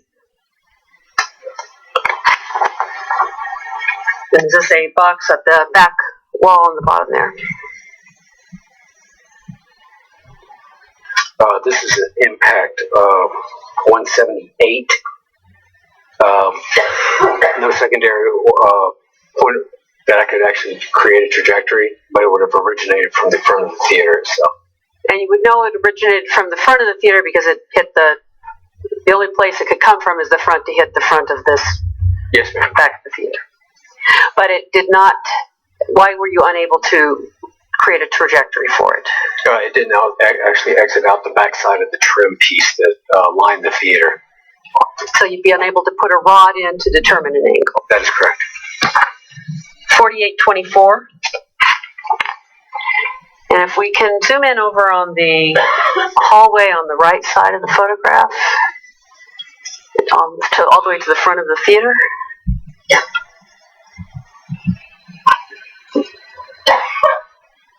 So what are we seeing in this photograph? This is the only trajectory we had traveling toward the movie screen itself. Origin would have been somewhere along this pathway. The bullet traveled up through a curtain, the movie screen had been removed. We did find a bullet hole and actually impacted on the insulation on the back wall of the movie theater. So now the red line comes all the way back to about where row 11 is. Does that mean that trajectory started at that point? It would have started within that area, yes, ma'am. And 4825.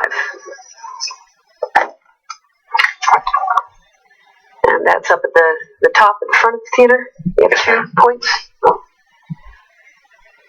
198 is the basically a side curtain, and then 199 is the impact point on the back wall and the insulation of the theater itself. And this would be where the screen would be in the theater. No, actually the screen would be where you see this pink line right here. There's just a huge amount of dead space behind it. Okay. So we had to crawl up underneath there, and then we went back in here and found the impact and the actual bullet itself. Okay, thank you. And were those all of the trajectories that you were able to plot in the theater? Yes, ma'am. I'm gonna turn the lights back on.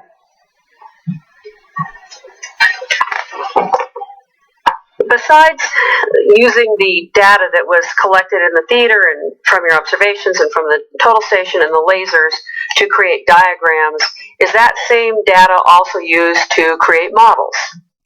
Yes, ma'am. The data that we gather, we can take it back to the laboratory and we can make a physical model of anything. I'd ask you to step down and look at the model we have in here, which I believe is marked as demonstrative exhibit 1097. Before you do that, we need to take a break, Ms. Pearson. So, members of the jury, let's go ahead and take our afternoon break. Please remember that my advisements continue to apply during the break, okay? Thank you.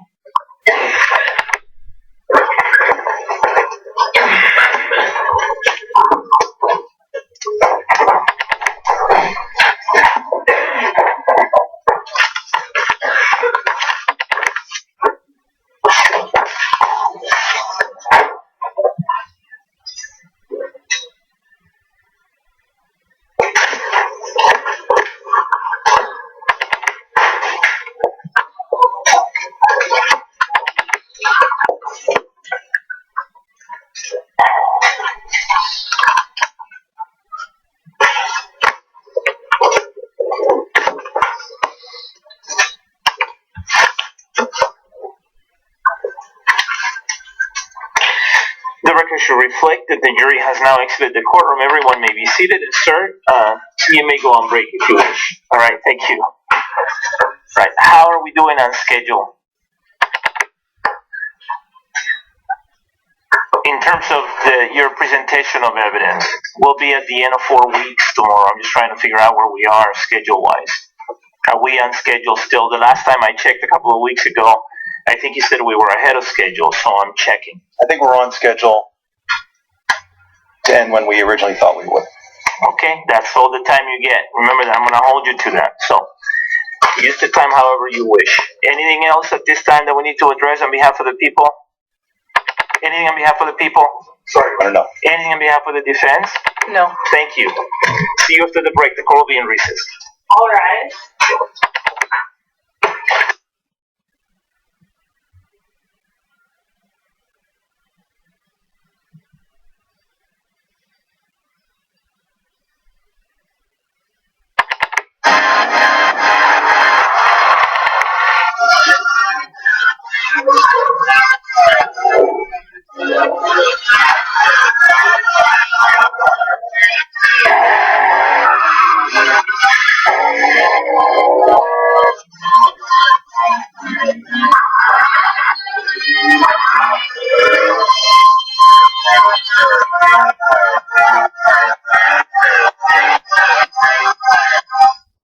Agent Brett Ashley Mills was still on the witness stand. Sir, I remind you that you're still under oath, okay? Yes, sir. I'm not a special agent, though. Oh, you're not? Okay. Is there a title that I should use? No. Mr. Mills? Yes, all right. Mr. Mills, sorry. I think Ms. Pearson referred to you as special agent, so.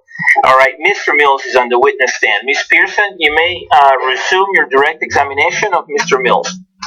Mr. Mills, was the data that was collected in the theater in this case used to make a model of the theater? Yes, ma'am. And have you had an opportunity to view the model that we have in the courtroom? Yes, ma'am. Is that the model that was constructed from the data collected in the theater? Yes, ma'am, it was. Was it made to scale? To my knowledge, yes, ma'am. Thank you.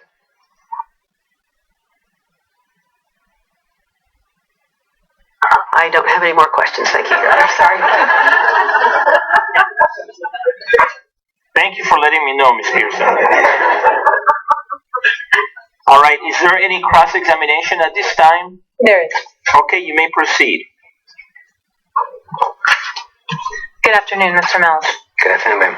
I want to follow up on the testimony that you made earlier regarding holes and impacts that are not related to bullets or bullet fragments in Theater 9. Yes, ma'am. I want to start or talk about Impact 9-1. I refer to my notes. Sure, if that would. Oh, Do you have any objection? I don't. Go ahead, sir. Thank you, sir.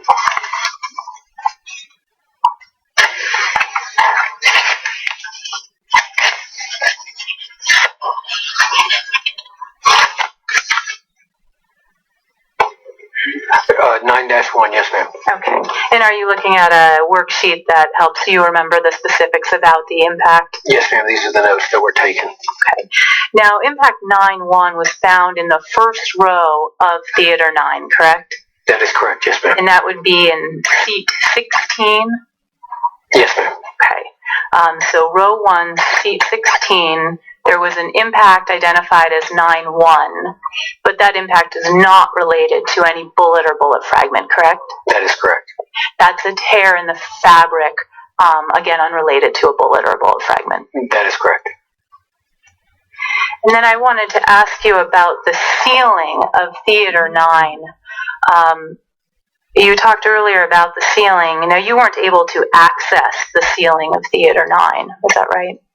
We couldn't crawl all the way up there, but we did send people up and above the movie projector into the back part, and then we shined lights up to see if we could see any possible bullet holes or impacts up there.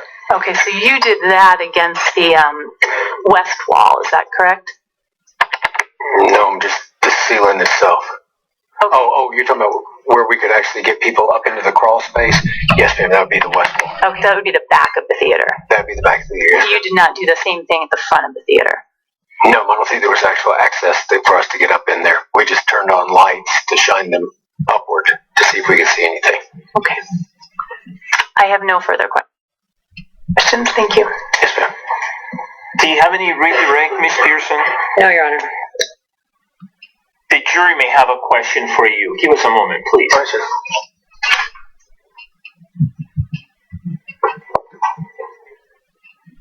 Thank you.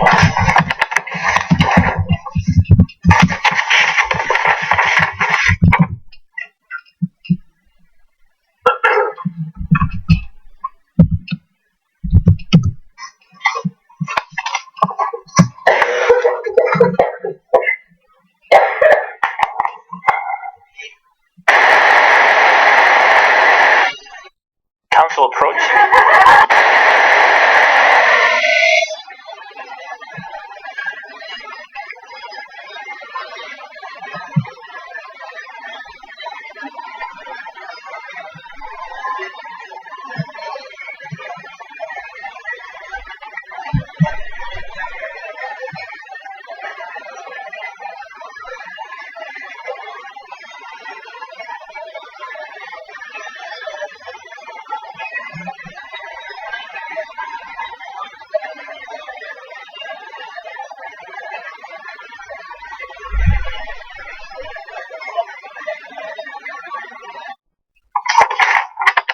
All right, sir. Thank you very much. May he be released from his subpoena, Ms. Pearson? He may, Your Honor. Is there any objection, Ms. Spengler? Objection. All right. Thank you. Thank you, Your Honor. Please call your next witness.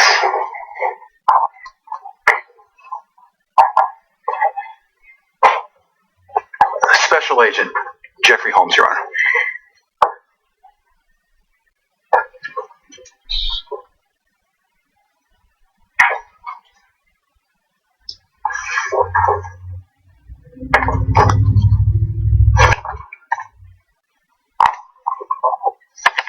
Afternoon. You solemnly swear or affirm under penalty of law that the testimony you're about to give will be the truth, the whole truth, and nothing but the truth. Yes. Please be seated. Please tell us your full name for the record and spell your first, middle, and last names. Jeffrey William Holmes, first name spelled Jeffrey. Middle name William, William, last name Holmes, Holmes. Mr. Orman, you may proceed. Thank you, sir. Who do you work for, and what do you do for a living? I work for the Federal Bureau of Investigation. Currently, I am a supervisory special agent assigned to the FBI headquarters. Where's the FBI headquarters? In Washington, D.C. I'd like to ask you about July 21st of 2012. What was your assignment back then? I was a special agent assigned to the Denver field office. Were you part of one of the Denver field office's evidence response teams? Yes. What was your role as far as an evidence response technician back then when you were on that team? I have a background in computers. I work on a computer intrusion squad. I've also had some computer forensics training. So I primarily assisted with the evidence response team in seizing digital evidence. In other words, computers and stuff like that? Correct. I'd like to ask you about some computers and similar items that you collected from the apartment. Actually, I guess I should first ask, did you collect computers and similar items from the apartment? Yes. Were you sort of the first person to go in there and collect evidence and bring it out? We went in as a team. I was primarily looking for digital evidence and those type of items, computers and similar items. We've had some testimony in this case about items being collected by the FBI evidence response team and then taken on an airplane to Quantico, Virginia for analysis at the FBI lab in Quantico. The evidence items you collected, were they treated any differently? No. Well, were they taken to Quantico, Virginia? They were not. Okay. Yes. So were they treated any differently? Yes, they were. Instead of being taken to Quantico, Virginia, what happened to those pieces of evidence that you collected? The items that I took, I turned over to the Aurora Police Department to a detective, Gordon Madonna. Do you know how to spell that? Yes, I do. Could you? Yes. First name Gordon, Gordon. Last name Madonna, Madonna. I'd like to ask you then about some of these items, and Your Honor, if it pleases the court, I'd like to display some of the photographs that have been previously admitted. Yes. Let's take a look at 2438 first, please. I'm sorry, 2348.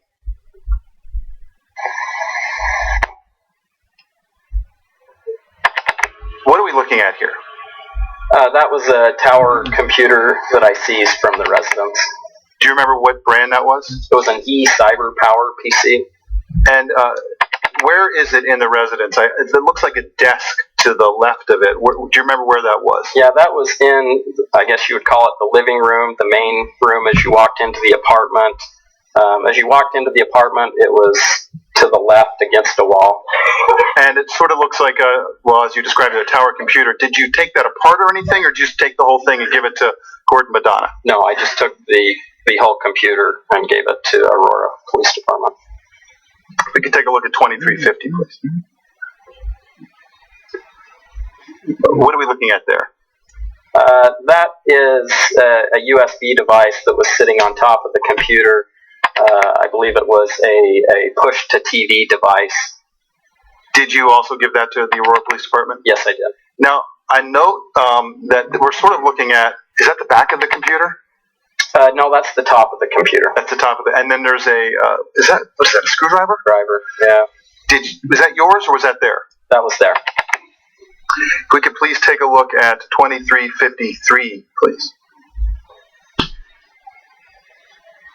And now that's bookcase, but I see an evidence placard there. So is that a piece of digital evidence that you were involved collecting? There was a tablet computer inside that blue case.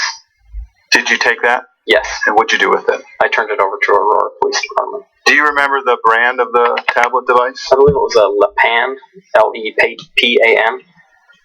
We could take a look at 2360, please.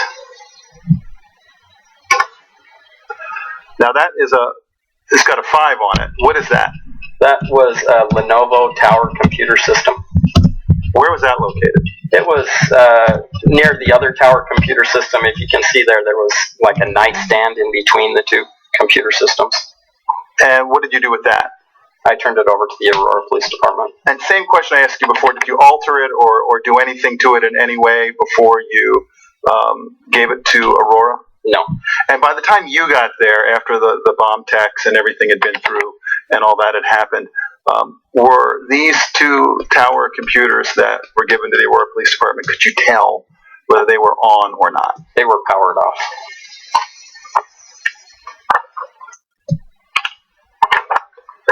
we could take a look at 2374, please.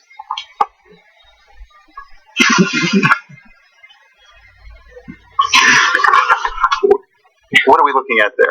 It was a laptop computer case which contained a laptop computer and a USB drive. What did you do with the laptop computer that was contained within that case? I turned it over to the Aurora Police Department. Or to Madonna? Yes. Now, where was this located within the apartment? That's in the same room as the tower computers. It's on the wall as you walk in the apartment. There's a TV stand there. It was on the TV stand below the television. Can I have a moment with my notes, Your Honor? Yes. Thank you.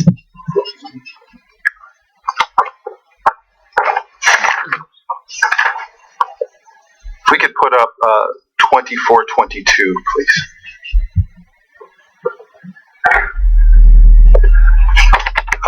What are we looking at there? That is a Motorola cable modem.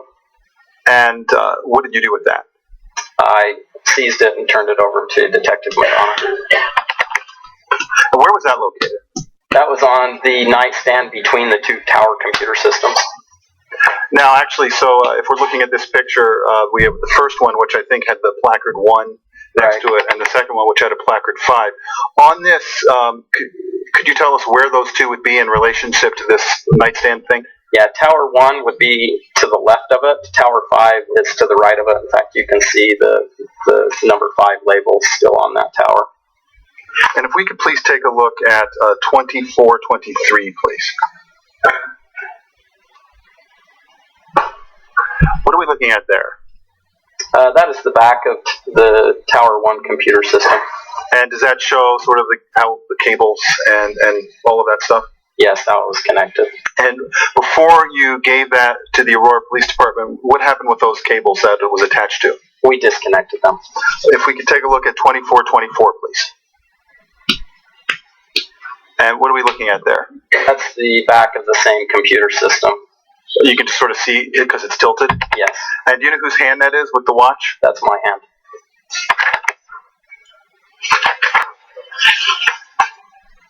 If I can just have a moment, Your Honor. Yes.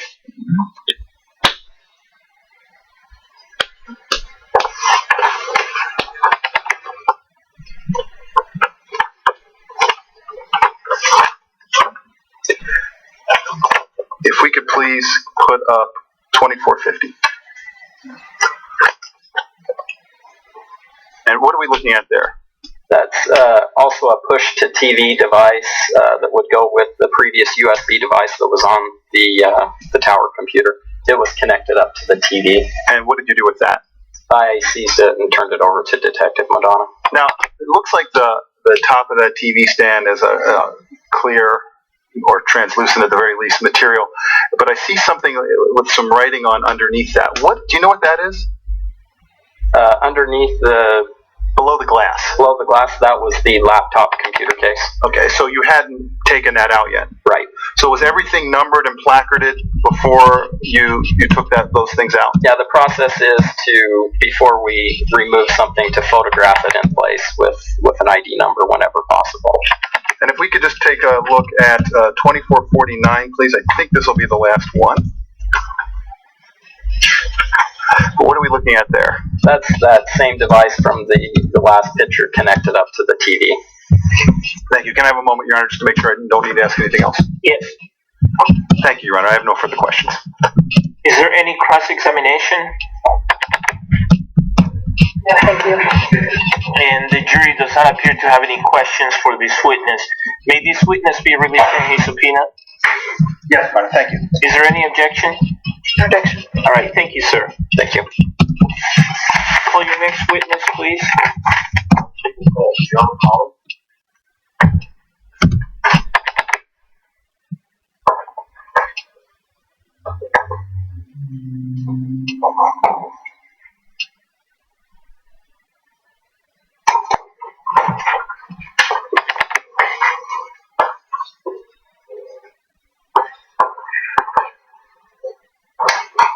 Good afternoon. Could I have you raise your right hand for me, please, so that I can administer an oath? Are you solemnly swear or affirm under penalty of law that the testimony you're about to give will be the truth, the whole truth, and nothing but the truth? Yes. Please be seated.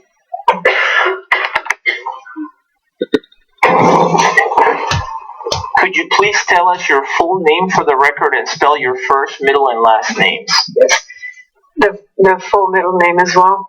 Yes, please. Okay, Joan Leslie Holly. It's Joanlesleye.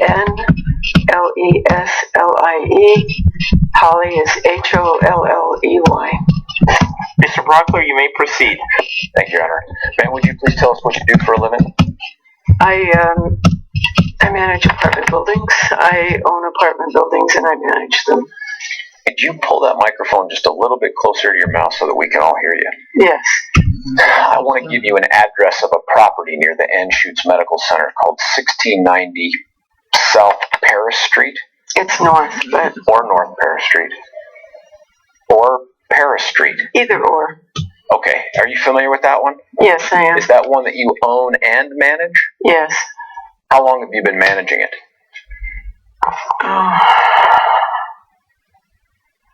I think in the beginning my late husband owned it, and then when he died it became mine. I think it was around 1990. I want to take you back to 2011 and 2012, when it sounds like you clearly owned and managed that property. Mm-hmm. Was there a specific clientele that you limited to who could lease apartments within that building? Yes, I only leased to people from the university. And how would you do that? Several ways. The majority of the tenants came from people from the university. They would come to the building, look at the building, and then they would refer the tenants. Usually it was the secretary or the manager of a doctor's office. Then there's a site online. It was a university site, and I had advertising on there, and I would get people that way through emails, writing back and forth. And then I also put up a flyer kind of thing in, I forget where it was exactly in the university, but it was on a billboard somewhere in there. Mm-hmm. I want to ask you about the way they could contact you through what you called your site. Do you mean like a website on the internet? It was Holly Realty and Management, AOL.com. All right, and so could somebody email you from that website and inquire about the different properties? It's not a website exactly. It's just an email address. Just an email address. Mm-hmm. Okay. And yes, they could.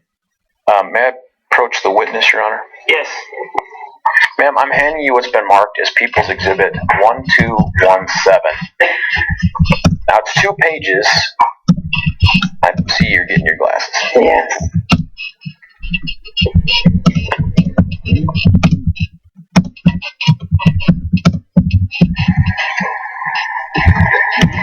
Yes. 2 pages, and I've stapled them together, but I want to ask you, that very first page, do you recognize that first page? No. Does it look like a bunch of internet computer gibberish? Yes. Can you flip that over and go to the second page? Do you recognize what that is? Yes. What is that? These are emails between myself and Mr. Holmes. All right, and someone that you know to be James Holmes from the emails, is that fair? From the emails, yes. Looking at that series of exchanges between you and that person who identifies themselves as James Holmes, does that look like a fair and accurate copy and a hard copy of the electronic communications you had with James Holmes at the email address you described to us? Yes. Okay. Only this one is for Holly Joan. I had that too. Was that another way that you used back in 2011 to communicate with potential lessees? Yes, and then I changed it to Holly Realty. Holly Realty, yes. Okay. Your Honor, I'm going to move for the admission of People's Exhibit 1217 into evidence. Is there any objection? 401 and hearsay. All right, why don't you approach, please?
All right, the objection is overruled. P-TR-1217 is admitted. The second page of that exhibit is admitted, and now it is only a one-page exhibit based on the modification. So that second page is admitted. Members of the jury, the court has just admitted an exhibit that contains an email chain. The statements in this exhibit from this witness, Ms. Holly, are being introduced for a limited purpose. They are being introduced only to place the defendant's statements in context. They are not being introduced for their truth. So you cannot consider them for any other purpose than for the limited purpose for which I'm allowing it. Does everybody understand that? Great. And everyone's saying yes and nodding their head yes. All right, Mr. Brockler, you may proceed. Your Honor, with that ruling, may I publish this through the Elmo? You may.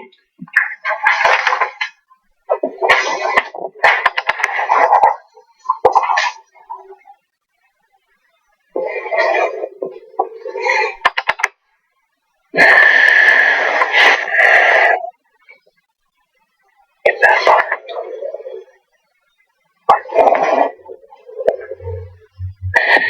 Ma'am, here's what we're going to do is up on the screen and on the monitor in front of you, they're going to put up some portions of this email, specifically the portions where James Holmes communicates with you by email, okay? From the initial, and I'm sorry, ma'am, are you good to go? Just that bottom part. For the initial email to you, ma'am, this part, and this is the bottom of People's 1217. Does the defendant describe for you himself, how he views himself? Yes. He's quiet. He's easygoing. He's going to be studying neuroscience, physiology, neuroscience, and just a normal kind of, I imagine these are all good things to hear for someone who's leasing an apartment like yours. Oh, yes, it is. Okay. Now, there's an exchange that takes place beyond that, but then do you recall, based on this exhibit, the defendant specifically asking for a location in the building for where he wanted his apartment? I believe I told him that there would be one available on the top floor, and that there was a woman who was deciding whether or not to stay, but she was going to be going back to Holland, I believe. Okay, and ma'am, can we just get the top part of that?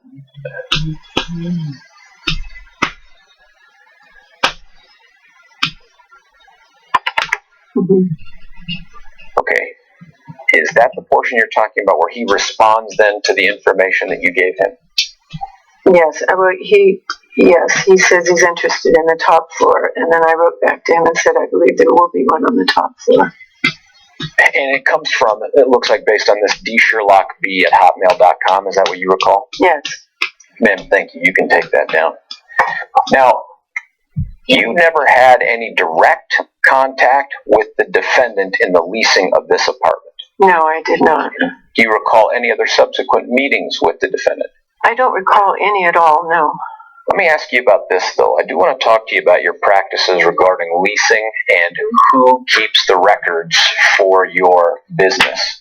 Do you maintain copies of all the leases that are signed by both your employees and the people who lease your apartment? Yes, I keep the originals, actually. And would that be true of this particular apartment rented to James Holmes starting back in 2011? Yes, it would be. Your Honor, may I approach the witness? Yes.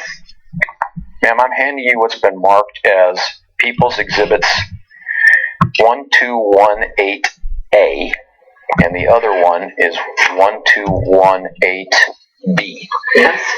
Take a look at those, and if you recognize them, let me know. Yes, I recognize these. Would you tell us what you recognize 1218A to be? It's a lease, it's my apartment rental agreement, and it is between Coble Properties and Mr. Holmes. It's for 1 year, May 1st, 2011 to May 1st, 2012. And take a look at 1218B. Yes. How is that different? Well, he had finalized the other lease and had come back to re-rent, and so we signed a new lease for 6 months. And that began when and ran until when? May 1st, 2012 to November 1st, 2012. Now, these documents, these aren't the originals? No, they are not. Are they fair and accurate copies of the originals? Yes, they are. These documents, are they produced? And when I say produced, it looks like it's a form that's filled out with information. Is that fair?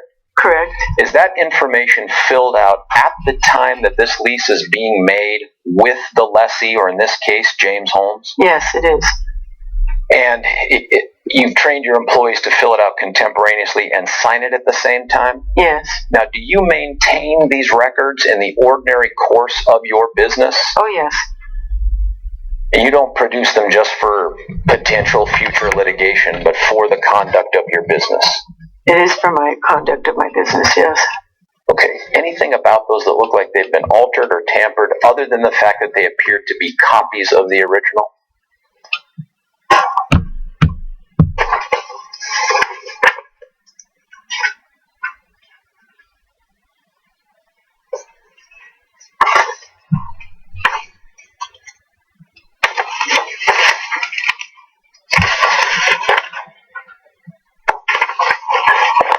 No, this is fine. These are, yeah. Are copies of this lease, once it is filled out by you or by your employees, is a copy of it typically given to the lessee or the person renting the apartment? Yes, it is.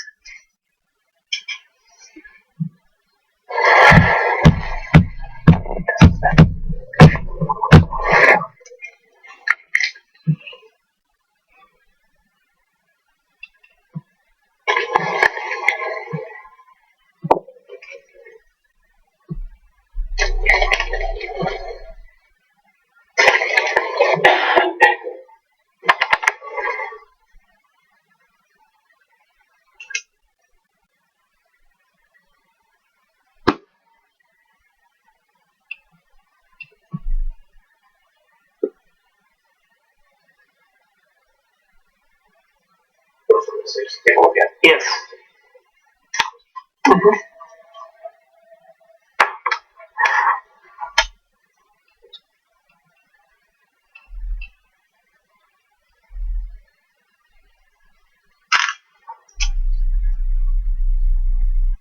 Reapproach the witness, Your Honor. Yes.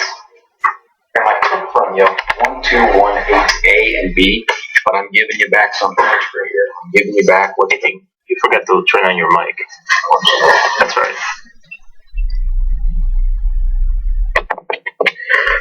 Thank you. Ma'am, I've given you back 1218 A and B, but I'm giving you also what's been marked as People's Exhibit 893.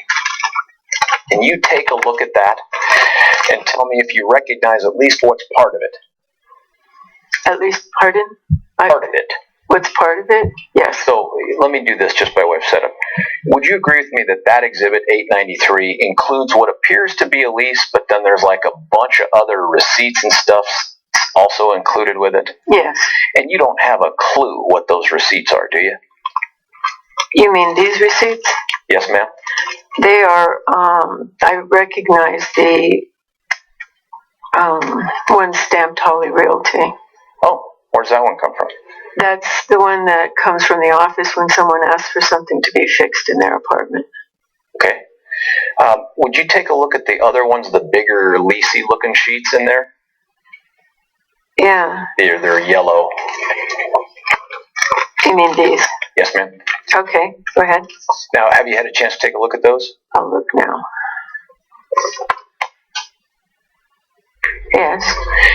Do those sheets that are in People's 893 appear to be copies of 1218A and 1218B?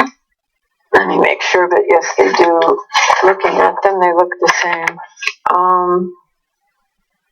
I mean, yes, they're the same. Okay. Your Honor, at this time, I'm going to move for the admission of People's Exhibit 1218A and 1218B into evidence, and a different witness will lay further foundation for the contents of 893, Your Honor. So you're not moving P-TR-893 into evidence at this time? No, sir, I'm not. All right. Ms. Higgs? I don't have any objection. All right, without objection, P-TR-1218A and 1218B are admitted. May I retrieve 893 from you, ma'am? Thank you. Ma'am, just a couple questions. Do you keep track of your tenants in terms of their performance of their obligations under this lease, like paying on time and the right amounts? Yes. For James Holmes, did you ever have any issue of him ever paying on time? No, he always paid on time. He actually paid ahead of time. And did that include up until the very last rent payment that he made to you under the subsequent lease? Yes. Do you remember what month that would have been, that rent check would have been provided to you for?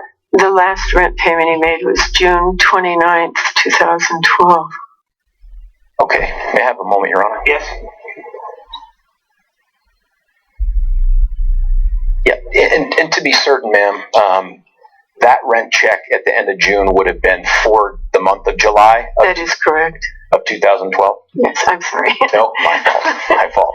Okay, thank you. No further questions. Oh, I'm sorry. Hello, I've been summoned.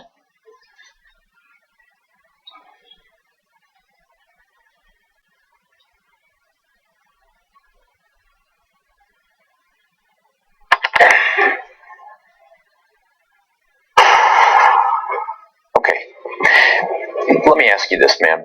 You know what this trial's about and the events surrounding it, fair? Yes. Subsequent to the events that really bring us in here into the courtroom, did you have the opportunity to go look at unit number 10, which you had leased to the defendant? Yes, I did. Can you tell us what observations you made about how much gasoline was in there? Objection, Your Honor. I think that calls for speculation. I'd also say it's cumulative and object under 401 and 403.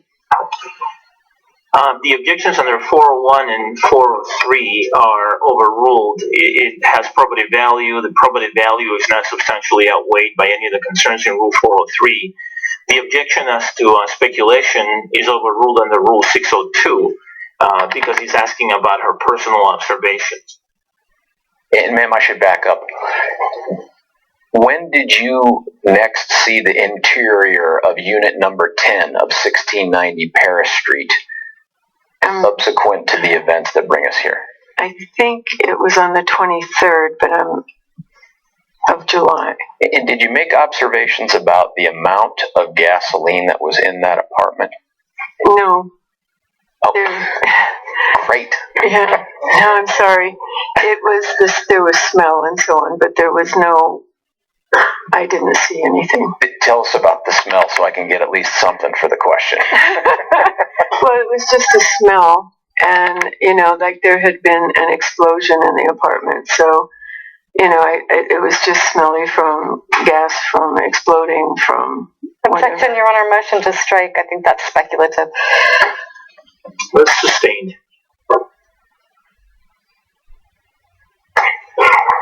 That's under Rule 602. Yes, and ma'am, I'm never going to ask you to guess as to what it was, okay? Can I ask you one other thing? Is there a unit below number 10? Yes, there is. What unit number is that? 6. And was there anything about unit number 6 ceiling related to the gasoline in unit number 10? Objection 401, 403. Overruled. Go ahead, ma'am. Yes. Tell us about it. In the dining room area, the ceiling bowed. I mean, it just literally bowed down like this, about 1.5 to 2 feet. Had it been that way before when you leased out both these spaces? No, it was not like that before. And did you make any observations about what caused the bowing? Objection, Your Honor, calls for speculation. You cannot speculate. If you can answer based on your observations, then you can answer the question, but you cannot guess or speculate about what caused that. Does that make sense? Mm-hmm. All right. Is that a yes? I think it makes sense, yes. Okay. Can you answer the question based on that instruction? I think I can. All right.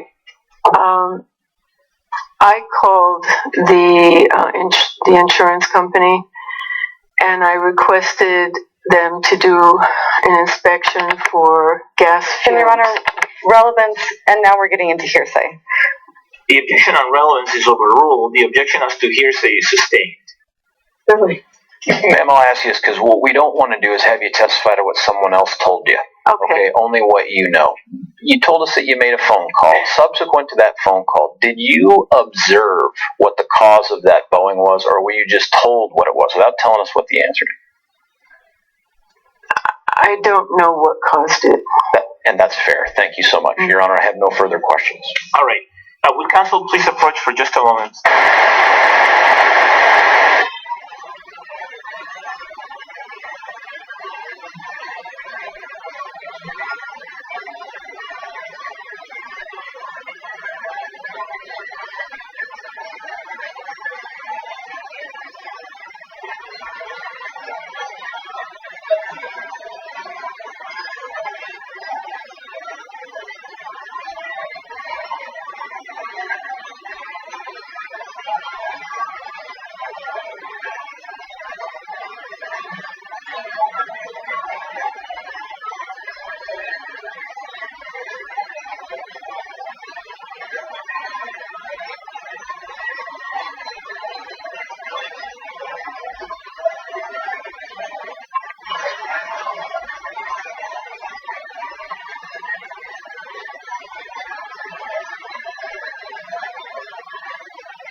All right. Is there any cross-examination, Ms. Hill?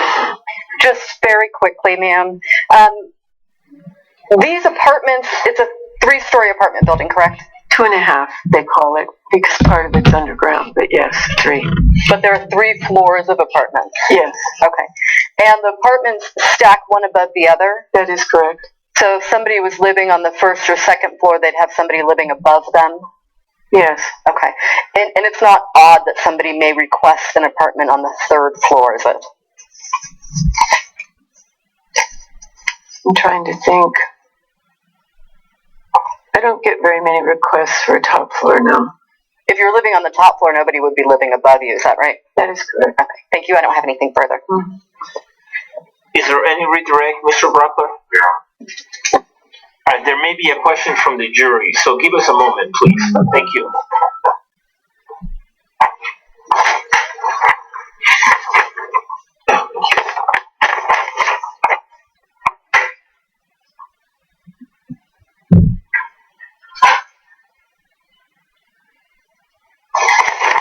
Would counsel please approach?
Ma'am, the jury has submitted a couple of questions that, based on the rules of evidence and other applicable rules of law, I have found are appropriate.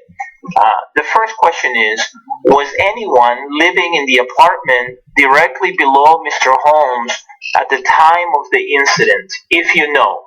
Yes, there was. And the next question is, had the lessees complained about Mr. Holmes? No, they had not. Any follow-up questions based on those questions, Mr. Brockler?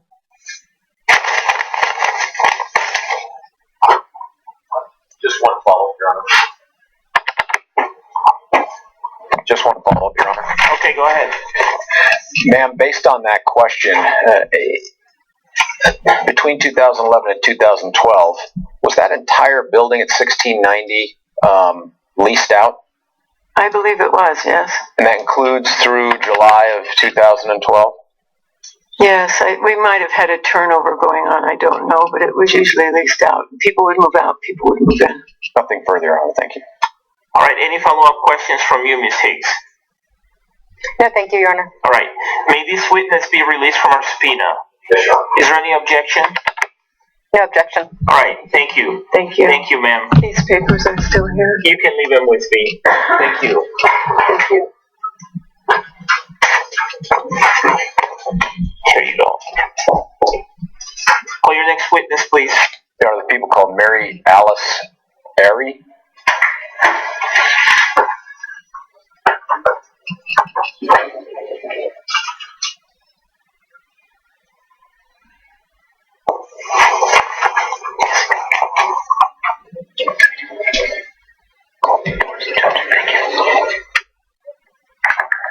Good afternoon.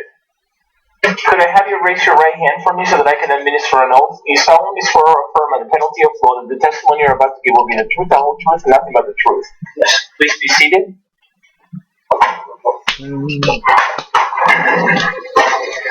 Please tell us your full name for the record and spell your first, middle, and last names.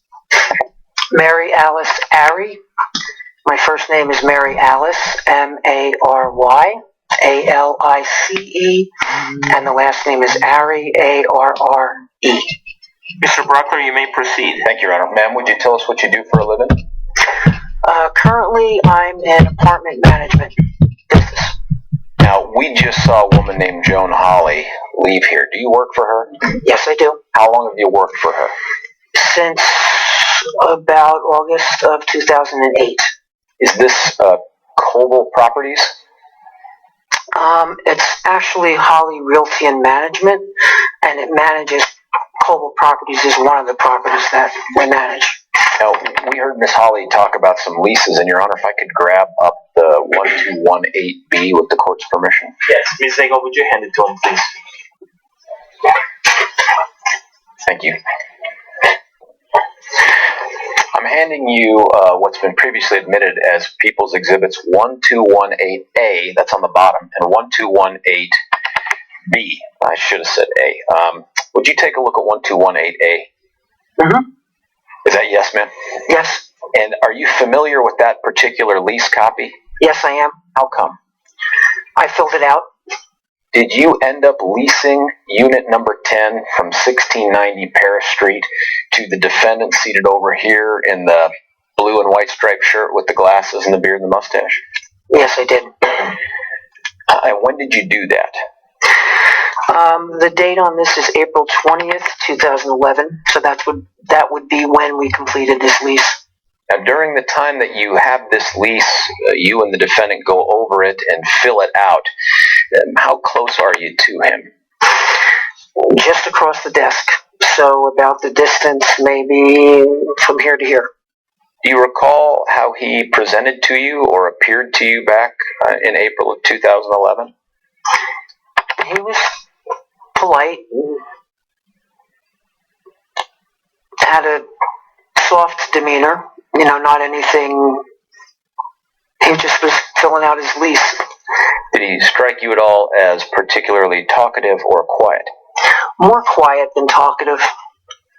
Did he seem to understand everything that you went over with him in filling out the lease? Oh, yes. Do you recall any unusual questions? None. You fill it out, and that sets him up according to those lease terms from May 1st until when? It was May 1st, 2011 to May 1st, 2012. Now, there's another lease up there, 1218B. Do you see that one? Yes. That one lasts from what period of time until when? May 1st, 2012 to November 1st, 2012. 6 months. In addition to your duties of sitting down with would-be lessees and filling out the leases and all that, do you also do other things in the office related to rent? Oh, yes. Tell us what you do. I collect rents. Okay, that's huge. Which is the most important thing related to rent. I collect rents. Sometimes I show property. I show an apartment. And then I do whatever other administrative paperwork is involved. Is there a typical method by which people pay rent for the property that you manage? Yes. How is that? They bring their rent to the office. It's the only way we collect rent. And when you say bring rent to the office, you mean in gold bullion? I wish. Is it in? They, well, for that particular building, they were allowed to have personal checks. Okay. Now, you know where 1690 Paris Street is. Yes, I do. I'm so sorry. How far is your office where you collected the rent checks from that property?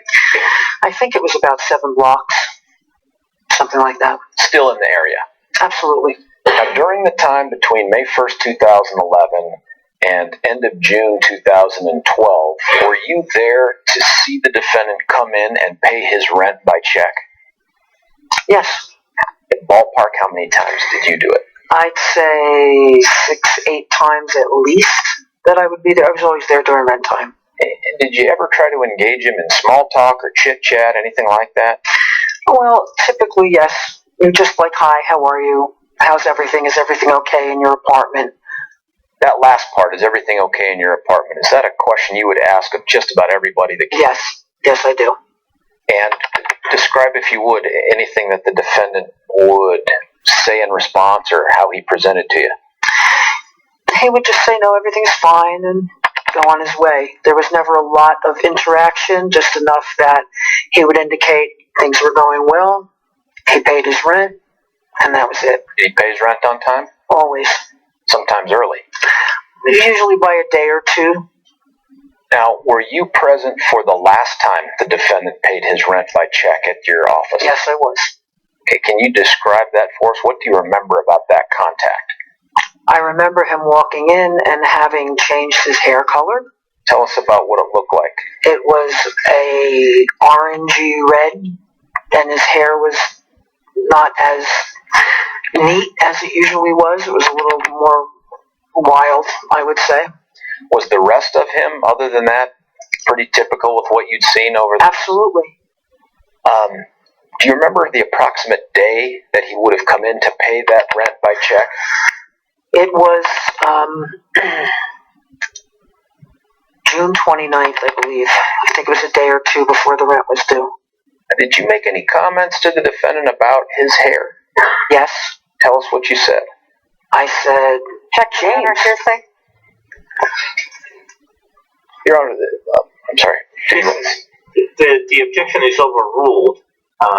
This is a statement that's being elicited to put the defendant's statement in context. And so, again, members of the jury, to the extent that you're hearing statements that this witness made outside the courtroom, those statements are being allowed for the limited purpose of placing the defendant's statements in context.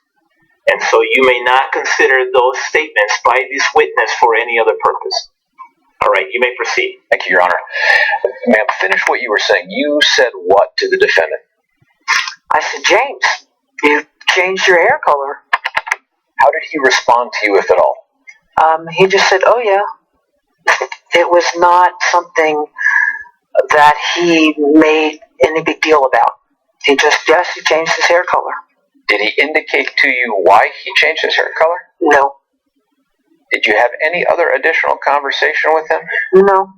Now look, from the first contact that you had with the defendant back in April of 2011, when you filled up that lease, all the way until this June 29th, 2012 date, other than the change in hair color, did you detect any difference in this guy? No. I have a moment, Your Honor. You may. Nothing further, Your Honor. Thank you. Cross-examination, Ms. Higgs. Yes, briefly. Thank you, Your Honor. I'm sorry, how do you pronounce your last name again? Ari. Ari. Miss Ari, I want to talk to you a little bit about ways that you kind of described James Holmes and your interactions with him. And I know you said here today he was always polite, right? Yes. Sweet to you? Sure. No sharp edges or attitude for you? No. Okay. Not outgoing? No. When you would have interactions with him when he would come in and pay rent, based on what you've said, tell me if this is fair. It sounds like it was only maybe 30 seconds, a minute, 2 minutes of interaction with him. Yes, that's all. Okay. And that was consistent every time that you had contact with him? Yes. To pay rent. Okay. Thank you. I don't have any other questions. Okay. Is there any redirect? There isn't, Your Honor. Thank you. Ma'am, the jury may have some questions for you, so you can't leave just yet. Thank you. Good. Thank you.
Ma'am, the jury has submitted some questions that, based on the rules of evidence and other applicable rules of law, I have determined are appropriate. The first question is, did any of the tenants complain about an odor of gas in the apartment complex, if you know?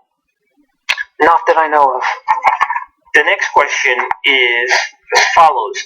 Is a 6-month term the shortest period for which you enter into a lease with tenants at this property? I'll say yes. And the final question is, do you have lease options other than 6 months and a year? Typically, we lease for 1 year. On that particular property, we at times made exceptions, but 1 year is our typical lease contract. Any follow-up questions? No, Your Honor. Any follow-up questions from you, Ms. Hicks? No, thank you, Your Honor. All right. May this witness be released from our subpoena? Yes, Your Honor. Any objection? All right. Thank you. Thank you, ma'am.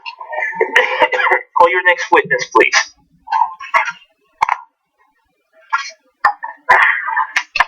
Kevin Campbell.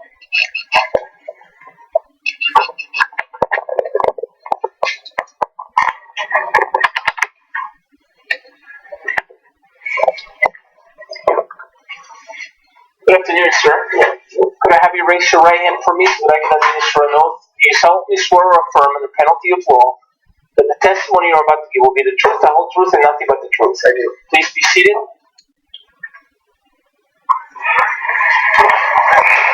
Could you please tell us your full name and spell your first, middle, and last names?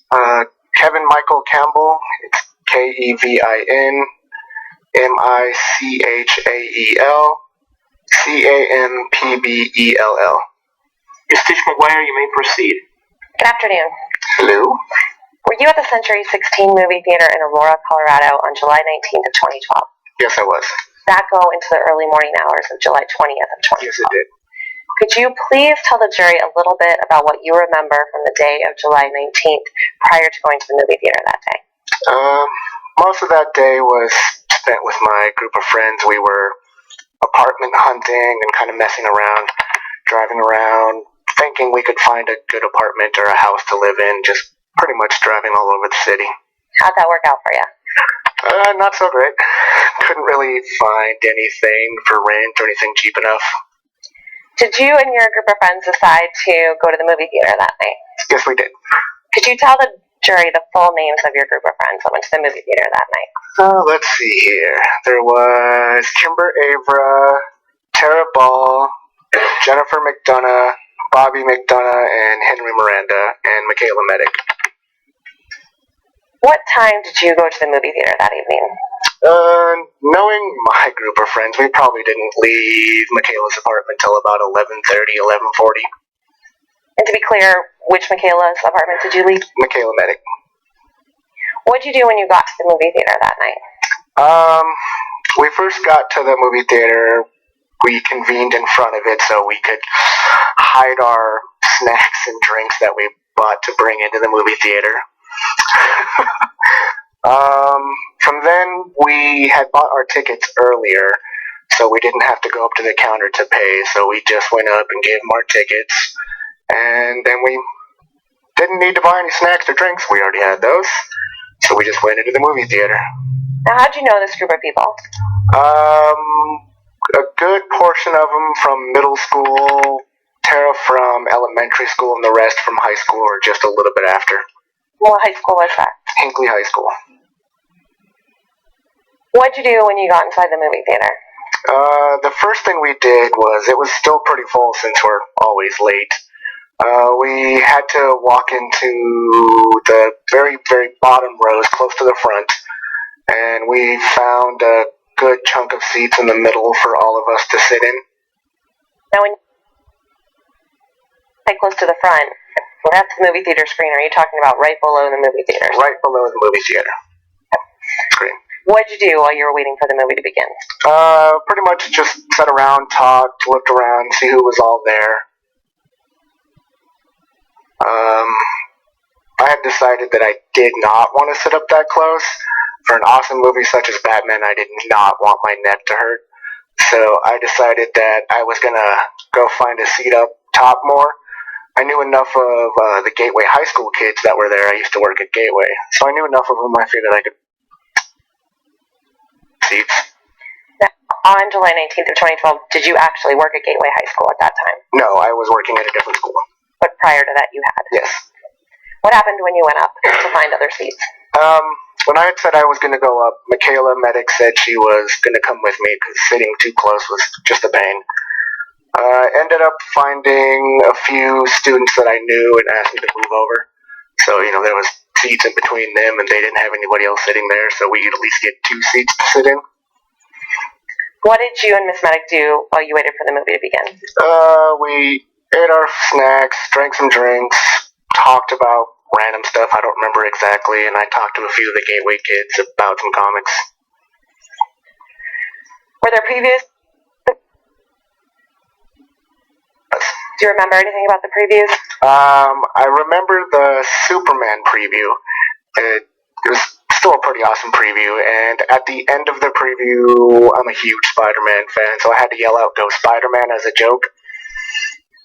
Did people get your joke? Most. Hopefully.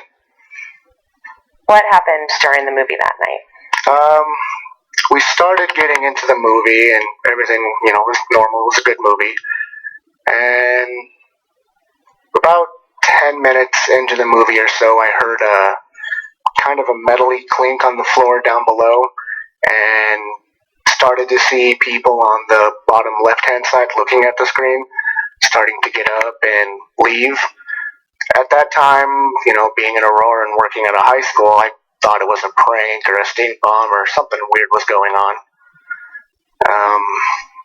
So it took me a little while to comprehend kind of what was going on. What do you remember happening next?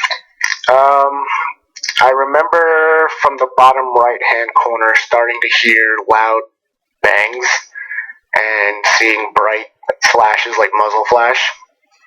And that's if you're facing the movie theater screen.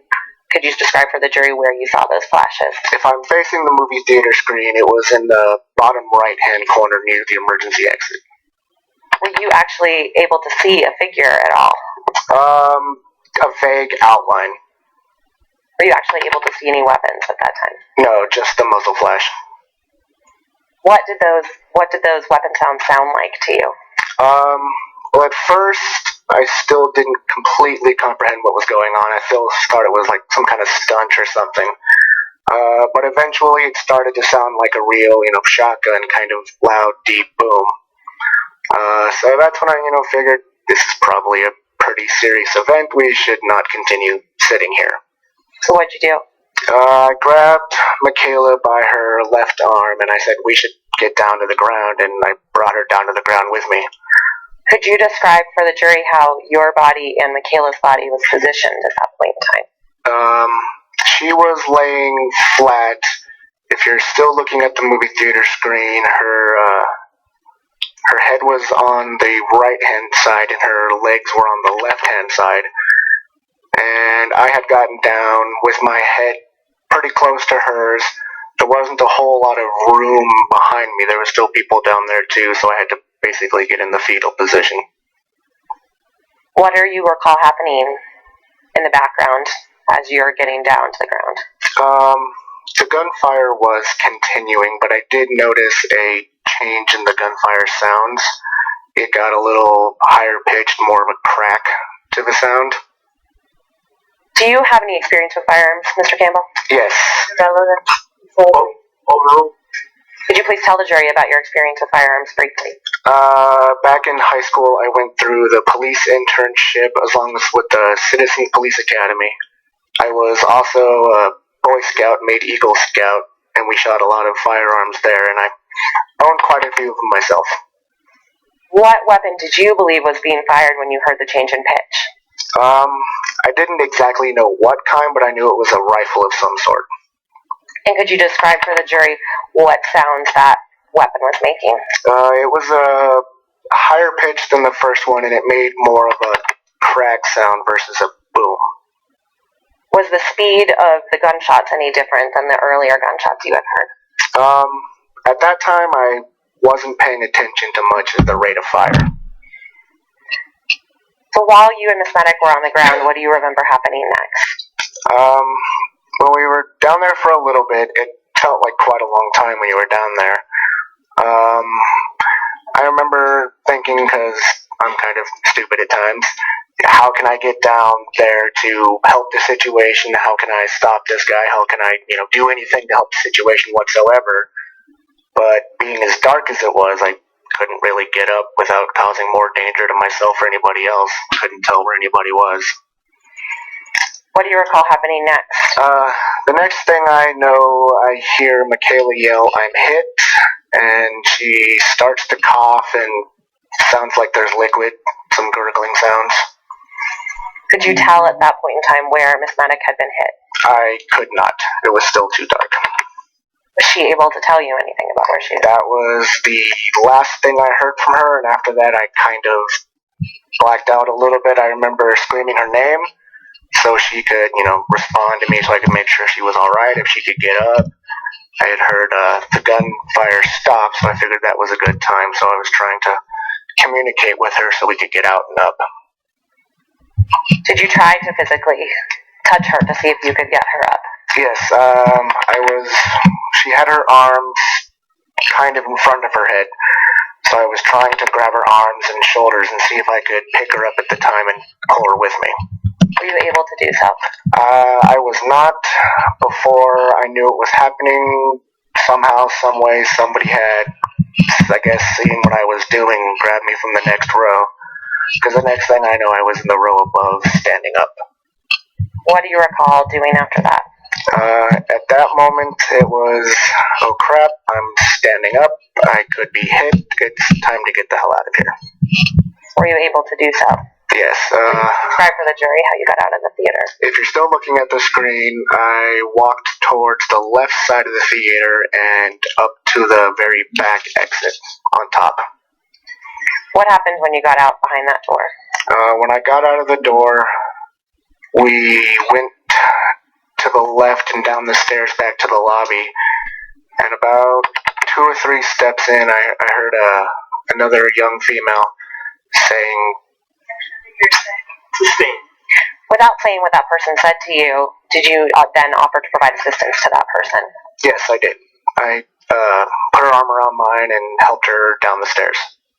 Your Honor, if I may approach the witness with what's been marked as People's Exhibit 1116. Yes.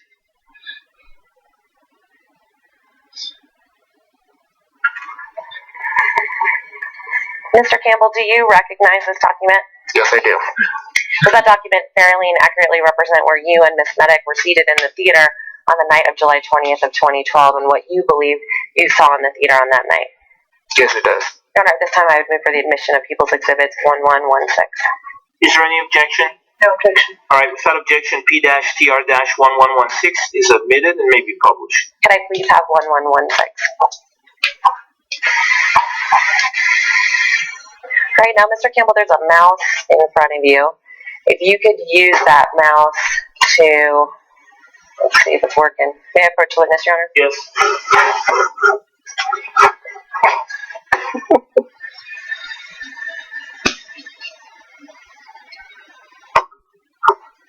All right, if you could use the mouse to show the jury where you and Miss Medic were seated. Michaela and I were seated in this general area. All right, and which seat's yours and which seat's is Michaela's? I was on her right-hand side and she was on my left. Now, could you also show the jury where it was that you were first seated in the theater before you decided to move that evening? We were in this area down here, towards the bottom. Could you tell the jury who was seated in those seats? It was Tarek, Kimber, Henry, Jennifer, and Bobby. Right, could you please tell the jury on your diagram where it is that you saw that canister? I saw the canister fly across the screen from this way and land somewhere over here. Alright, and could you also show the jury where you saw the muzzle flashes? It was close to the right side by the emergency exit, if I can get over there. Here. Thank you very much. Your Honor, if I could ask the court's permission for Mr. Campbell to approach the 3D model with me. Ms. Spengler, you saw the same objection? I do. Alright, the objection is overruled, and I'll make a record of it later. Thank you. Mr. Campbell, if you could grab that cordless microphone that's in front of you and turn it on and come meet me at the 3D model, please. Alright, Mr. Campbell, if you can kind of stay here with me so we don't block the jury's view. Could you please show the jury where you and Miss Medic were seated that evening? If you need to walk around to see it, you can do that. Let's see. It would have been somewhere up here towards the right. And again, who was closer to the right and who was closer to the I was on the right, and Michaela was on the left. Alright, and could you please show the jury on this diagram where it was that you saw the muzzle flashes? It was down here in the bottom corner. Where it was that you saw the canister?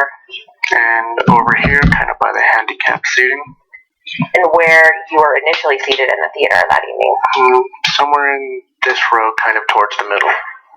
Could you also please show the jury where it was that you exited and show them your exit path from where you were seated? I went from here up to this back exit up here. Alright, thank you very much. You can take your seat, Mr. Campbell.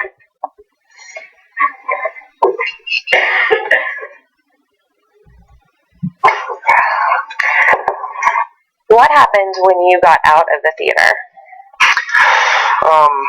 After the other female and I got out of the theater, I got her to emergency personnel and then decided to go to my car to see if anybody else in my group had decided to kind of go to that direction and meet up there.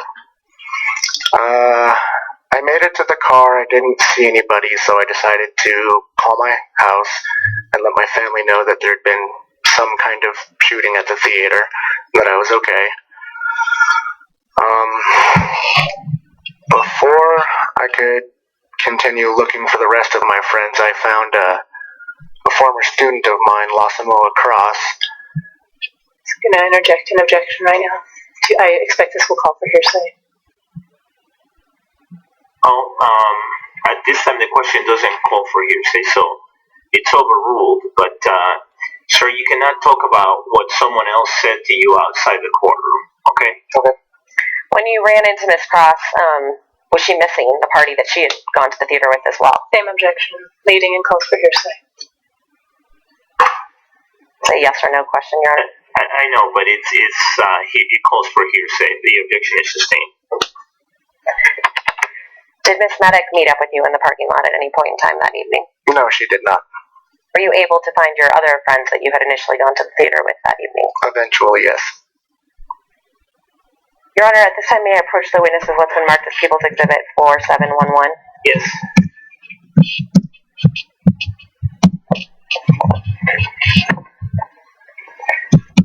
Mr. Campbell, do you recognize the person photographed in People's Exhibit 4711?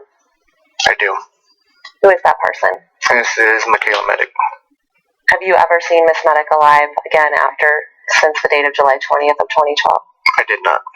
Your Honor, at this time, I move for the admission of People's Exhibit 4711 and ask for it to be published. Any objection? No objection. All right, without objection, it is admitted and it may be published.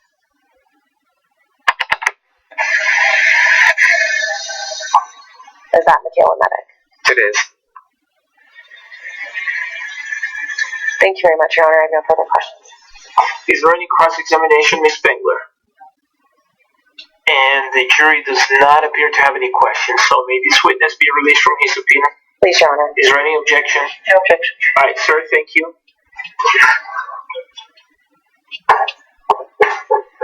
Call your next witness, please. Kimber Abra. Good afternoon.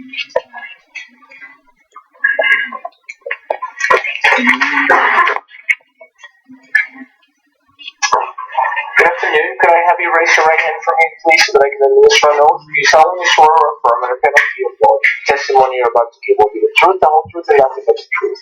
Please be seated.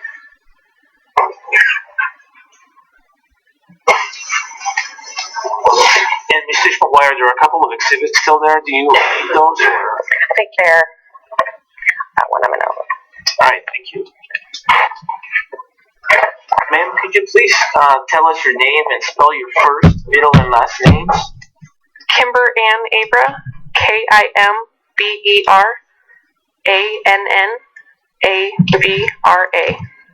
All right, Ms. Tish McGuire, you may proceed.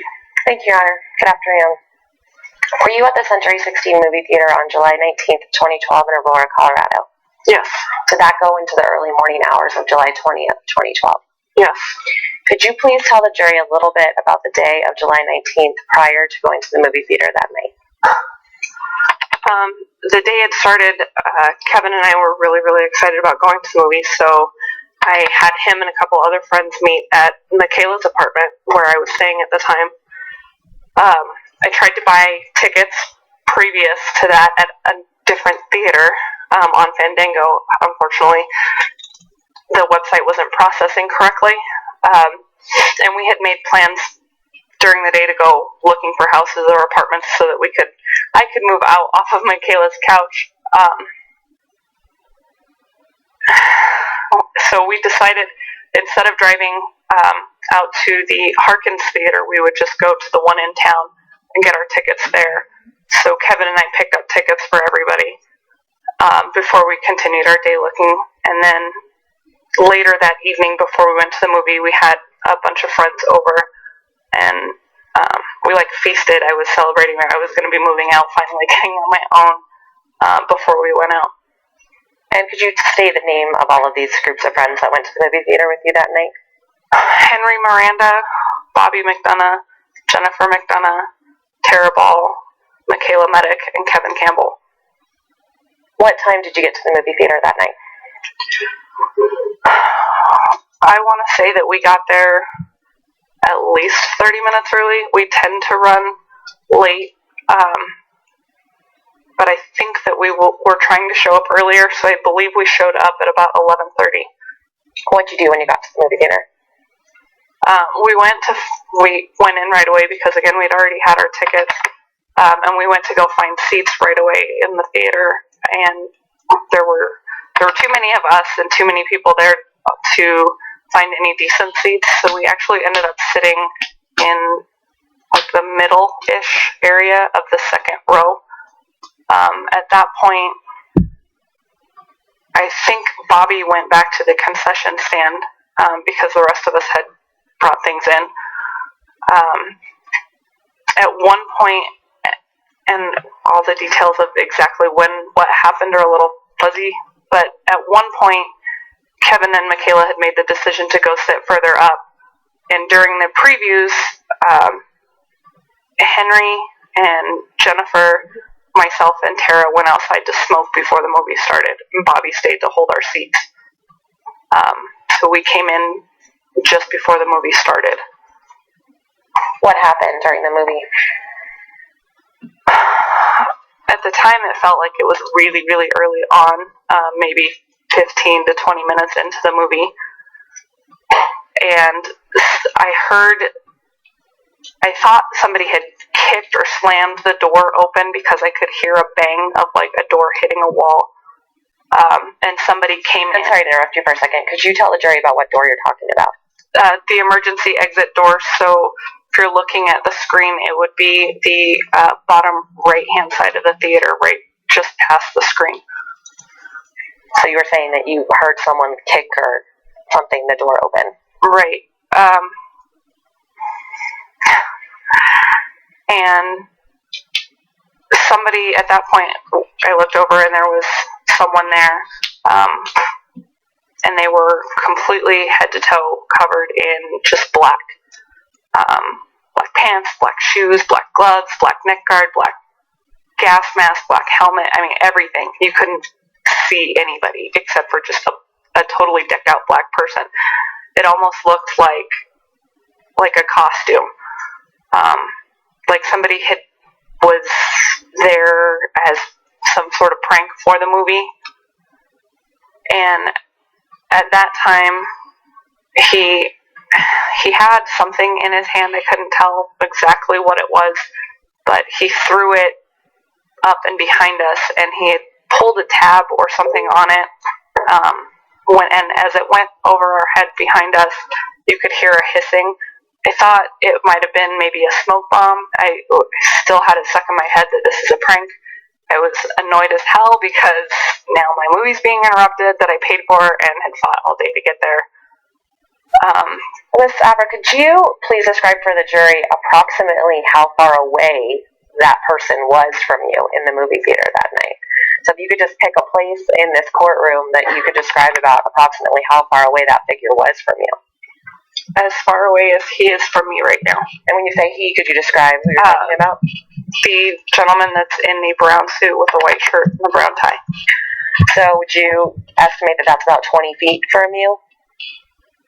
Approximately. I'm not good at measurements, so. Okay. But that's about approximately how close that figure was to you that night? Yes, ma'am. And what else did you notice about that figure? I thought that he was approximately my height, maybe a little bit taller. How tall are you? I'm 5'9" and a half. I assumed it was a man just based off of the way that the build of the figure was, the way that it seemed to carry itself. And then, other than that, I mean, just all black. That's all I remember. What do you recall happening after you saw them pull the tab and throw the canister? People started clapping. And then seconds later, there was a gunshot, and you could see the flash from the gun. Did you see the gun at that point in time? Yes. How would you describe that gun for the jury?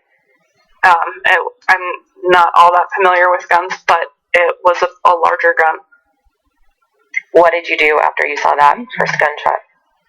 I was like a deer in the headlights. I froze. I still didn't fully process what was going on. So I just sat there and stared at it. Could you see where the gun had been pointed in the theater?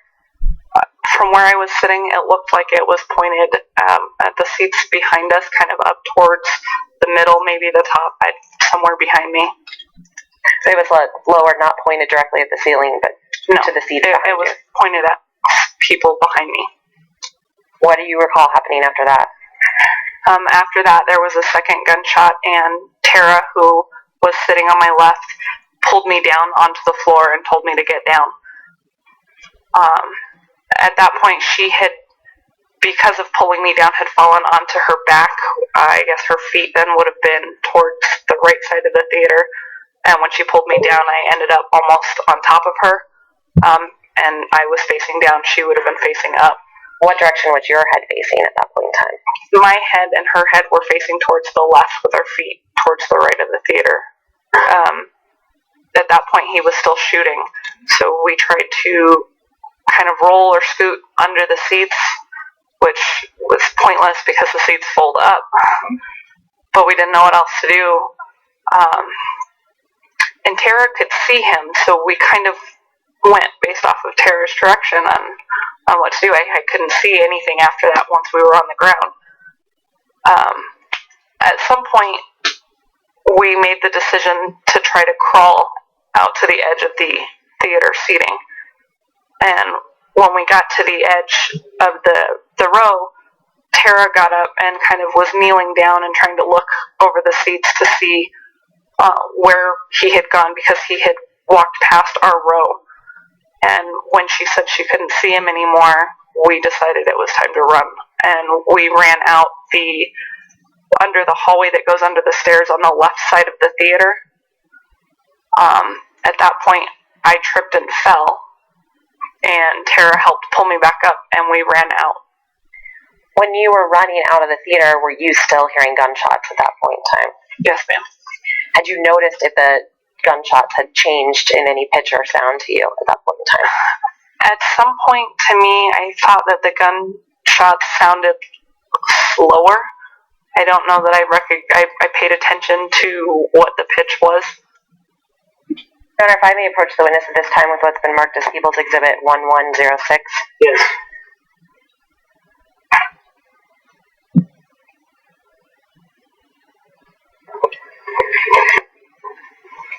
Do you recognize this document, Ms. Abra? Yes. Right? Does that document fairly and accurately represent what you remember happening on July 20th of 2012 inside that theater? Yes. Your Honor, at this time I would move for the admission of People's Exhibit 1106. Any objection? No. Without objection, P-TR-1106 is admitted and may be published. I please have 1106. All right, there's a mouse in front of you, Ms. Abra. If you could use that mouse and show the jury where it was that you were seated and describe where your friends are seated as well. So the large majority of us were seated approximately here in the second row. Kevin and Michaela were seated somewhere up here. Could you please show the jury on that diagram where it was that you first saw that figure enter the theater? He entered in this door right here. Right, can you show the jury on your diagram where it was that the shooter was when he threw that canister? Approximately in this area here. And where the figure was when you saw that first shot of the shotgun? Still in the same area right here. And could you use the arrow to demonstrate what direction it was that that shotgun was pointed into the theater? It was pointed back in this area. Your Honor, at this time, if I may approach the witness with what's been marked as People's Exhibit 4711. Yes. Ms. Abra, do you recognize the person in photograph 4711? Yes. Who is that? Michaela Medic. Your Honor, at this time, I'd ask to publish 4711. Ms. Penguin. There's an objection under 403 and 401. The objection is sustained. Have you ever seen Miss Medic alive after July 20th of 2012? I've never had the chance. I have no further questions. Thank you. Any cross-examination? No. And the jury does not appear to have any questions. May this witness be released from our subpoena? Please, thank you, Your Honor. Is there any objection? No objection. All right, thank you, ma'am. We have another brief witness, Your Honor, if the court would allow us. Sure. Tara Ball. Yeah, I'm going to really try to get this done by 5, but it may go a couple minutes longer. I just want to make sure that's okay. All right. Does anybody on the jury need to leave right at 5, or can you stay? Do you need to leave right at 5? Okay, so it's up. If you can do it by 5, then you can proceed. Otherwise, we won't. I'll try to cut it down to the bone, Your Honor. All right.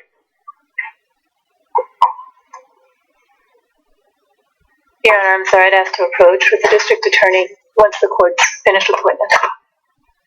Okay. Felonies for affirmative penalty of law. The testimony you're about to give will be the truth, the whole truth, and nothing but the truth. Yeah. Okay, please be seated.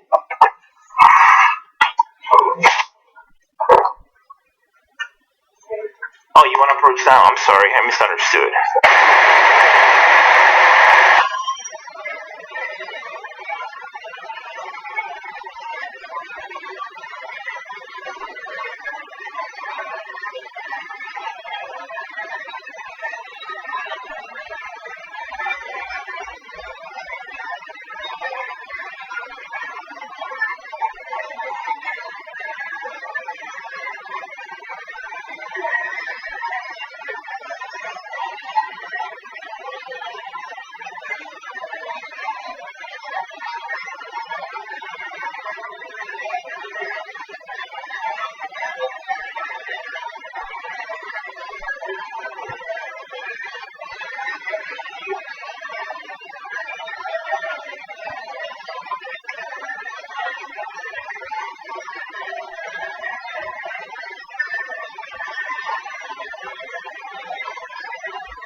Could you please tell us your full name?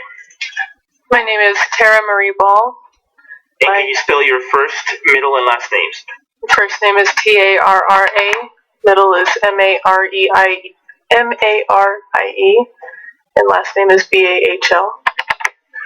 All right, Mr. Orman, you may proceed. Thank you, ma'am. I want to ask you some questions about being in the Century 16 movie theater, the early morning hours of July 20th of 2012. Were you there? Yes. And just to cut this a little bit short, were you there with Kimber Avra, Jennifer McDonough, Henry Miranda, Robert McDonough, and Michaela Medic, and I forgot the guy's name, the other. Kevin Campbell. Kevin Campbell? Yes. Where were you sitting? We were in the part of our group that was in the front of the theater, so like 2 rows back from the screen. I want to ask you about the time now after the movie started, and you're sitting there. Who's sitting with you up there? We were seated in the second row. It was me, Kimber Avra,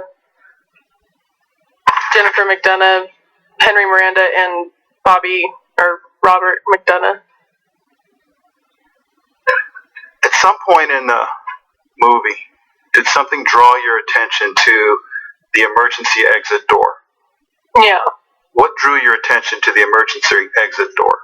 What drew my attention, there was a bang of some sort. It's like when someone like slams open or the wind blows open a metal door. Did you look over? Could you see anything with the door? Not initially. What is the next thing you observed that was unusual then? Someone stepping through that doorway. Could you see if that person was holding any objects? When he first stepped through, he did not have anything in his hands. Okay. As far as I could tell. When is the first time you noticed something in the person's hand? When he lobbed something over my head. Okay. Did you have a chance to see what he lobbed? Not specifically, just that something was thrown. Could you tell how big it was? No bigger than a fist. Did you see him do anything with that object before he threw it? I did not personally. Did you hear anything coming from that object? When it landed, it sounded metallic, hollow. Did you follow it behind you? Did you look at it? I did. I tried to follow it, but it was dark, so I didn't see precisely where it landed, but I heard the noise, and then it started. So, after then, you look around, you hear the noise. What noise do you hear behind you? I hear the metallic noise as it landed, and then a slight, I guess it would be just discharge, hissing. When you turn back around, did you see that person still there? Yes. And could you see if they had anything in their hands at this point in time?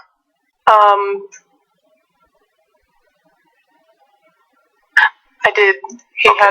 I think he had a gun at that point. A gun. Now, let's say I want to divide guns into 2 types of guns. A handgun versus a long gun, either a rifle or a shotgun. Do you understand what I'm talking about? Is that a yes? Yes. Was it a handgun or a long gun? It was a longer gun. What was he doing with the gun? He was aiming at the crowd. Move to strike.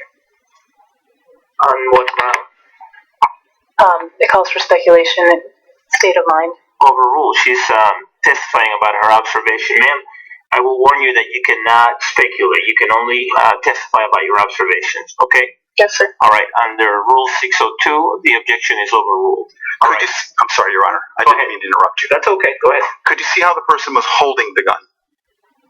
As a shotgun or a rifle, not at his shoulder, but at his hip with the left hand out. Can I ask you to stand up? And I don't have a gun for you to hold, but do you think you could demonstrate with your hands how he was holding the gun? And point towards me. Point towards me. like that. So one of your hands is by your hip, and the other one is sort of held out. Is that a yes? Yes. Okay. Please sit down. Did you hear or see that gun fire? Yes. Which heard or saw it? Both. What did it sound like? Gunfire. It was extremely loud within the theater, and I was very close proximity. Did you see any flashes? Yes.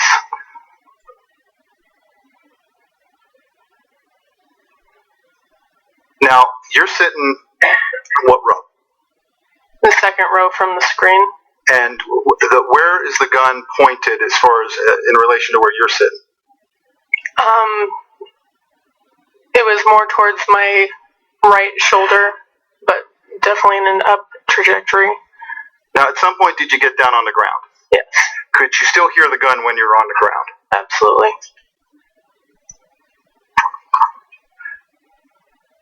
At any point, did the sound of the gun change? There was a pause at one point. I'm not sure how many in, but it did pause and did change pitch. And did the frequency of shots change after that pause? I'm not entirely sure.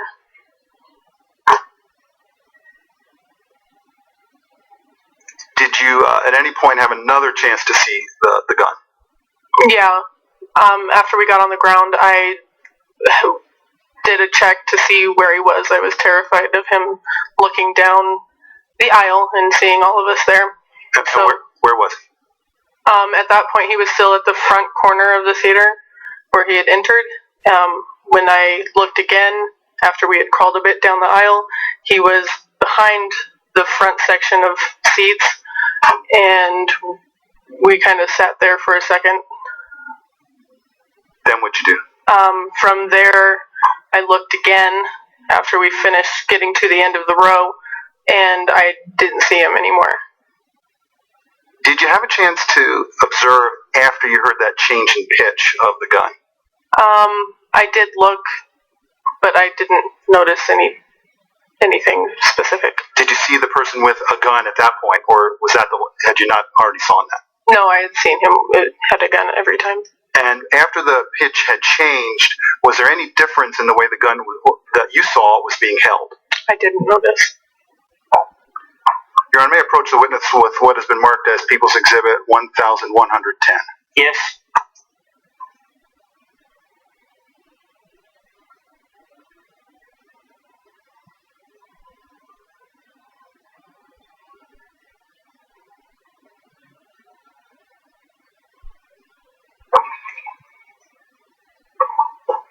Does that accurately summarize what you saw and your observations that night in the theater? Yes, sir. Move to admit. Any objection? No objection. Without objection, P-TR-1110 is admitted and may be published. Can we put that up, please? And if we could zoom in on the upper sort of right-hand corner there. That's the left-hand corner. All right, that's fine.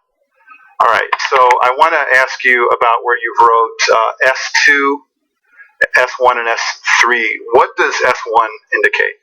S1 indicates where I initially saw the person. And what does S2 indicate? S2 is where he stepped into the actual theater and threw the smoke bomb. And what does S3, that arrow going down there, indicate? S3 is the last sighting I had of him. So where that S3 is that the last time you saw the person? Yes. And I think I got 15 seconds, Your Honor, so I'm going to chance it. What was the person wearing? I had noticed at S2 that he was in full black gear, helmet, whole shebang. Your Honor, I have nothing further. Thank you. All right, is there any cross-examination, Ms. Spengler? No, thank you. All right, and the jury does not appear to have any questions for this witness. May this witness be released from her subpoena? Yes, Your Honor, thank you. Any objection? Objection. All right, thank you. All right, members of the jury, it's 5 o'clock, so we're going to adjourn for the day. Please keep in mind my advisements, and I will give them to you again in full tomorrow before the long weekend. We are about to have a 4-day weekend because of Memorial Day. So I'll be giving the advisements to you again in detail. All right, enjoy your evening. I'll see you tomorrow. Thank you.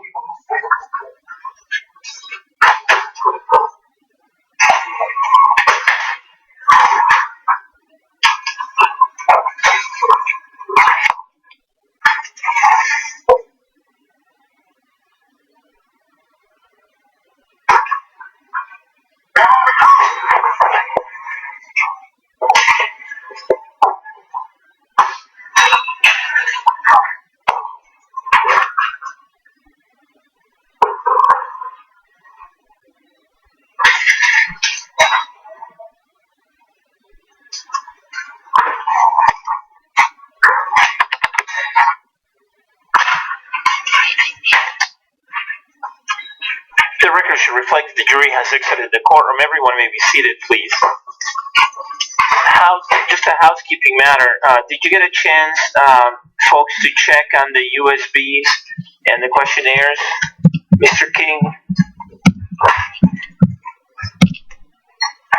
Yes, Your Honor, and all of the USBs have been returned to the court, and the few remaining questionnaires that we had were being destroyed as of 4 o'clock, so I'm sure it's done by now. Okay, great. Thank you. I appreciate that. All right. The other thing that I have on my list of things to chat with you is the model and the objection that was made by the defense during one of the bench conferences. I overruled the objection as untimely because it was made after the witness went to the model and was allowed to testify using the model without objection. But I told Ms. Spengler that we could talk about it later, and she raised a timely objection after that with a different witness. I overruled the objection and indicated that I would make a record later. As I understand the objection is that the model now has some marks on it, silver marks that have been made by crime scene investigator Perolina in terms of impact or evidence of impact that was found on the seats. And her concern, her being Ms. Spengler, is that it appears now when named surviving victims are testifying using the model that the marks indicate a target, and that the marks could allow the jury to infer that the defendant was targeting those specific seats. Did I understand your objection correctly, Ms. Spengler? That's part of the prejudice. But yes, the demonstrative exhibit is now in an altered state with those circles on certain seats. In addition, those circles, we heard the testimony today from Mr. Mills. It's not an accurate reflection of all of the impacts and holes that were identified in the theater. So that's sort of at the inception the concern. My understanding is that the marks do not accurately represent every single impact, but that the marks represent the seats that were found to contain any kind of impact. And before investigator Perolina was allowed to make those marks, I specifically asked at the bench if all those marks were impacts that had been made from bullets, and I was told that they are. So if I'm wrong about that, that needs to be corrected, but I don't think I am. Is that correct, Ms. Pearson? Your Honor, in Mr. Mills' testimony, he indicated that the one seat, which is in row 1, and it's separated from the rest, that they ultimately determined after tearing that seat apart that it was not, in fact, from a bullet, but it was from a tear in the seat. They found, he identified 4 other holes. However, there were multiple impacts in all of these other seats, so there are no other seats, with the exception of this one that's in the first row, that are not accurately noted as having been caused by bullets in the theater. Was that seat marked on the model? It was, Your Honor, because at the time when they did it, that was what they, that had been marked by Steve Charles DeFrance and was photographed as an impact, and it was only after all the trajectories were run and they essentially tore apart the seats to be able to look at them more fully were they able to determine that it in fact was not. And that's the one in the first row. I think it's first row or second row. Can you see? First row. All right. Well, that shouldn't have been marked, and to the extent that it can be deleted, it should be deleted. So I will order the prosecution do that. But the jury heard all that testimony. I heard it too. That my understanding was exactly the same. That there was only one of these seats that had been believed to contain impact evidence that later was determined to not contain any impact evidence related to any bullets during the shooting. So other than that, all the other seats, it was confirmed that the impacts were from bullets. So I don't have that concern. And if the jury had not heard this testimony, I might have some concerns, but the jury has heard the testimony. Nobody has talked about, as I recall, sitting in seat number 1 in terms of a surviving listed victim who has testified and has used the model to testify. I don't recall anybody talking about sitting in that particular seat or even in that particular that first row. I think someone testified who was sitting in the front area of the theater, but not in that first row or in that seat. But in an abundance of caution, the people should remove that mark from that seat, since it has been determined that that impact was not caused by any bullets. In terms of the target argument, again, the jury is listening to the evidence. They're watching the testimony. They're watching all the evidence that is being introduced. The jury understands by now, no doubt, what has been presented, which is that these marks do not represent specific impacts or holes on the seats. Rather, they are representative of seats that contained any bullet impacts, and now it's going to be corrected so that the mark on that seat in the first row does not have that mark. So I'm not concerned that the jury is going to be confused that somehow these are targets, or that the defendant was targeting those specific individuals. The evidence in this case has not been consistent with that, and I'm not worried that the jury is going to draw any inferences, especially given that the jury was sitting here when Investigator Perolina testified and talked about when those impacts were found on those seats. This wasn't a situation where the defendant came into the theater and certain seats contained marks, and he was looking for those seats or people sitting in those seats. And there is no indication at all or concern for me that the jury is going to think that way, or that by looking at the marks alone will cause the jury to think that the defendant was targeting anyone or that these were targets. The evidence has been clear as to what these marks represent, and I am not concerned at all about any confusion or any undue or unfair prejudice. To the extent that there's any prejudice, it is because it may be damaging testimony, but that's not reason to exclude the evidence.